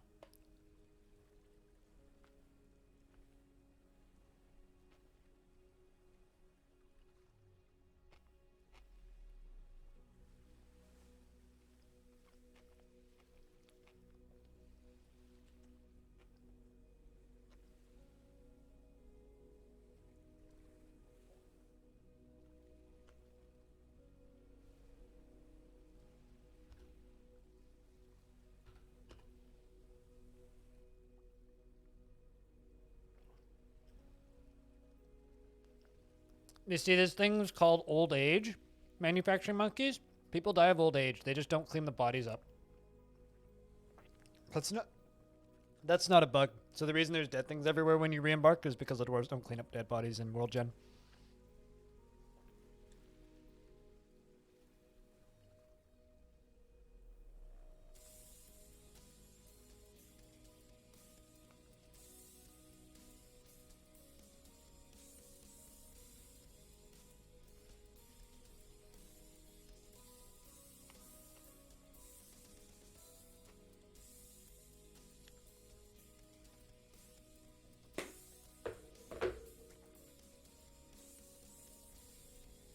So yeah, no.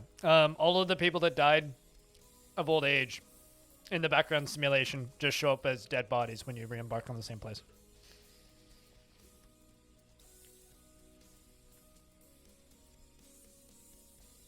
Do I know? Oh, I know exactly how to avoid it.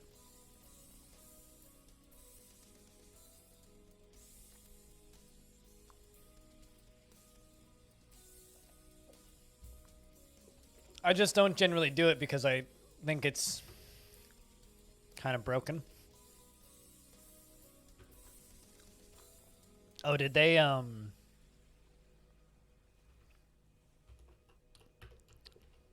Right, yeah, there's an aquifer here.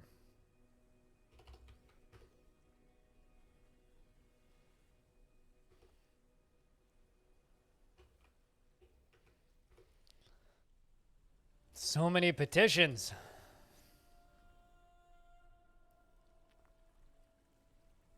Hmm? Yep. It's one of the reasons I don't do it so often.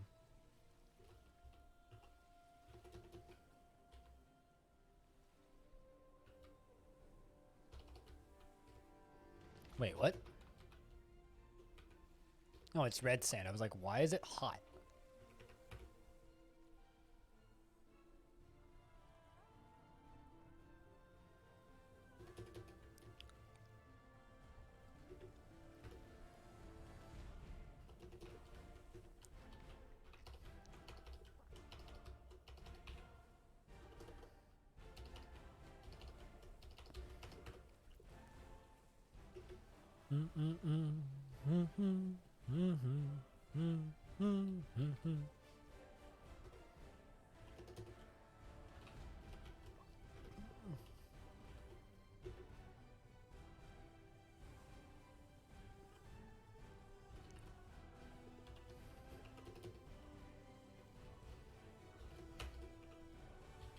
Yeah, no, there's a few things to do with world generation and background simulation stuff that's very unfinished, and that's one of those things.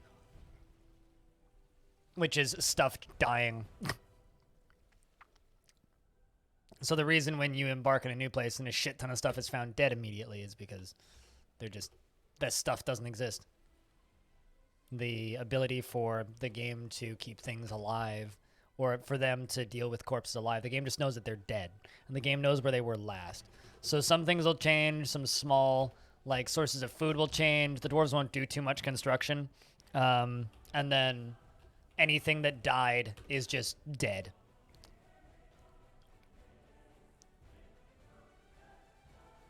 Like, I've had some people suggest that I unembark and re-embark on Long Death, and I don't want to do that. I just do not want to do that.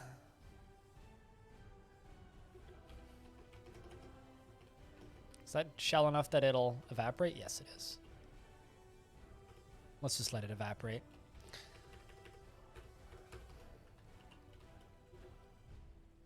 Also, we have so many elves and humans and goblins in this fort. This fort's kind of great. The Seas of Gripping, a performance troupe is visiting. I should gather refuse from outside and gather vermin remains so we can get rid of those extra bodies. Sure, we'll let more people join. This is a very inviting fortress. Goblin wants to join? Let him join. Why not? 2 more? Why not? I need a bigger refuse pile.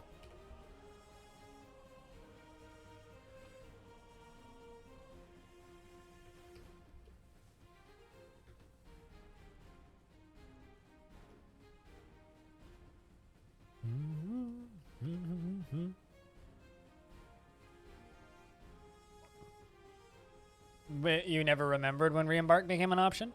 I mean, I don't really like re-embarking all that much. I think it's fun to do as like a funky novelty like right now, but I don't think it's the greatest option. It's one of the more underdeveloped features of the game, frankly.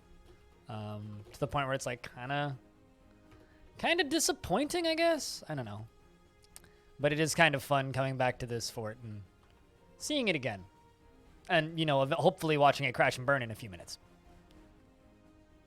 And then I think we'll probably wave goodbye to this world. Oh, would you look at that? The dwarves have arrived to trade. And of course, the outpost liaison, Toulon the Rathadan, has come. Which is good.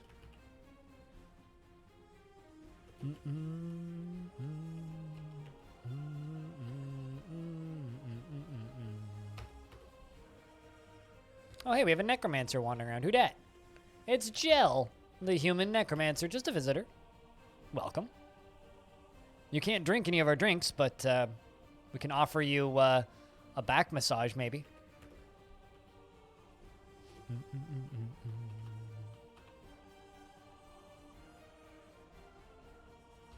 Sometimes it's well and prospering, yeah. Sometimes everything's just on fire when you come back.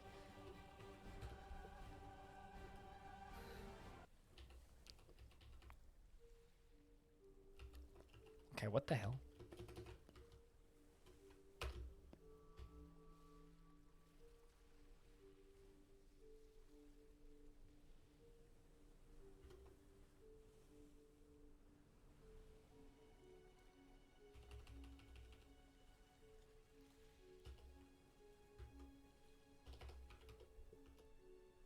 Meditate on death. Good.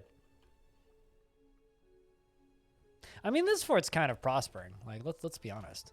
This fort's doing pretty okay. There's elves, goblins, and humans and dwarves living together. Mass hysteria.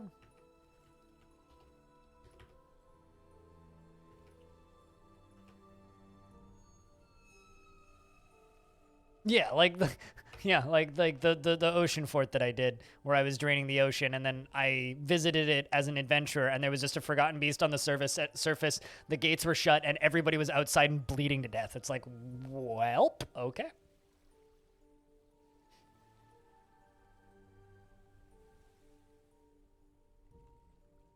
Was very well like 20 forts later. Yeah, I mean, you'll still have to do some cleaning up, probably. There will probably be some, like, weird jobs and a couple new dwarves. Oh, hey, we hit coal.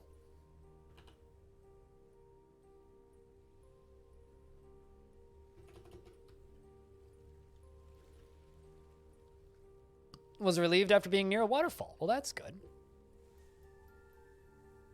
I've discovered a deep cavern.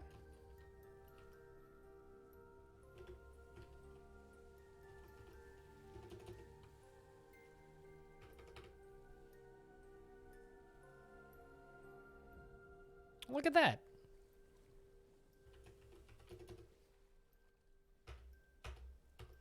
Well, we should build that real quick so they can keep digging. And of course we'll approve more of those. Just pretend that none of this is happening. We're just digging. Just digging.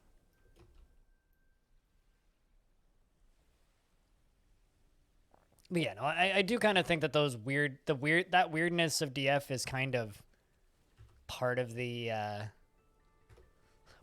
fun of it, you know? Like, Tarn said, and I can't remember what interview it was, but he said in an interview that, you know, people who play Dwarf Fortress don't really play Dwarf Fortress for a perfectly balanced game. We play DF because it's unlike anything else that exists. That is indeed an elf fish cleaner. Yeah, you're gonna scream heresy in a second, but don't worry. This is a very loving fort where everybody gets along and lives together. We have elves living here. We have dwarves living here. We have goblins living here. Is he of any use? I don't fucking know. I just re-embarked here. You ask me if he's any use? Probably. I just got here, man. I just got here. I certainly didn't have all of these elves in this fort when I left. I definitely had some elves that were just visiting, but I didn't have goblin rangers and animal caretakers that were elves, and like, this is all new to me. No, he definitely wasn't. This is all new to me. I'm accepting them en masse because I think it's kind of hilarious that, well, I'm about to let Hellspawn into this place. Can you be an elf? I'm not going to name anybody because they're all about to die. Also, you just had another dwarf named after you earlier today. Oh, hey, native gold.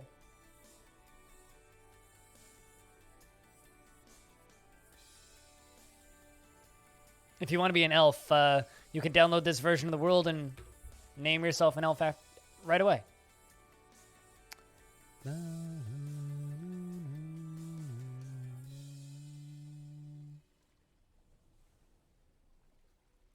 I mean, for what it's worth, Crystal, not only did you get a dwarf earlier today, but I don't actually think your dwarf drowned, so.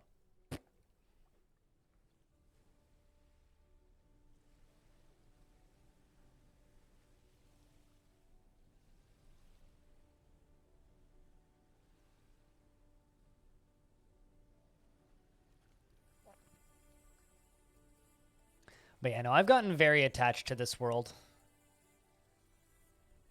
Very attached. And it sucks to see it go. Lady Consort is hanging out. This is a very popular tavern. A very popular tavern. Be a shame if something were to happen to it.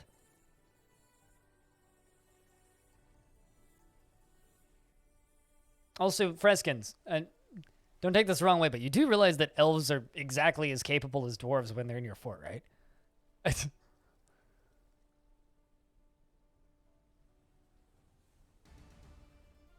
Also, out of curiosity with that elf fish cleaner, what are you legendary at? So you're legendary something. Legendary poet and high speaker. So totally useless to answer your actual question. Yeah, so if anything, they're superior monkeys. And they don't get annoyed about being outside in the rain. At least I don't think they do.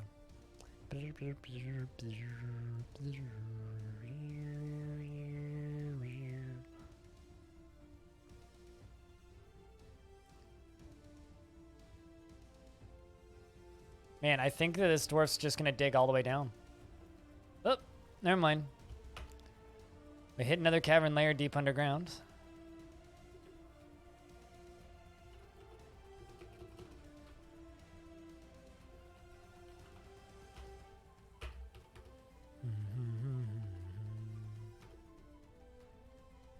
We're almost there.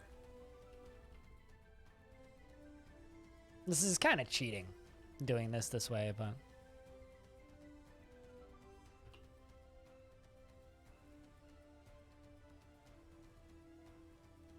Elves? I mean, if you lived forever, what would you do? Just aside from learn. Seems perfectly reasonable to me.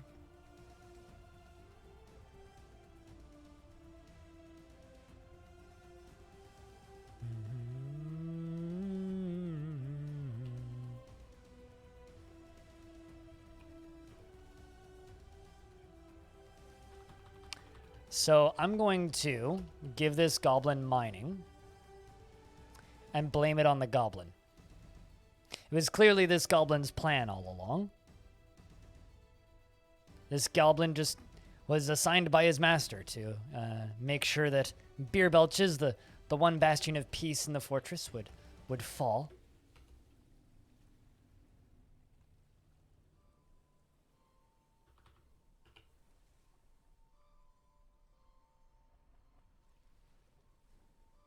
I'm just waiting for you to finish meditating on rivalry. Okay, screw that then.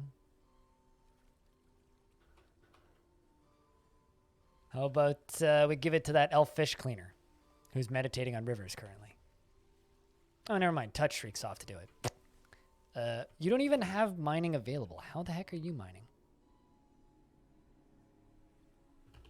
There you go. Goblin's gonna go do it. Perfect.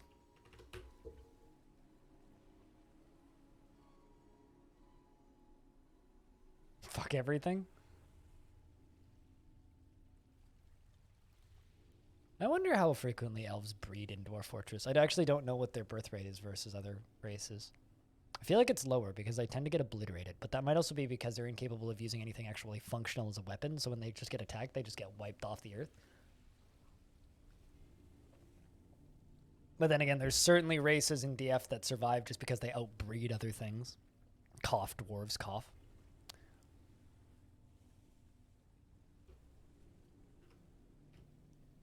I'm improving all these petitions and everything. Uh-oh.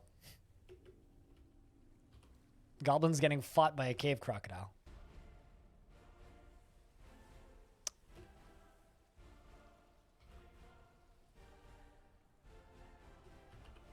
Elf friend is coming to assist Goblin who's bleeding out.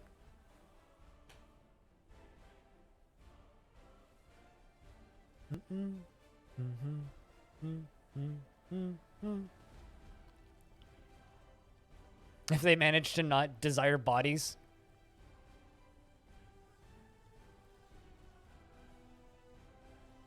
Come on, Elfie. Get us the last couple Z levels down. You can do it.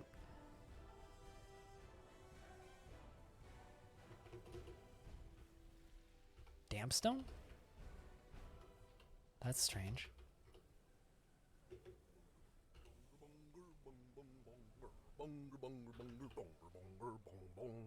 'Twas those conniving goblins and elves. Uh-oh.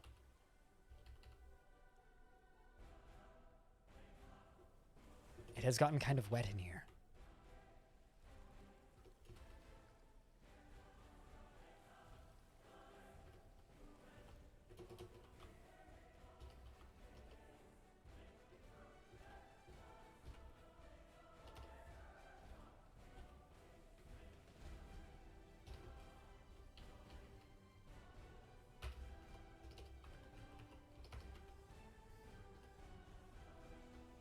No, I don't want you digging. You have many good food? What's your food? Or what's planned for dinner, rather? Groceries are important. All right. Well, I need another conniving bastard. How about this goblin poet?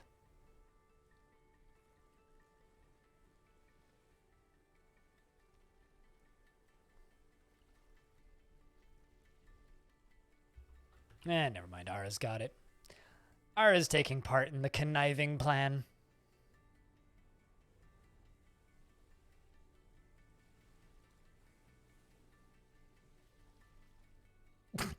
Cancels. Dig. Lost pick.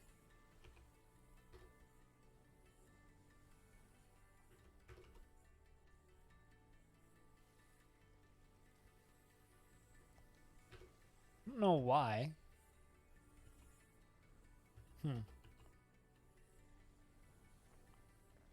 That's interesting. You definitely had dig assigned. Oh, hey, look. There's a bunch of troglodytes running out of the hole.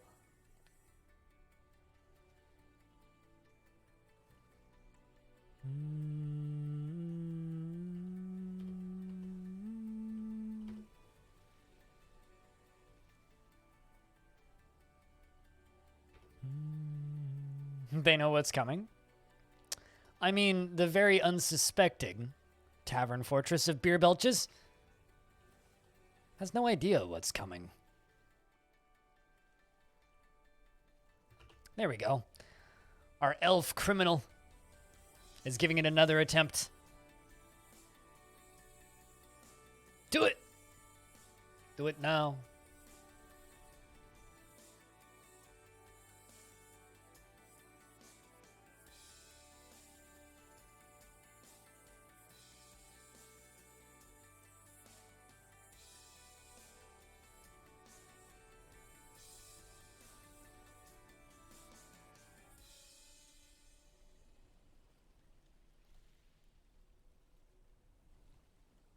Oh.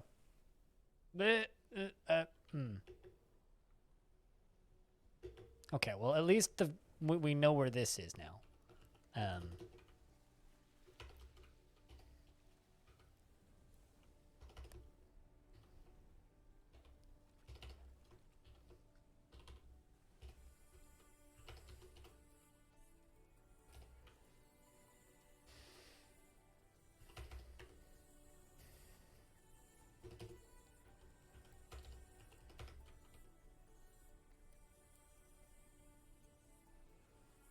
Dig, Elfie. Dig.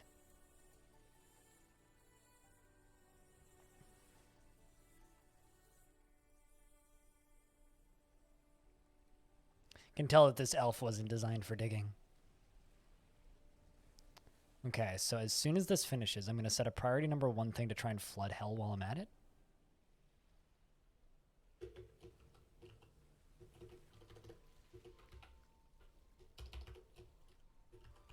Let's follow this elf.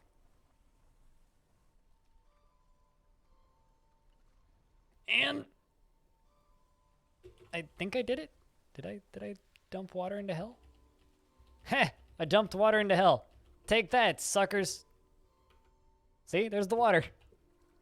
But here they all come. The leech brute. An enormous hairy leech with thin wings of stretched skin. It squirms and fidgets. Its bronze hair is long and straight. Beware, it's deadly dust. A goblin poet has been found dead. Mysterious. There's screams from below. A performance troupe, the hatred of trouble. This is pathetic. That's got to be a punk band. Chat, can we get a round of beers for those about to die? As there are many.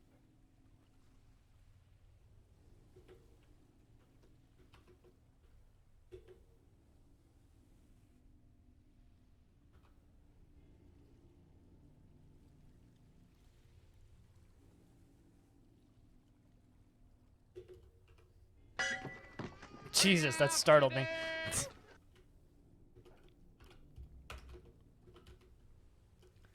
They hide in the tavern and barricade the door.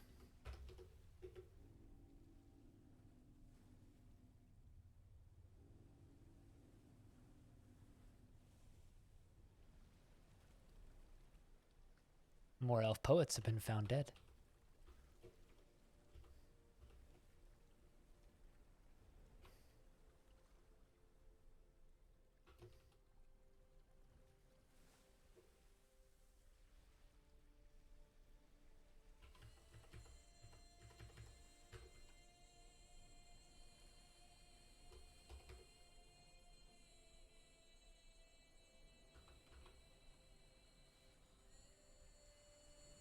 You love that command? Worth the Patreon cost, I assume? Or I hope so.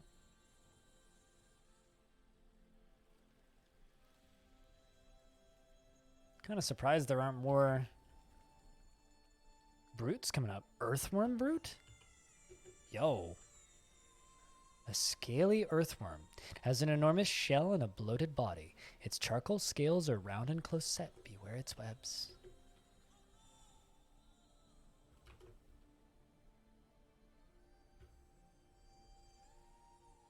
Are they just leaving? Guys, there's so many, like, tasty little dwarves up top, though. Oh. Well, something's doing something.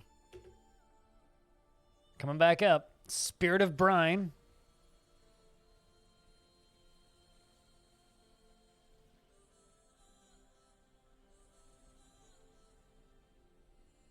It's pretty fun with randos. I need to try that. Oh my god, did you see that dwarf just get picked up and thrown? Holy shit.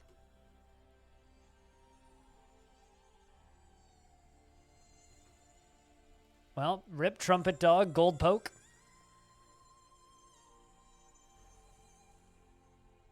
The greed of a small tavern.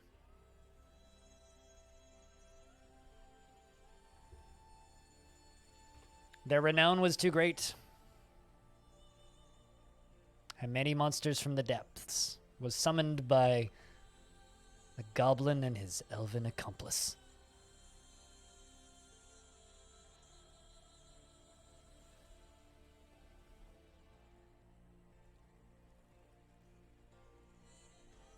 They will one day. Don't worry about that.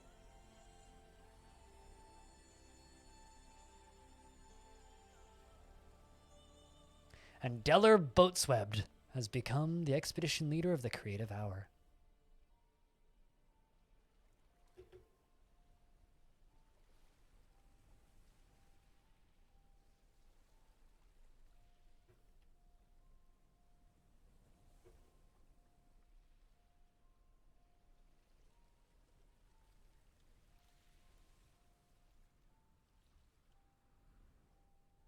I really want one of them to get into the tavern.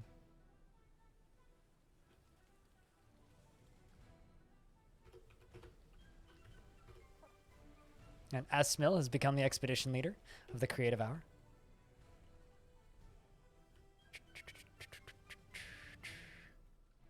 It's just a bunch of bleeding dwarves over on the sides.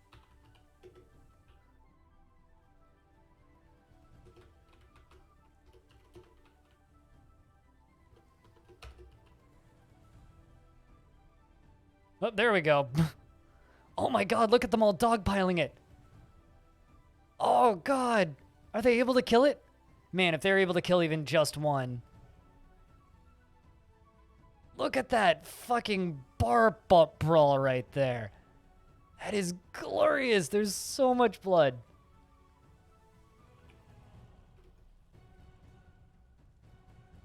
I kind of can't tell if they were able to kill it or not. Oh, no. It's still very much alive. Dwarves and goblins and elves are just flying everywhere, bits and pieces. Oh my god, the carnage. It's glorious!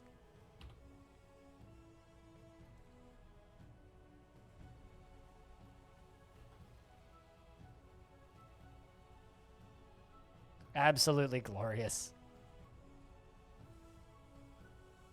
Can some... Actually, here, I'll screenshot this. So I can look this brute up. I want to know how many kills it got. I want to know.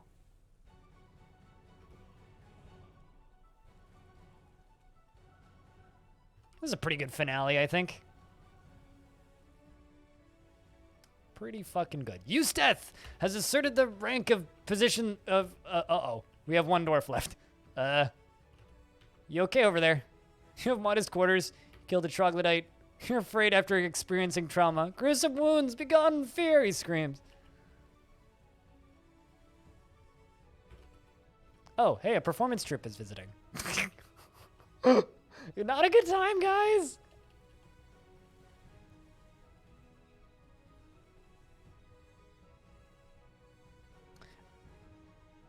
Oh, no, it does only happen in World Gen. They won't build a tower over top of it, but one day in an update that'll happen. Man, this elf just like wanders into a tavern. He's like, I thought this was a... Oh. Oh, no. Oh, no. What are you? His right wing is dented.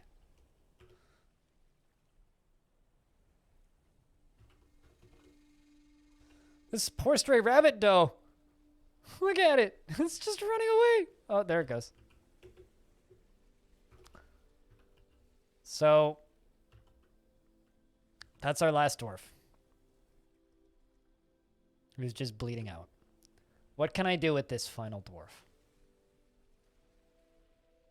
You feel like that performance troupe, Devstorm? Well, hello, and thanks for following the stream, by the way. I'm revisiting and messing up old forts. And saying goodbye to this world that I love.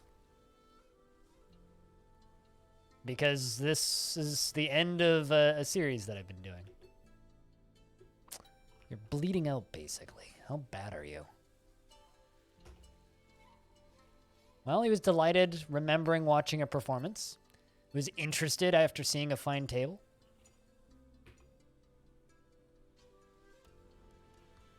Is there going to be another after? I could re-embark onto another fort and see what happens, mess about with another one. I still got some time.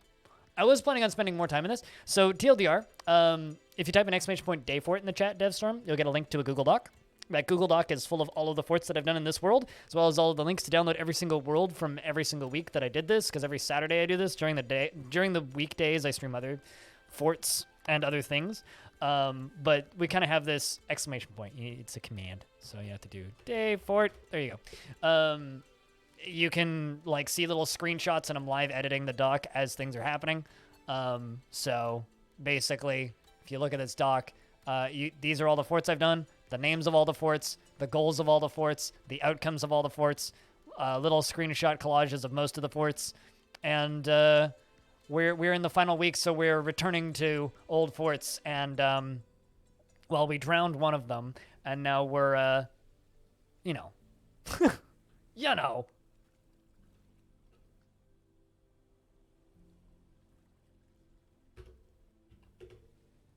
All of the VODs are up on YouTube, etc. And because there's a new version coming out pretty soon, we will be restarting a new season of this in a new world once that new version's out. Because it's sometime, like it was, what, last Thursday they said sometime in the next, like not 2 days ago, but the Thursday before is sometime in the next week and a half, 2 weeks, there will be a new version. So we are waiting for that. And once that new version drops, we will start a new world and begin exploring once again. It wasn't just me that put work into things, though. If you go to the Legends tab, most of those stories were discovered by people in chat. So, yep, you will get to watch us start over. The other fort that we have running, which is my main fort right now, is Long Death, which I'm trying to keep alive for 1,000 years. We're on year like 140-ish.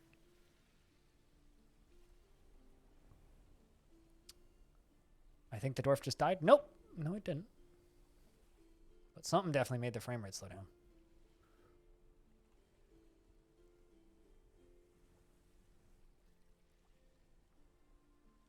I don't know. I think this has been a pretty good pilot season for this series. Which means cooler. I'm going to need a new screenshot. Or not a new screenshot. A new thumbnail for Day 4 Season 2. Similar style, but like different enough that people will notice it's a different thing. So with the 3 dwarves, but doing something different. Oh. Our little dwarf is going into their final moments. One turn at a time. The clouds from the final creature. Vault Cloaks.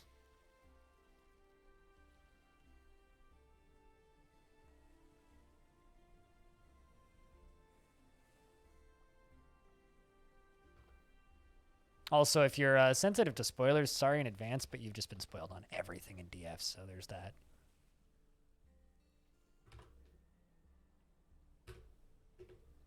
And I think that's it.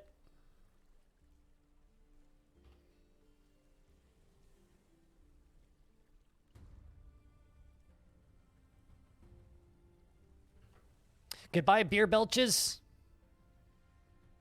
You were a fun fortress. I enjoyed beer belches. Beer belches was some of the most fun I had.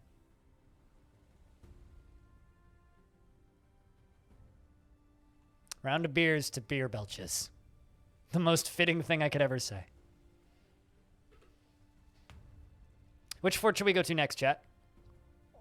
It has to be one of the ones that didn't crumble. Drowned Pits, everybody died. Warpaths, everybody died. We could go to Heart Rags.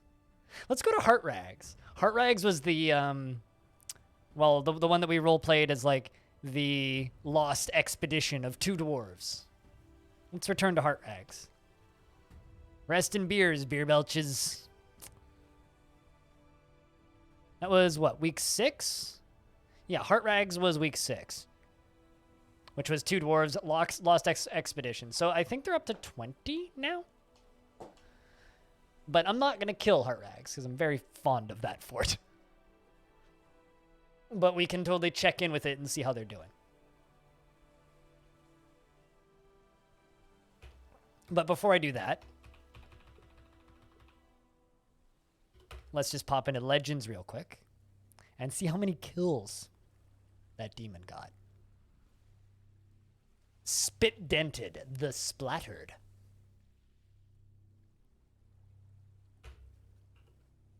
I don't know how you dent spit, but the Spirit of Brine. Spit Dented, the Splattered was a spirit of brine, born in, oops, that's the wrong button. That's the right button. Born in 68. Is of unknown parentage, an enormous vulture composed of salt, has a pair of fan-like antennae, beware its bloated body.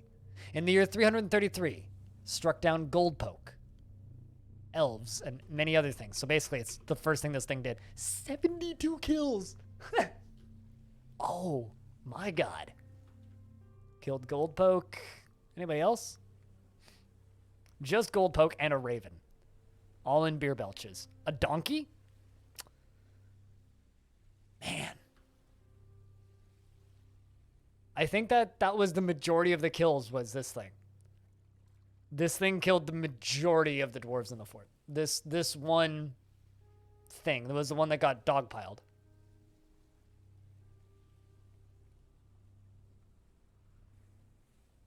Hot damn.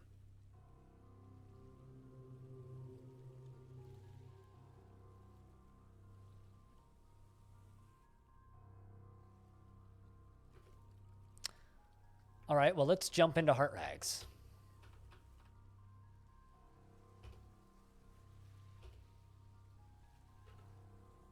It's time to reclaim one more fort. I was planning on making that one my last one, but because they'd already breached because that map had already breached hell, it was like, well, that's way too tempting to like let that pass. So obviously we're gonna go breach hell. Obviously.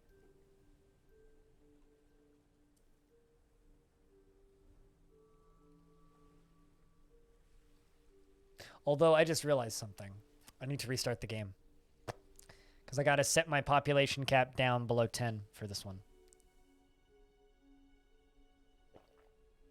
Because they're not supposed to get any migrants. So just give me a second here.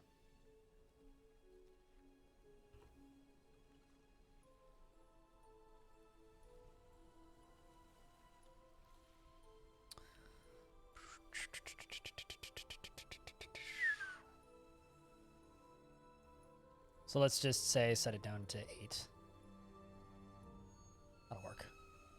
I'll edit that later.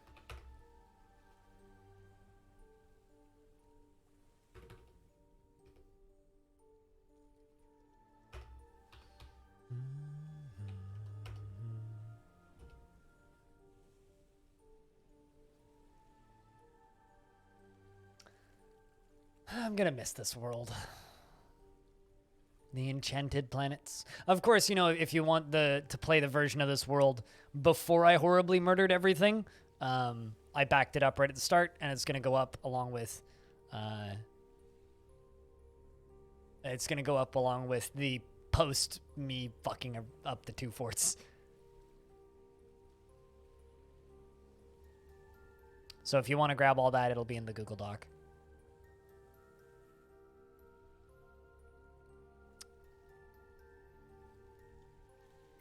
And I had people tell me that watching Dwarf Fortress is boring.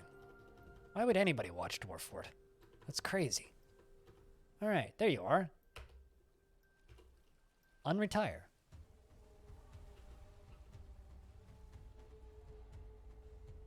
Welcome back to a Dwarven Outpost Revisited. How are things? Oh, look at that! We have a few more dwarves. So we had Manom and Aloth, the 2 originals, as well as a few more who have adopted places in the fortress. The happy married couple, living alone in their castaway single island. What's for dinner, pilot guy? There might be some music on the stream later tonight if you keep an eye out.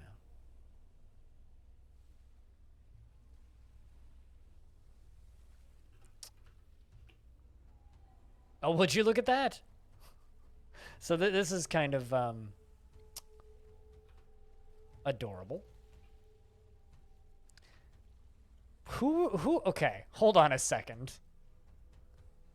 Who were the original 2?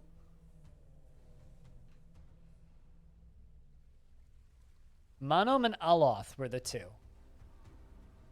So Manom and Aloth are still lovers, but they must have split up because Ubal is now married to Aloth.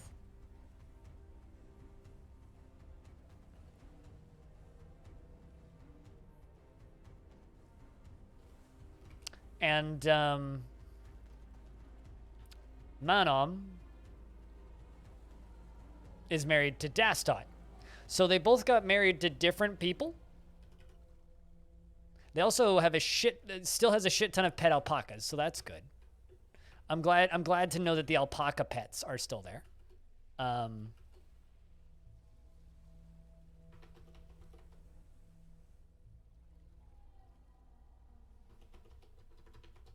So they still have their pet alpacas, which is really good. And they've definitely been having some fun while we were gone.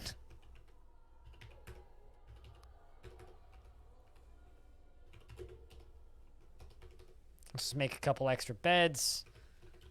And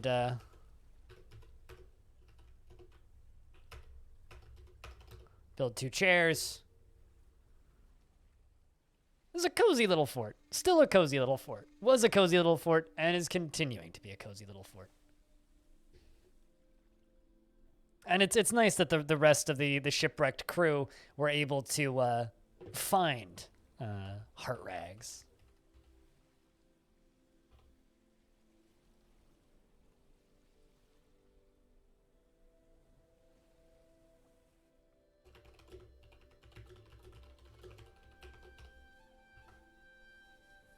Did they have any children? Doesn't look like it.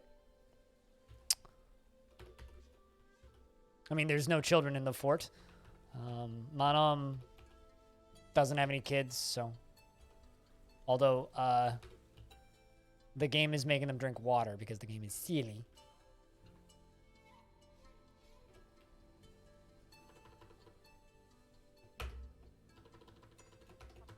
I'm just gonna assign some jobs right quick.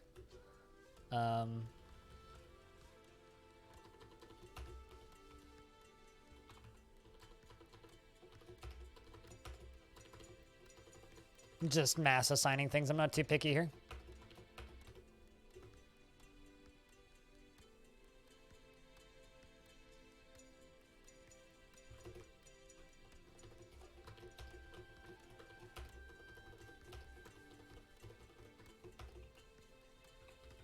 Now they'll all find stuff to do. Perfect.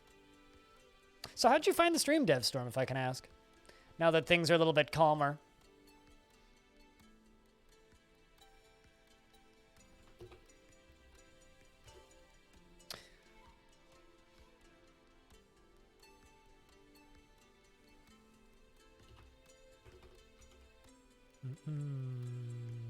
And winter has arrived on the calendar. Although I'm not allowed to trade in this fort, so if traders do show up, I can't trade with them. I've never actually streamed CK3, but I have much things on YouTube. I've never actually streamed a Crusader Kings game. I don't think I've streamed Stellaris twice and hated it. That's like the extent of it. I've played Crusader Kings off stream though. But there's also no Stellaris of me on YouTube, so it definitely wasn't that. But you must have seen me on YouTube somewhere doing something, because there's many things of me on YouTube doing many things. But I'm primarily a Dwarf Fortress person on the internet. That's what the majority of the stuff on the internet is me. Of me is doing. Dinner was good? What was for dinner? Well, there's more Dwarf Fortress stuff on my YouTube channel than a human being could reasonably ever watch ever.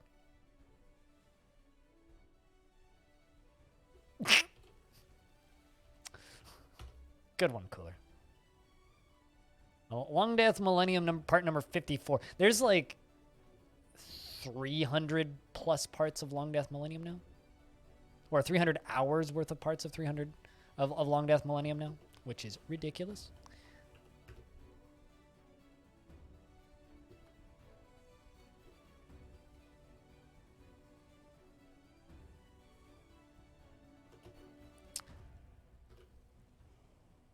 I like that, like, nobody's died in this fort. This makes me kind of happy. I'm very fond of this fort. Why? It's not going to be an emote, Crystal. So why would I pull up Cryptful Angry? It's not a real emote. It's literally just Cooler doodling for a minute.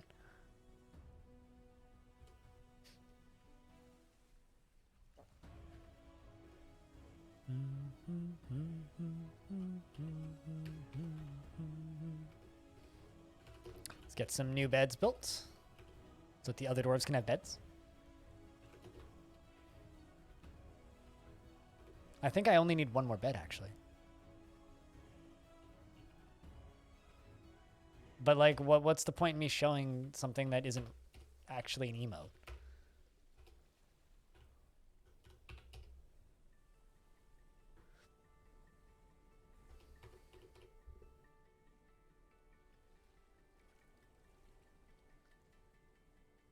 I mean, you could ask Cooler nicely to DM it to you.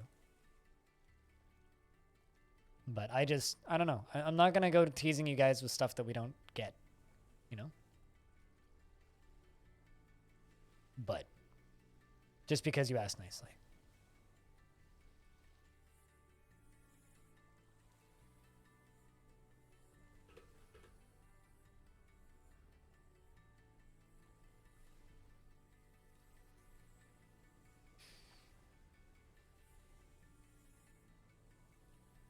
I'm kind of trying to think, like, if I were to remove an emote to have an emote like that, I would want the dwarf facing in a different direction, and I'd want his beard to be a different color.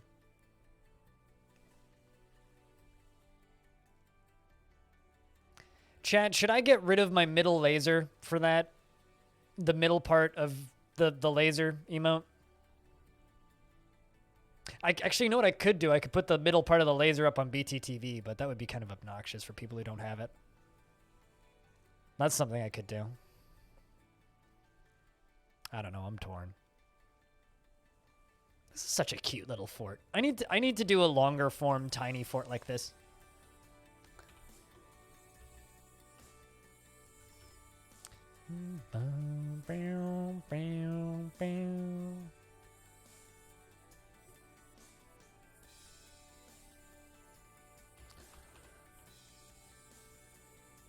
I don't know. It's like There literally isn't any parts of my emote, any of my emotes that I look at and I'm like, yeah, I could do without this. It's like every single one of them has like a perfectly valid use. So I don't know. It's like on one hand, I really want it, but it's like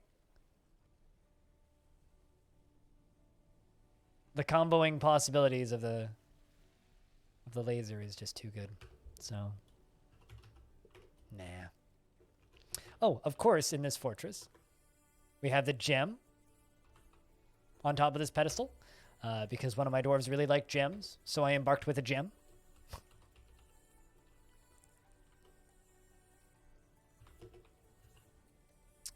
And of course, Aloth.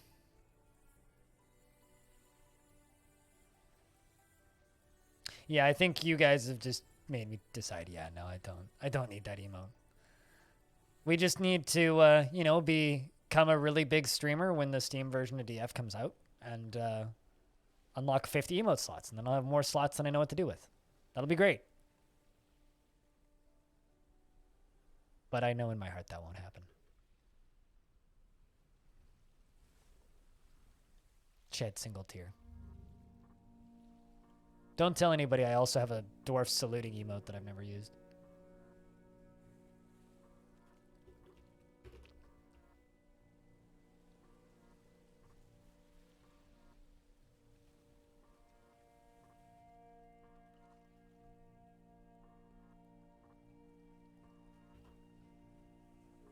Just doing a thing real quick.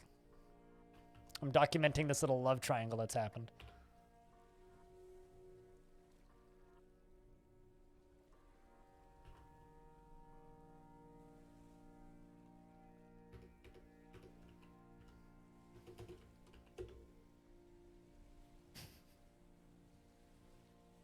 How many subs do I need? Oh, followers don't affect anything, really. Followers are completely pointless. Whoa! There's a lot of miasma in here all of a sudden.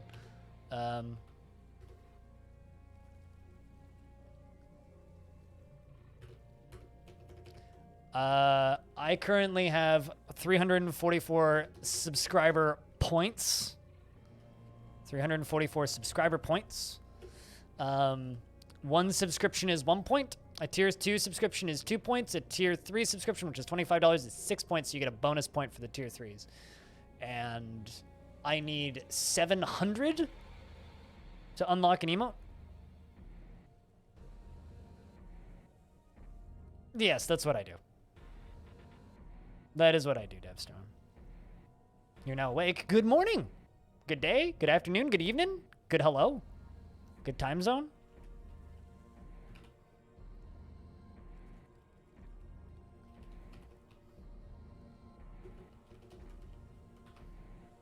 Oh my god.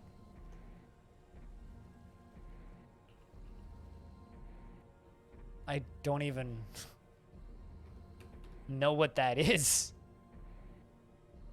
How goes the forts? You best check so we've been re-embarking on day forts from throughout. So you best check the dock. Unless you can't, in which case then I'll just show you. But first we went to Arch Roads and I made an oopsie. And then after Arch Roads we went to Beer Belches and fun happened. And now we're in Heart Rags. Or hopefully everything will be okay, because I like Heart Rags. So we'll spend a little bit of time here.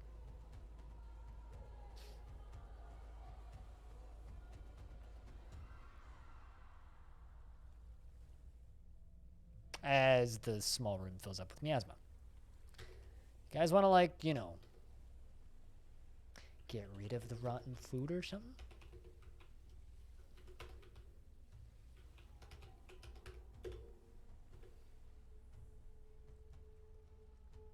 We need a little bit more than 150 tier 3 subscriptions. And that is a shit ton of money. Like, it's an unreasonable amount of money. Like, not an amount of money that I'm comfortable even asking for, let alone really talking about. So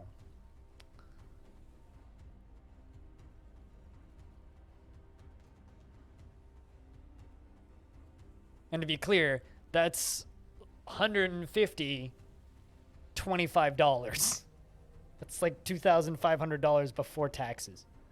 That's wild amount of money. So unless there's like a Ugandan prince watching, yeah, that's not gonna happen.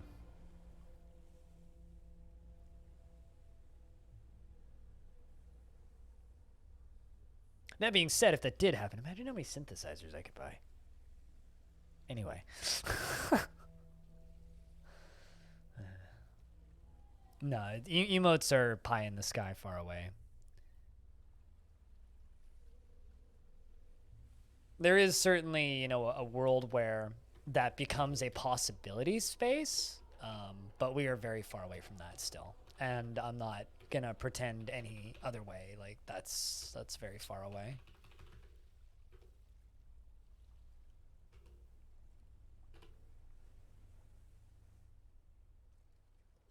We only need it for one day. Well, here's the thing, right? Then we unlock more emotes, and then there's more emotes after that. And then there's more emotes after that. And then there's more emotes after that, right? So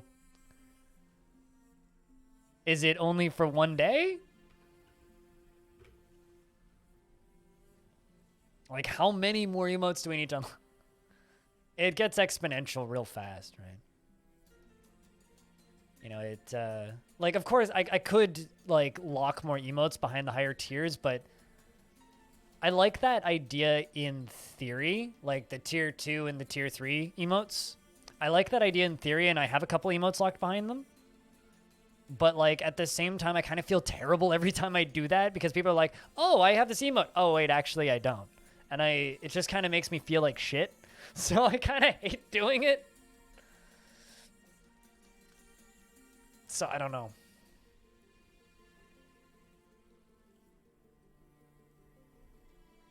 Like, I think, how many slots do I have for the higher tiers?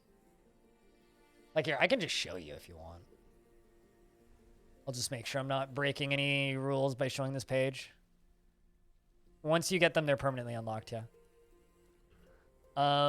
So I could put one more emote under tier 3. Or no, under tier 2, rather, I think. What? No, tier 3. I've got one free spot on tier 3. So my tier 2 emotes are Crypt Sellout, Crypt Cheese, Crypt Final, Crypt Space Race, and Crypt Stronk. I could, in theory, put another emote under tier 3. I could put one more over there. So I could move, like, I don't know, one of these up to tier 3 and then have another space down here. But I don't know what I would do. This is my sub point count, so 344, I need 700. So we're, like, almost halfway, which is kind of crazy when you think about the fact that after I got out of hospital in 2020, why is there miasma moving around? Good question. I'm trying to deal with it. There was a bunch of rotten food on the ground when we spawned in, apparently, or a bunch of cheese that rotted almost immediately, and we're working on dealing with it currently. Because we have tons of food for these dwarves. We only have, what, 2, technically? The other 3 aren't actually permanent residents here. I mean, they are, but they're not actually. World Gen just put them here. So we're working on it.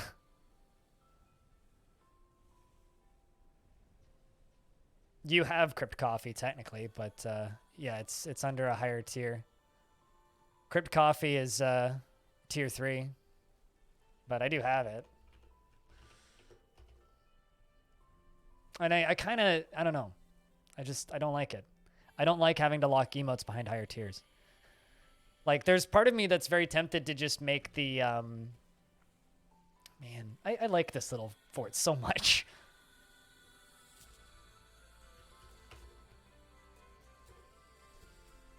Yeah, that's a classic emote. Classic.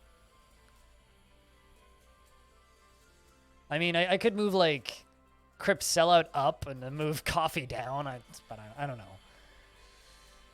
It's just such a mess, man. I guess that the problem is like, I care too much about what I'm selling versus other people, and, like, one of my panels just fell off.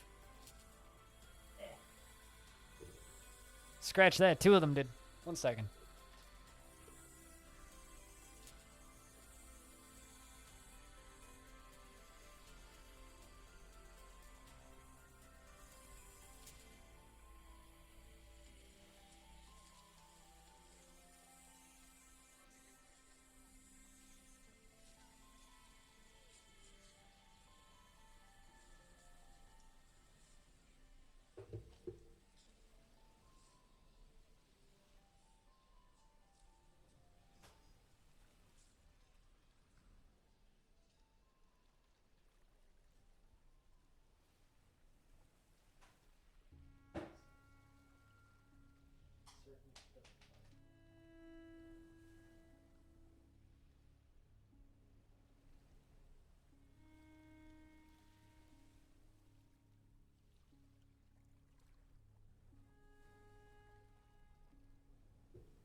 There we go. Could double as mind blow. I mean, it's many things. Crypt King is a useful emote. Crypt King is actually a edited version of a better Twitch TV emote that I have. That one. Who is the chief financial officer of Atari Games, and I made it to make fun of the dude. Well, it's a long story. It's a long story. But all I have to say is, hi, I'm Todd. I'm from Atari. You may have heard of us. It's Todd from Atari. You may have heard of him. That video isn't even on the internet anymore. That's how old it is. You have to go to a defunct YouTube channel that I used to work on to see that video.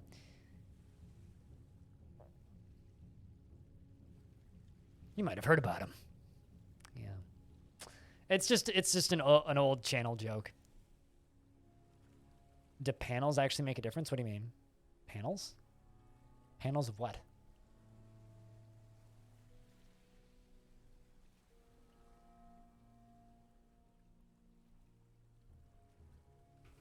PodChamp.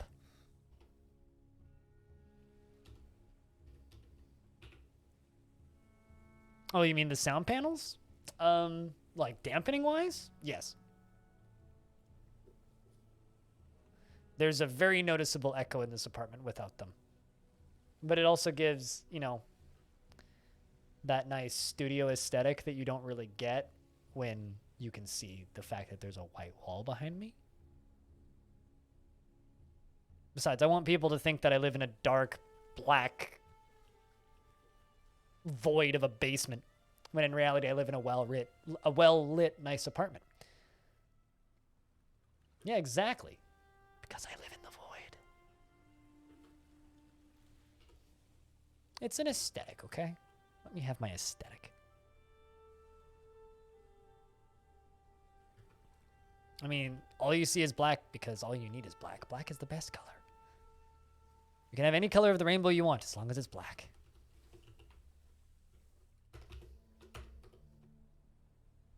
Let's gather some food. Oh no! Zunham is distressed. Bitter after getting into an argument? Who'd you get into an argument with?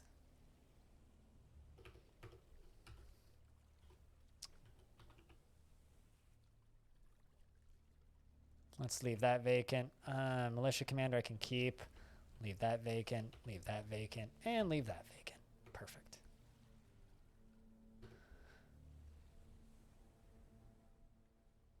For a while about the basement thing, yeah, people like believe it's real. It's not, I assure you. Like ages ago, before the end times of the pandemic, when I had a friend over, who I've known for years, who watches the stream sometimes, he's like, man, you know, like knowing what your apartment looks like kind of ruins the magic of your lighting setup. I'm like, thank you.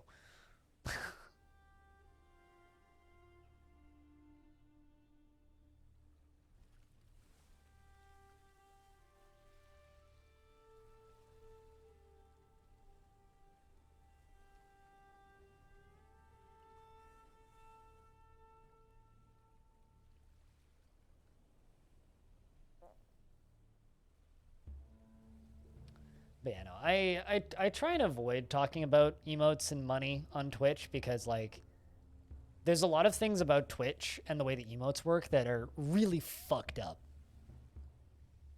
Like, kind of really fucked up. Like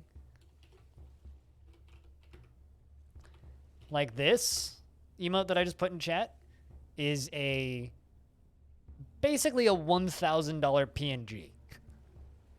Like, quite literally. it's $1,000 for that thing.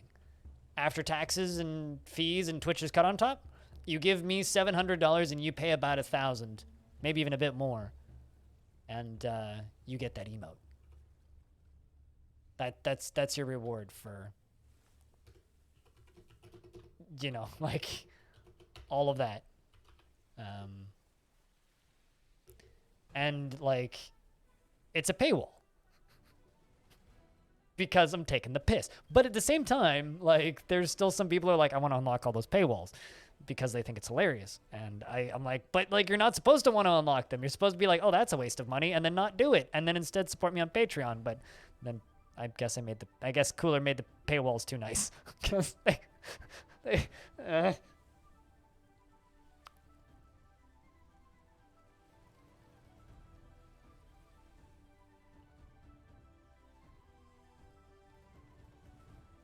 This is such a quaint little fort. This dwarf is still a little upset, though. She was relieved after yelling at somebody in charge. Well, hopefully we're able to fix you pretty quick. Sleeping in a good bedroom. That's good. Sleeping in a good bedroom will help. Bum, bum, bum, bum, bum, bum, bum. Let's give you leatherworking.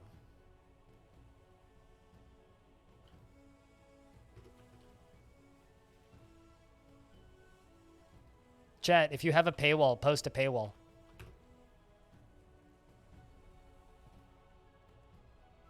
Let's see how many people actually have paywalls in chat right now. Because I know for a fact lots of people have them.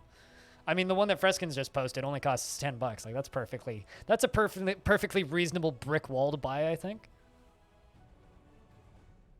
I mean, actually, honestly, I think the first 3 are like... The first 3 are perfectly reasonable for most people's salary. It's beyond that they get a little nuts. Unless your name is cool. Unless your name is Hobo, because Hobo cheats. But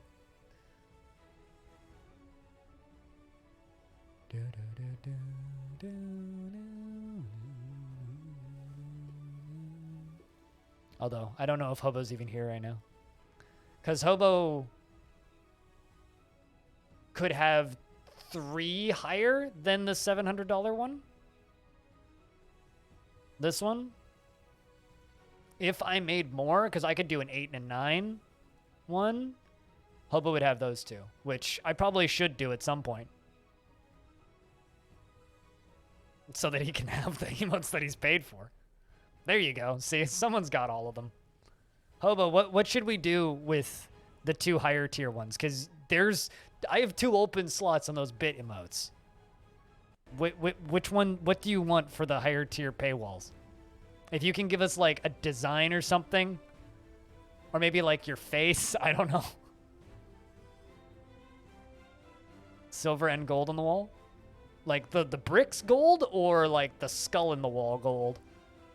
Or maybe like gold veins, like gold background.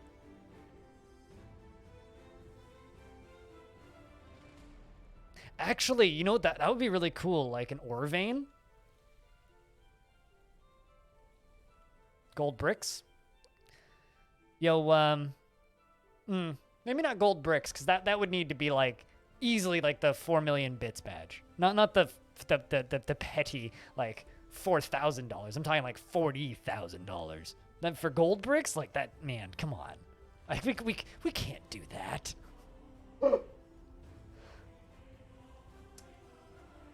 I think that how about like a window? One with like a window on it, like a gem window, where like the center of it like is like pink or something, where you can like see through it, or see through it, just like how the dwarves see through things. Or you know what? Crypt lever. It's like it's just a lever. And you have a crypt drawbridge. How do you get what one?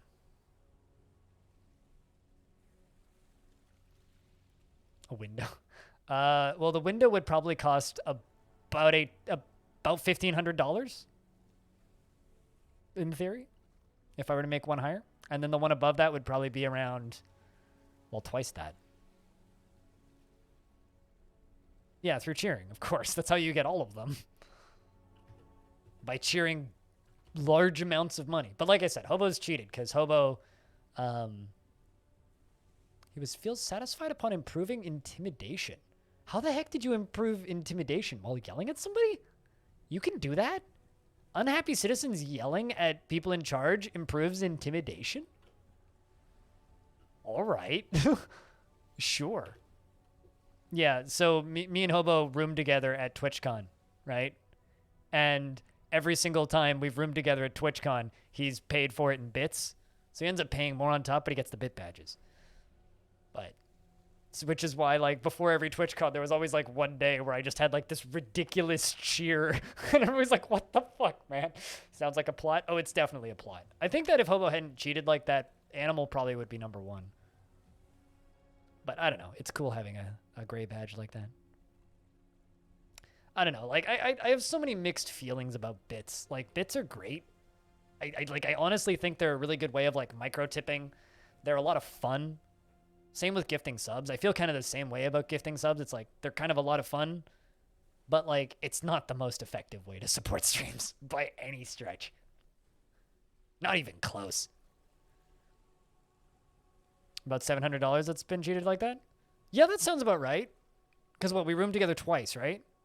And it was about $300 each both times. About that? There was the time that you, me, and Dyer roomed together, and then you and me roomed together. Yeah, that sounds about right. About $700, yeah. Something like that, yeah.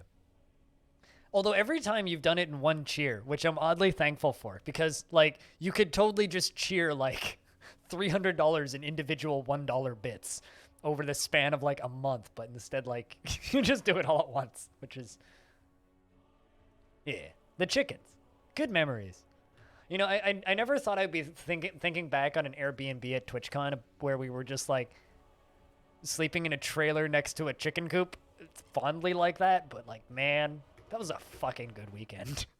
That was a great weekend.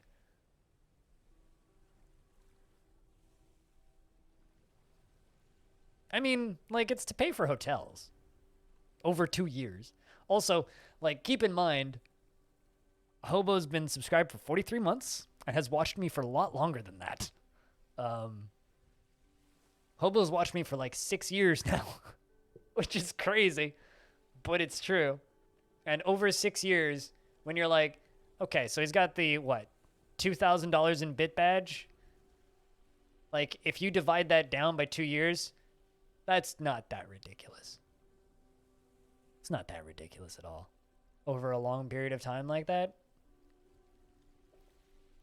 That's less than you pay for TV. Cable's more expensive than that shit. And I'm only like a tenth as good quality as cable, but I don't have ads, so there's that. It's worth it, I think. Anyway, on the topic of not having ads, you should hop on the Discord server. So that, you know, we can stream some records later tonight. What? I mean, I don't have ads. I don't know what you're talking about. They're not paying me to do that, okay?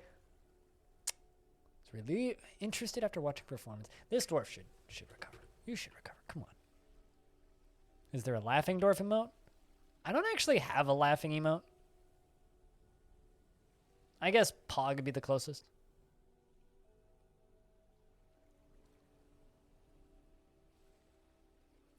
I should really retire Crypt High, shouldn't I? I mean, yeah, you could just lull. Just lull like you always should. Let's see if I can recover this dwarf. I told a story of the ascension of Lollar, tin-splashed to the position of queen of the brilliant saber in 246 at the spot of enjoyment, and it pleases me. That's good. That's good. You like performing, eh? Let's set you to performer.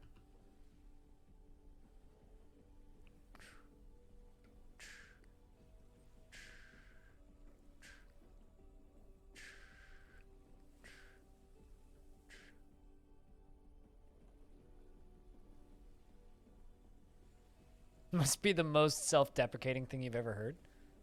Well, you're still here, aren't you? I like Cable. He's from the future. I mean, I meant the product Cable, not the character. But.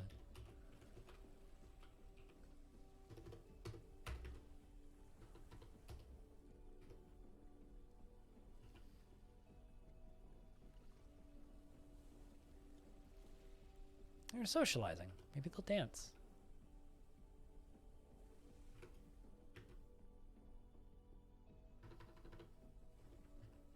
Let's cut some nice.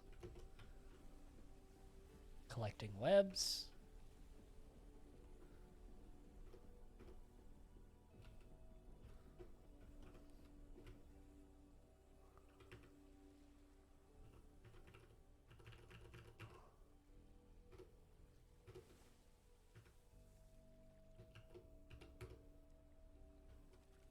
Shear a bunch of animals and then spin the threads.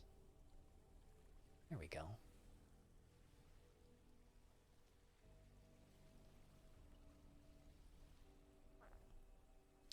I mean, shows I grew up on. I grew up on a lot of Star Trek, a lot of Hogan's Heroes, Gilligan's Island, Seinfeld. Other shows that I watch a bunch that were on cable when I was younger.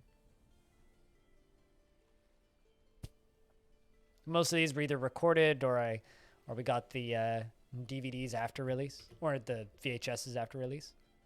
I mean, I got to watch quite a few shows. Never saw an episode of Friends. Oh, we watched a lot of Full House. We had quite a few seasons of that on VHS.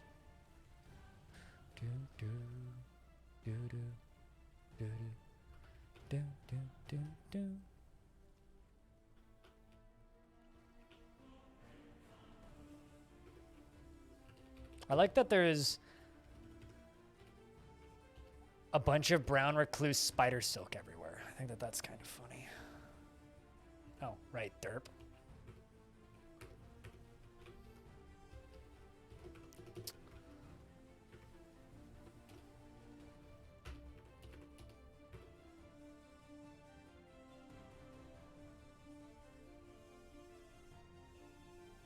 You know, Seinfeld was disruptive. It made waves.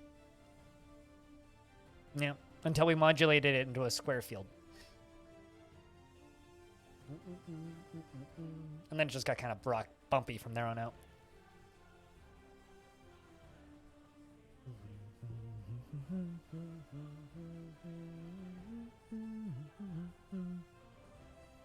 I put a pun in your gut?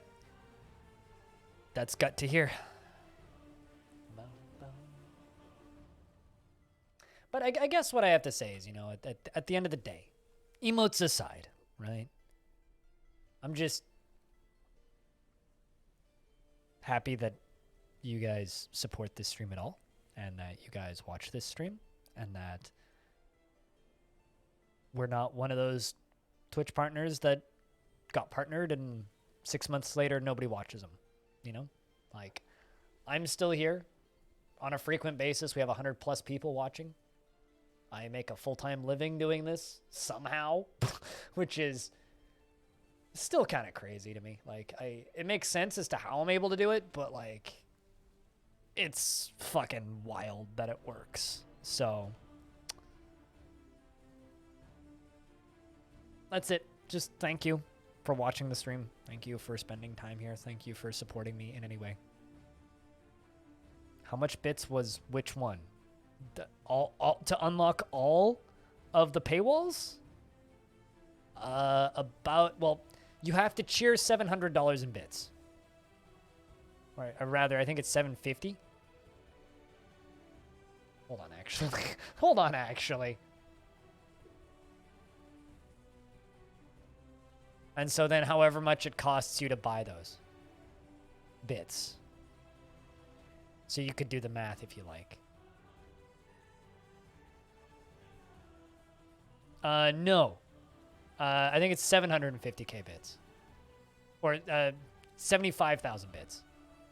Not 50k. 50k will get you all the way up to paywall 6, I think. Let me actually confirm this. Hold on. Because I actually don't remember. I can show you.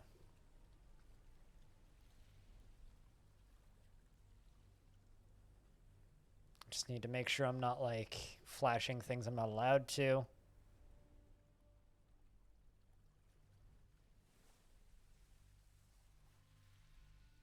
There we go. Bit tier rewards. So there are 683 people with the 1 bit badge in this chat. 443 with the 100 bits badge. 159 with the 1K bits badge, which is the first paywall. Oh yeah, okay. So it's paywall 7 is 100K bits. And there's 2 people with that, Hobo and Animal. And then I have 2 more unlocked slots. One which Hobo would have access to and one which Hobo wouldn't. I don't know how close Hobo is to this one, which was kind of frightening, actually. But, yeah, so that.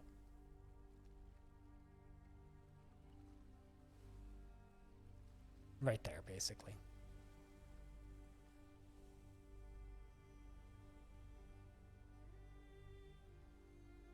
If you skip ordering out for 2 months, you could afford that? Dude, 100,000 bits is a lot of money. $65? Are you for fucking real? You're $65 away from the next one? Holy shit. I haven't looked in a while. That's crazy, man. That's actually crazy. I was gonna say, that seems a little bit more accurate. That seems a little lot more accurate.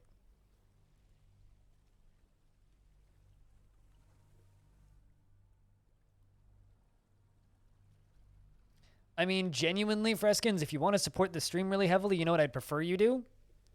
I'd prefer, if you really want to support this stream at an absurd amount, subscribe to my Patreon for a whole year at the custom sound command level. And then I can give you the normal sound commands, a custom sound command, and you get it for a year, and you get an 8% discount.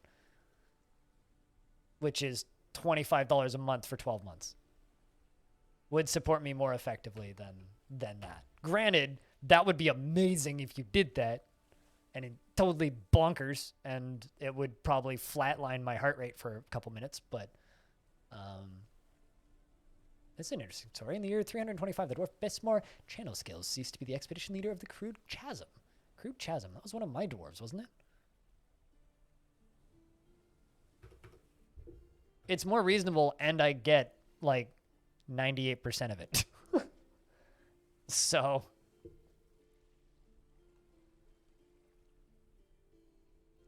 And you're not, like, giving a shit ton of money to Twitch. It's like, bits are fun if you want to throw money around and cause hype trains and cheer $1 at a time. That's what bits are good for.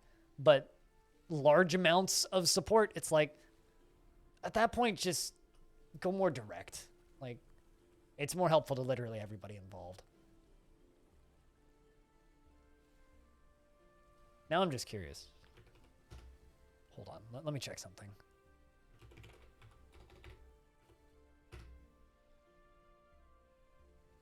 Because I just want to know, how much is a yearly subscription to my Patreon? View your public page.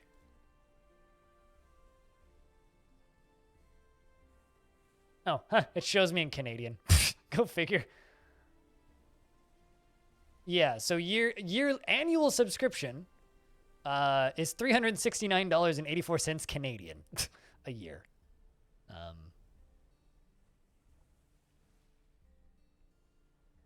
Is not more, like, obviously I don't get as much of that money, but it's direct. It's way past your bedtime. You have a good night, Gold Poke. And you actually get something in return that is more than just a JPEG or a PNG.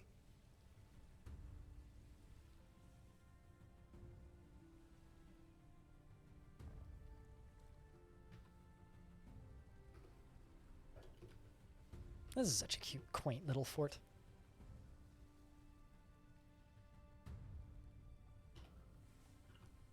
I have a bunch of caged river otters. Okay. And a platypus, apparently.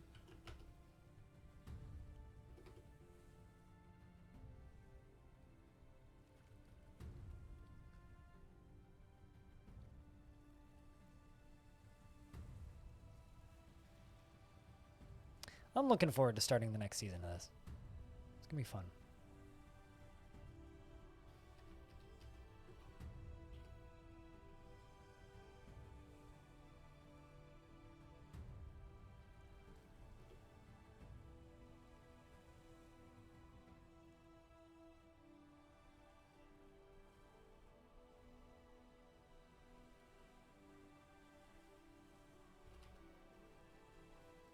Milkfish has given birth to Milkfish Fry. Oh, of course. And there's still the population of dingo people over here. Look at them. They're all just hanging out. Look at all the dingoes. Hopefully they don't attack us. They don't appear to be. They're not armed. Ooh, a little sketch.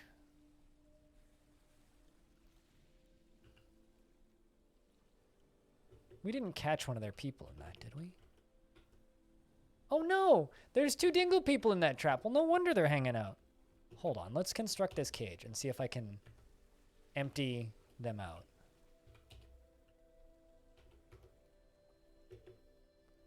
Let's see, are the dingoes gonna attack my poor dwarves if I try and construct these cages? Enjoy Cyberpunk, the tabletop RPG.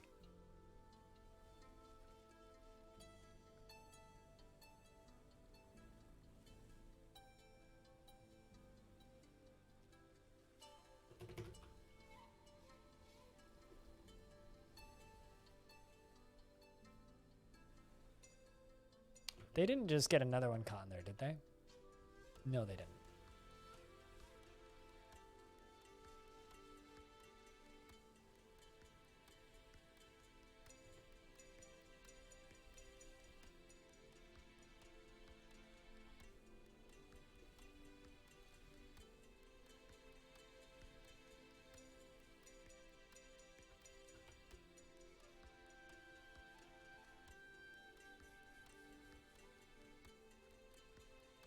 Man, another one just disappeared. They keep getting caught in the cages. And I keep installing more cages, and they keep getting caught in them. Oh, you stupid, stupid dingoes.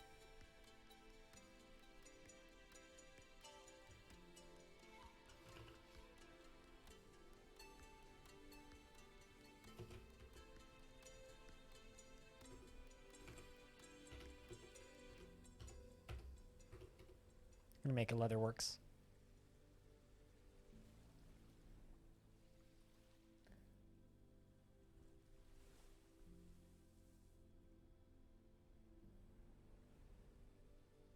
But yeah, no, I guess this conversation right now that we've just had today is kind of the reason I'm super careful about how I ask for support. Because, like, at the end of the day, you know, this is my livelihood. I have to continue having a cash flow in order to be able to do this.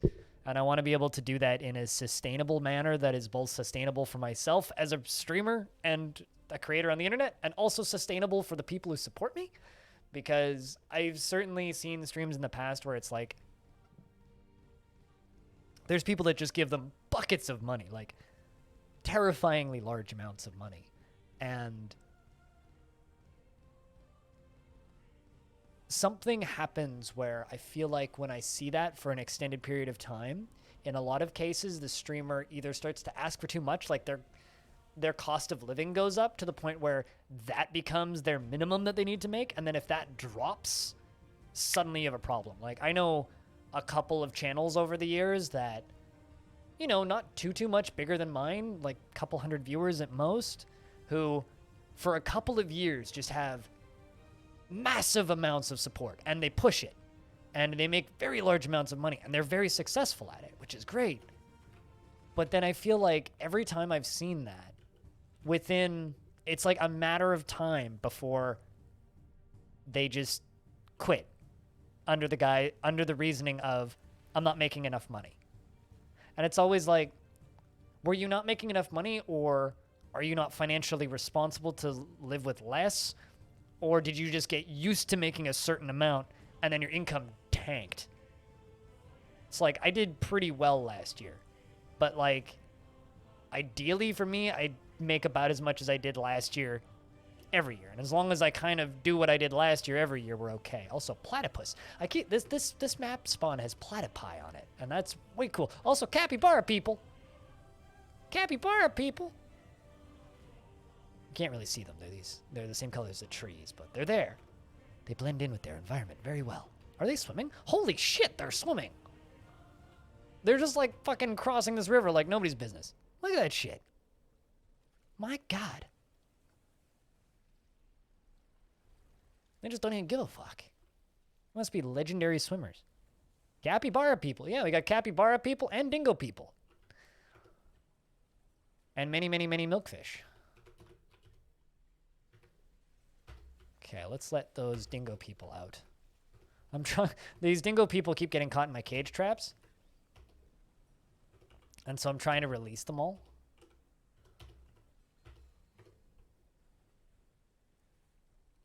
I mean, this spawn amazes me. Because on this spawn, I had not only giant capybara, but also like a ton of other like weird animal people.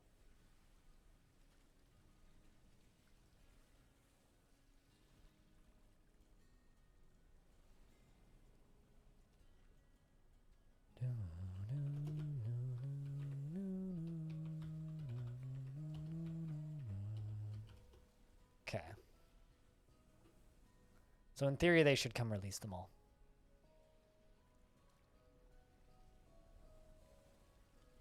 The salary to all the butlers? Well, it's not just that. It's like people have this image in their mind of success, right? And this idea of a certain lifestyle you need to live in order to be successful, right? Like for me, I've done well enough that I'm able to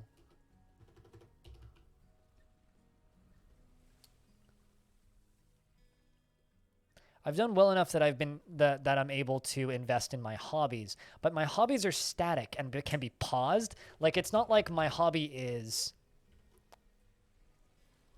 owning classic cars or it's not I don't own an airplane. It's not a hobby that has high upkeep. Like once I've bought the thing, I just have it.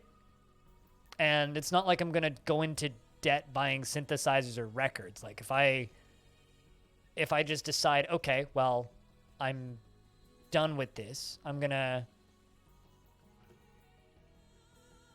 What the heck are they doing? Are they bringing more cages out? That's not how that should work.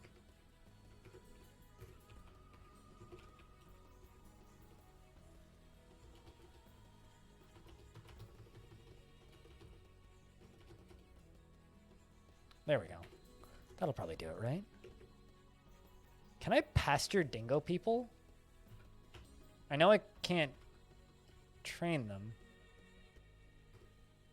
So I'm assuming if I pasture them, they'll just be free. Yeah, looks like it. It certainly scares all my animals, but that's okay.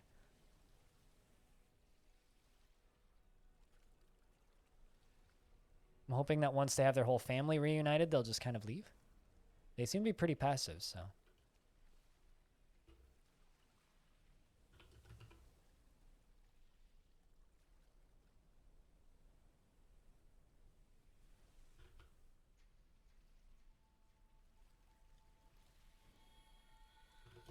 When your butler brings you Diet Cola, you are the image of success. I think if I lived with a butler, isn't that just a roommate that you're paying? Like, I don't want a roommate, let alone a roommate that I have to pay to be my roommate.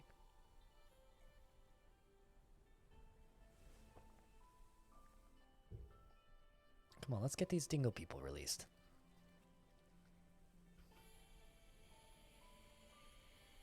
This dingo person seems very perplexed. Like, this dingo lady's just like,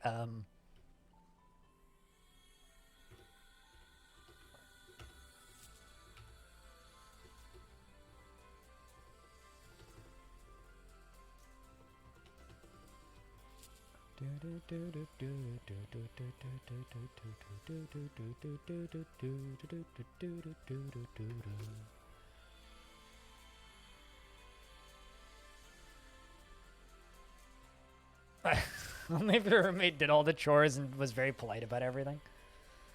Nah, I'm good.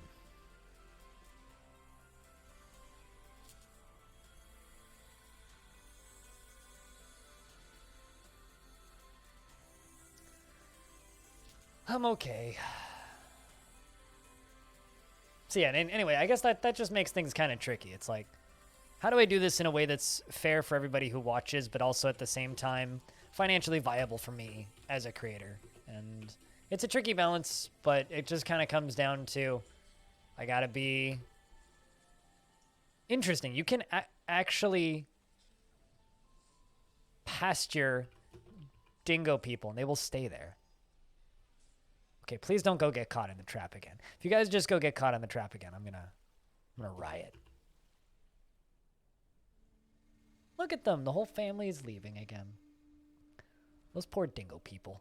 They got caught. They literally were just like hanging out in the forest, you know, scavenging, doing what dingo people do. And then they got caught in my like, you know, in the movies, like when they're walk, and then they get strung up into something in the tree. That's basically what happened, except with a big wooden cage that these dwarves prepared to catch wildlife. And instead they caught these humble, like calm, chill, non-combative dingo people.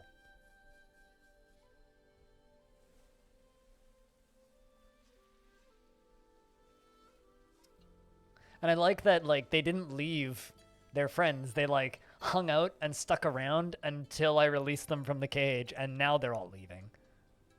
That's kind of adorable, actually.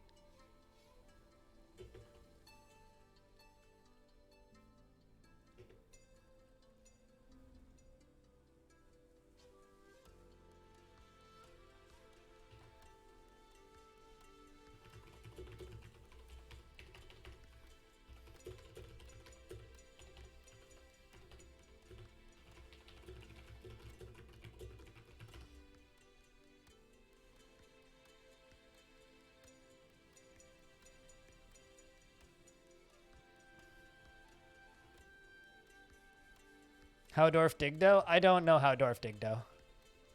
I thought I answered this question once before. How's things, Clino?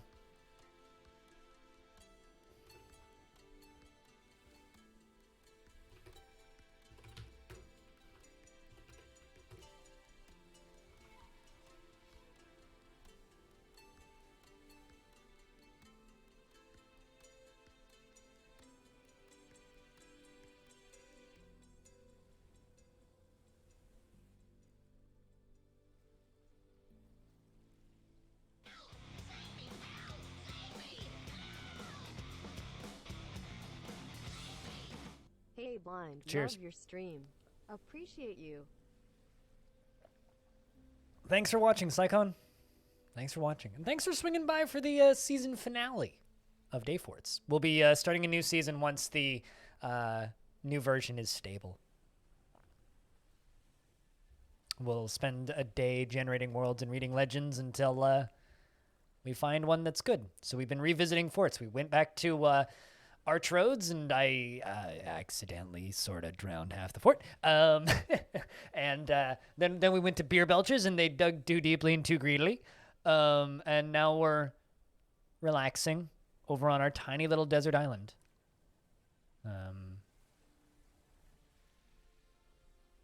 Chilling. I'm not sure. What did you do on Reddit? I've been kind of lurking on Reddit recently. By that I mean I've been kind of avoiding social media outside of stuff that I need, aka Discord. What did you do on Reddit? So probably not, I guess. Or did you? Oh, did you? You mean the video? Did you post the video? I haven't looked at my YouTube stats. Let me check. Maybe. Those like I'm not sure if people actually like those videos. They get likes and they get views, but I'm not sure if people actually find them useful.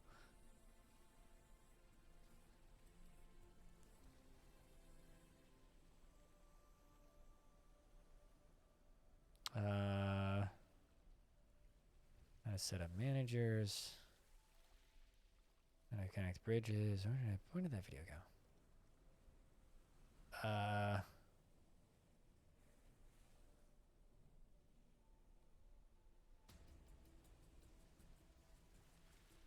Looks like 20% of the views came from external. So about 20% came from a Reddit post if you posted it on Reddit. I mean, it got like 500 views. I'm okay with that. YouTube ad revenue, folks. 500 views, 13 hours of watch time, 2 subscribers, 72 cents. Fuck yeah.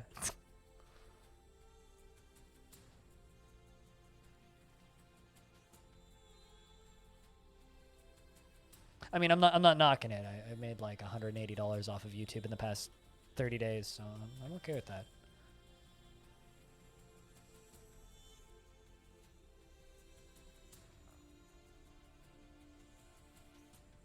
I don't know. I feel like they're so lazy.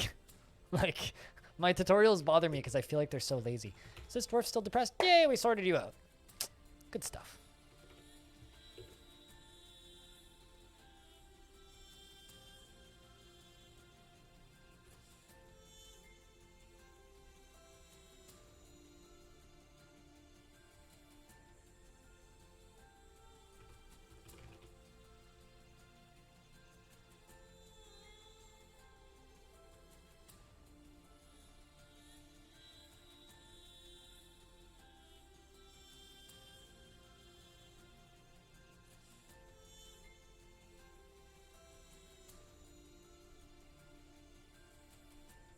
I guess my big problem is the fact that I'm going to have to redo them all when the Steam version comes out. That's the real issue. Still not sure what they're hauling. They're putting something in there. It's easily your favorite emote combo. I'm glad.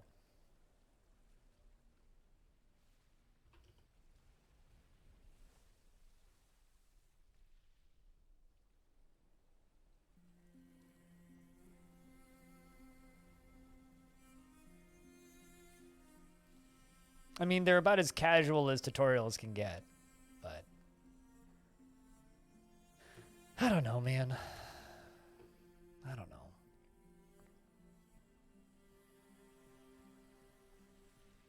I'm just kind of relaxing with this fort. We're not really doing much. I'm just kind of sustaining it because that's what they are. It's sustaining.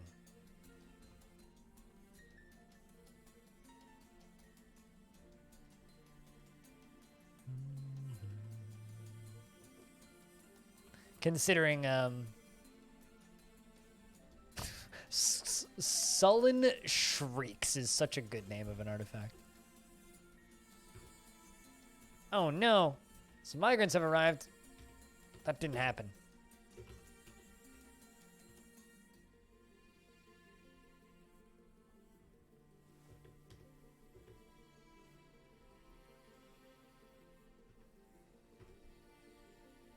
This fort's not supposed to get any migrants, okay?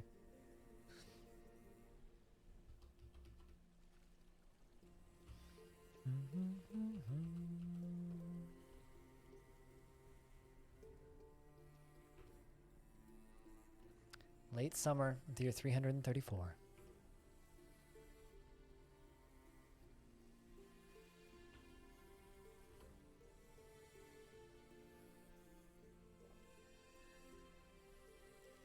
In beer belches today, one of the demons managed to rack up 76 kills against elves and dwarves living there.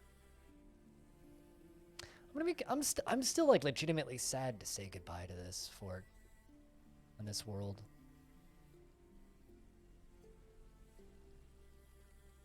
I kind of wasn't ready to let this world go, but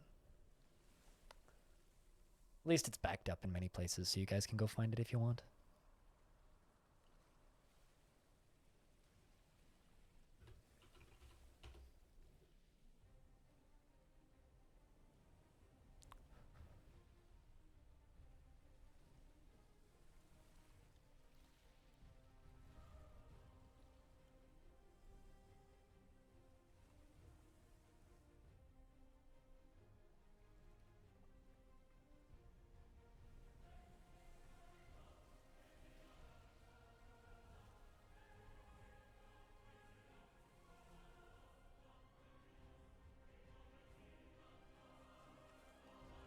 Be back in a few. You gotta do what you gotta do, man.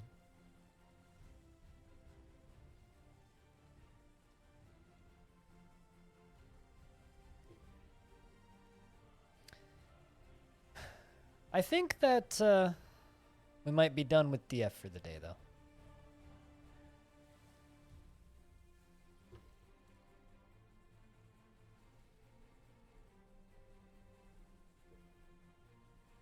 I don't really have any other areas of this world that I want to return to. And this fort is pretty chill. They're reciting poetry.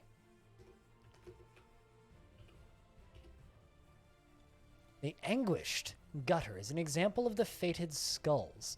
The work has no particular subject, the poetry is masterful. The fated skulls is a light poetic form intended to express pleasure with death. Originating in the trustworthy Picts, the rules of the form are applied to the poets to produce individual poems, which can be recited. The poem is a single quadrin.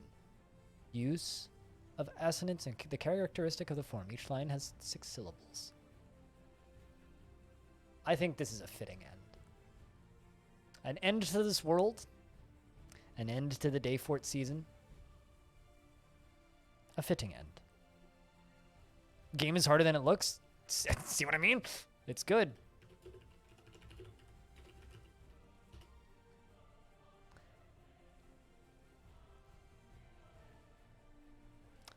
That is such a fitting end, though. Like, I just...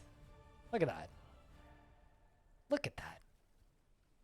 It's harder than it looks and better than it looks, probably, too, Zane.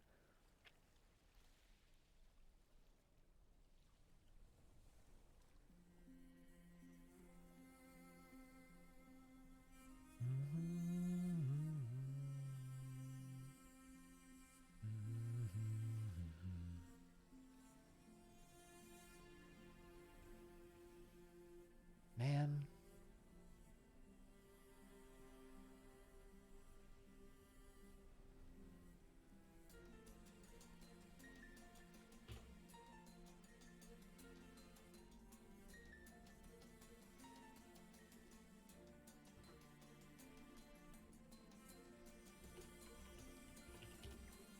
So from today,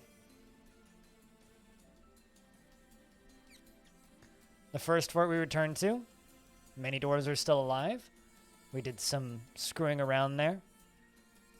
Second fort we returned to, immediately we were greeted with horrifying screams come from the darkness below. Demons attacked. Much carnage was had. The final dwarf to fall. The settlement has crumbled. And of course,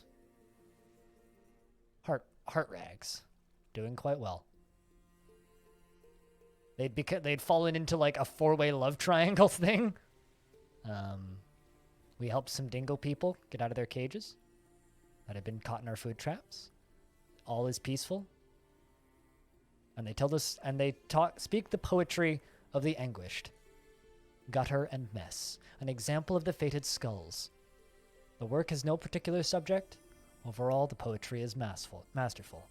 The fated skulls is a light poetic form, intended to express pleasure with death, originating in the trustworthy Picts.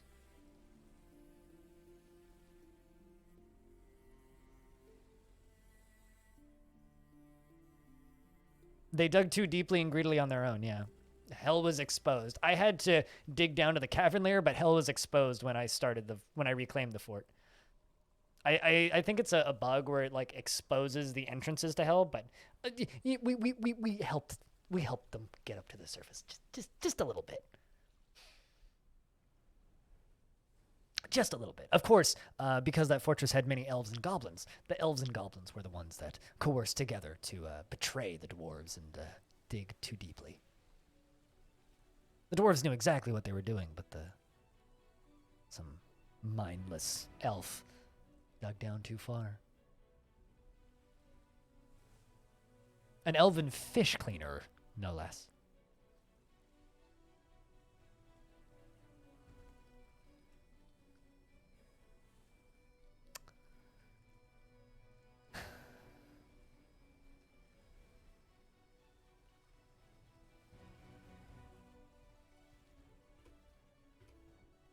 Elephants. Would you look at that?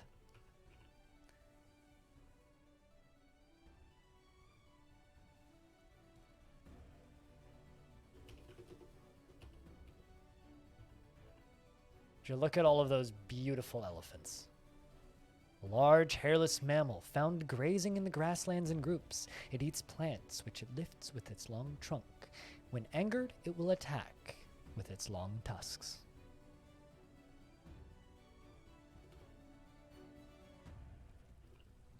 I mean, it was a fitting end to a peaceful tavern fortress, I think. But this fort I'm oddly attached to. Look at that. Oh, don't do it. Don't do it.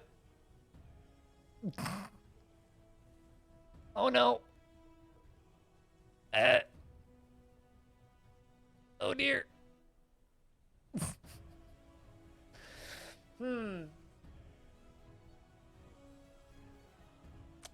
This ain't ideal.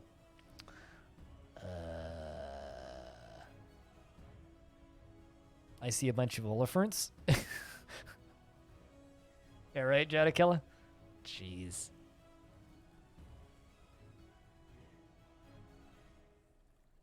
They'll probably just startle them. They're not angering them. They're just running past them. It's fine. I'm sure it'll be fine. Regardless, though, Monum, run quickly. Because that's a lot of elephants.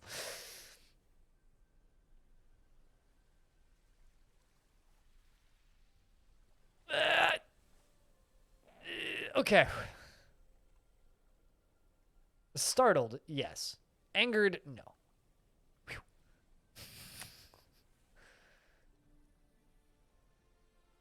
At least they aren't giants. No, they're just normal-ass elephants. They're still pretty big, though. Giants are weak. Fortunately.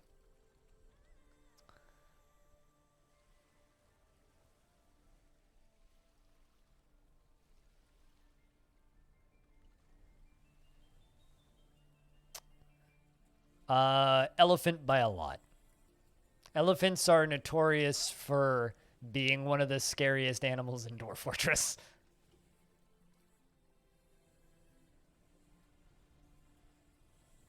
Like, you know how big a dwarf is, right? Now imagine how big an elephant is versus a dwarf. Elephants step backwards and squish dwarf. It's like trying to fight a pit bull as a hamster. Like, good luck. You know what I mean? It's like, yeah, of course the fucking pit bull wins. Telling a story. In the year 154, the dwarf Salon Bodice gang became the queen of the brilliant saber.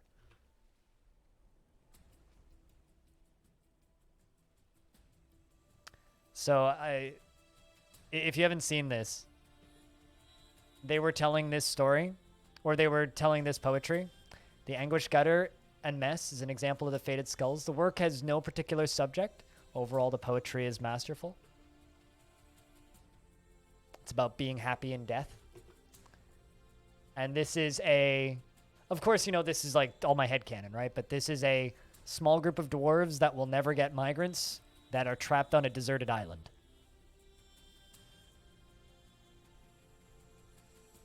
And there's something about that that's pulling at my heartstrings a little bit.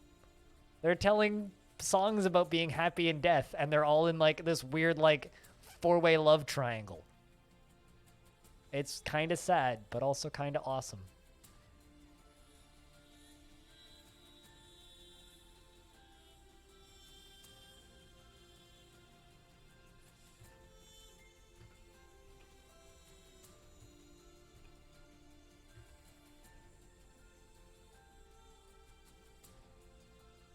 Yeah, like they all love like they're all literally in some form of relationship, with the exception of Ubal, who's just married to Aloth.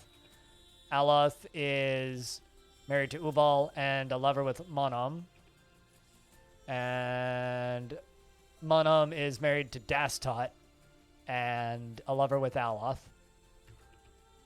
Yeah. So they all have like this like four-way love triangle, because I literally like just left these dwarves on an island by themselves for 15 years. I was gonna say love web. I mean, they're like a little orgy cult. significantly less adorable. Also, the post liaison has arrived, but we don't know that because the game simulation breaks my headcanon in this instance. But goodbye, heart rags. Oh shit! I should retire, not save. I will reopen and save and retire. Because I think that that is it for season 1 of the Day Forts.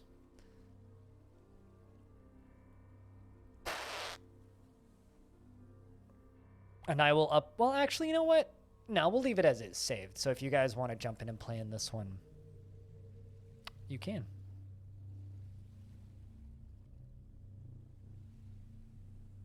And I've never been nerfed.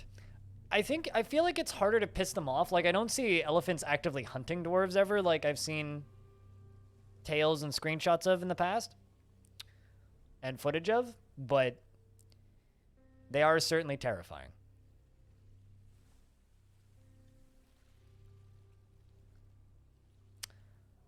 But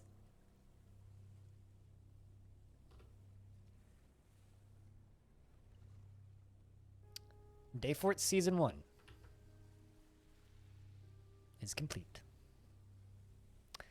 So if you would like to download any of the copies of this world, if you type an !Dayfort in the chat, this drive folder right now, just make sure I'm not, because it's my drive, it might open things I don't want it to. No, it's fine. All right, so these are all the different world saves. There will be 2 more. The current one that's up right now, and as well as week 9 from the start of today. So if you'd like to download any of these versions of this world and mess around with it yourself, more than welcome to. The other 2 will go up tonight at some point. And yeah, that's it. So feel free to mess around and explore if you want. But we're done with DF for the day. I don't know what to do for After Hours. I could just call it, but I kind of want to keep streaming a little longer, just a little bit.